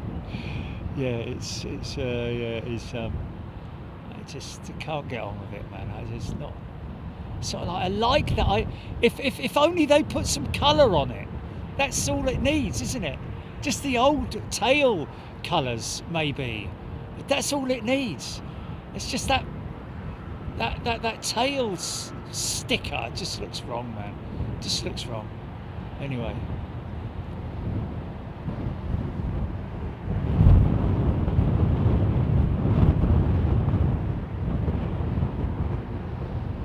Right then, folks, look after yourselves. Thank you, everybody. Take care, and we'll see you on Friday. Ta-ra!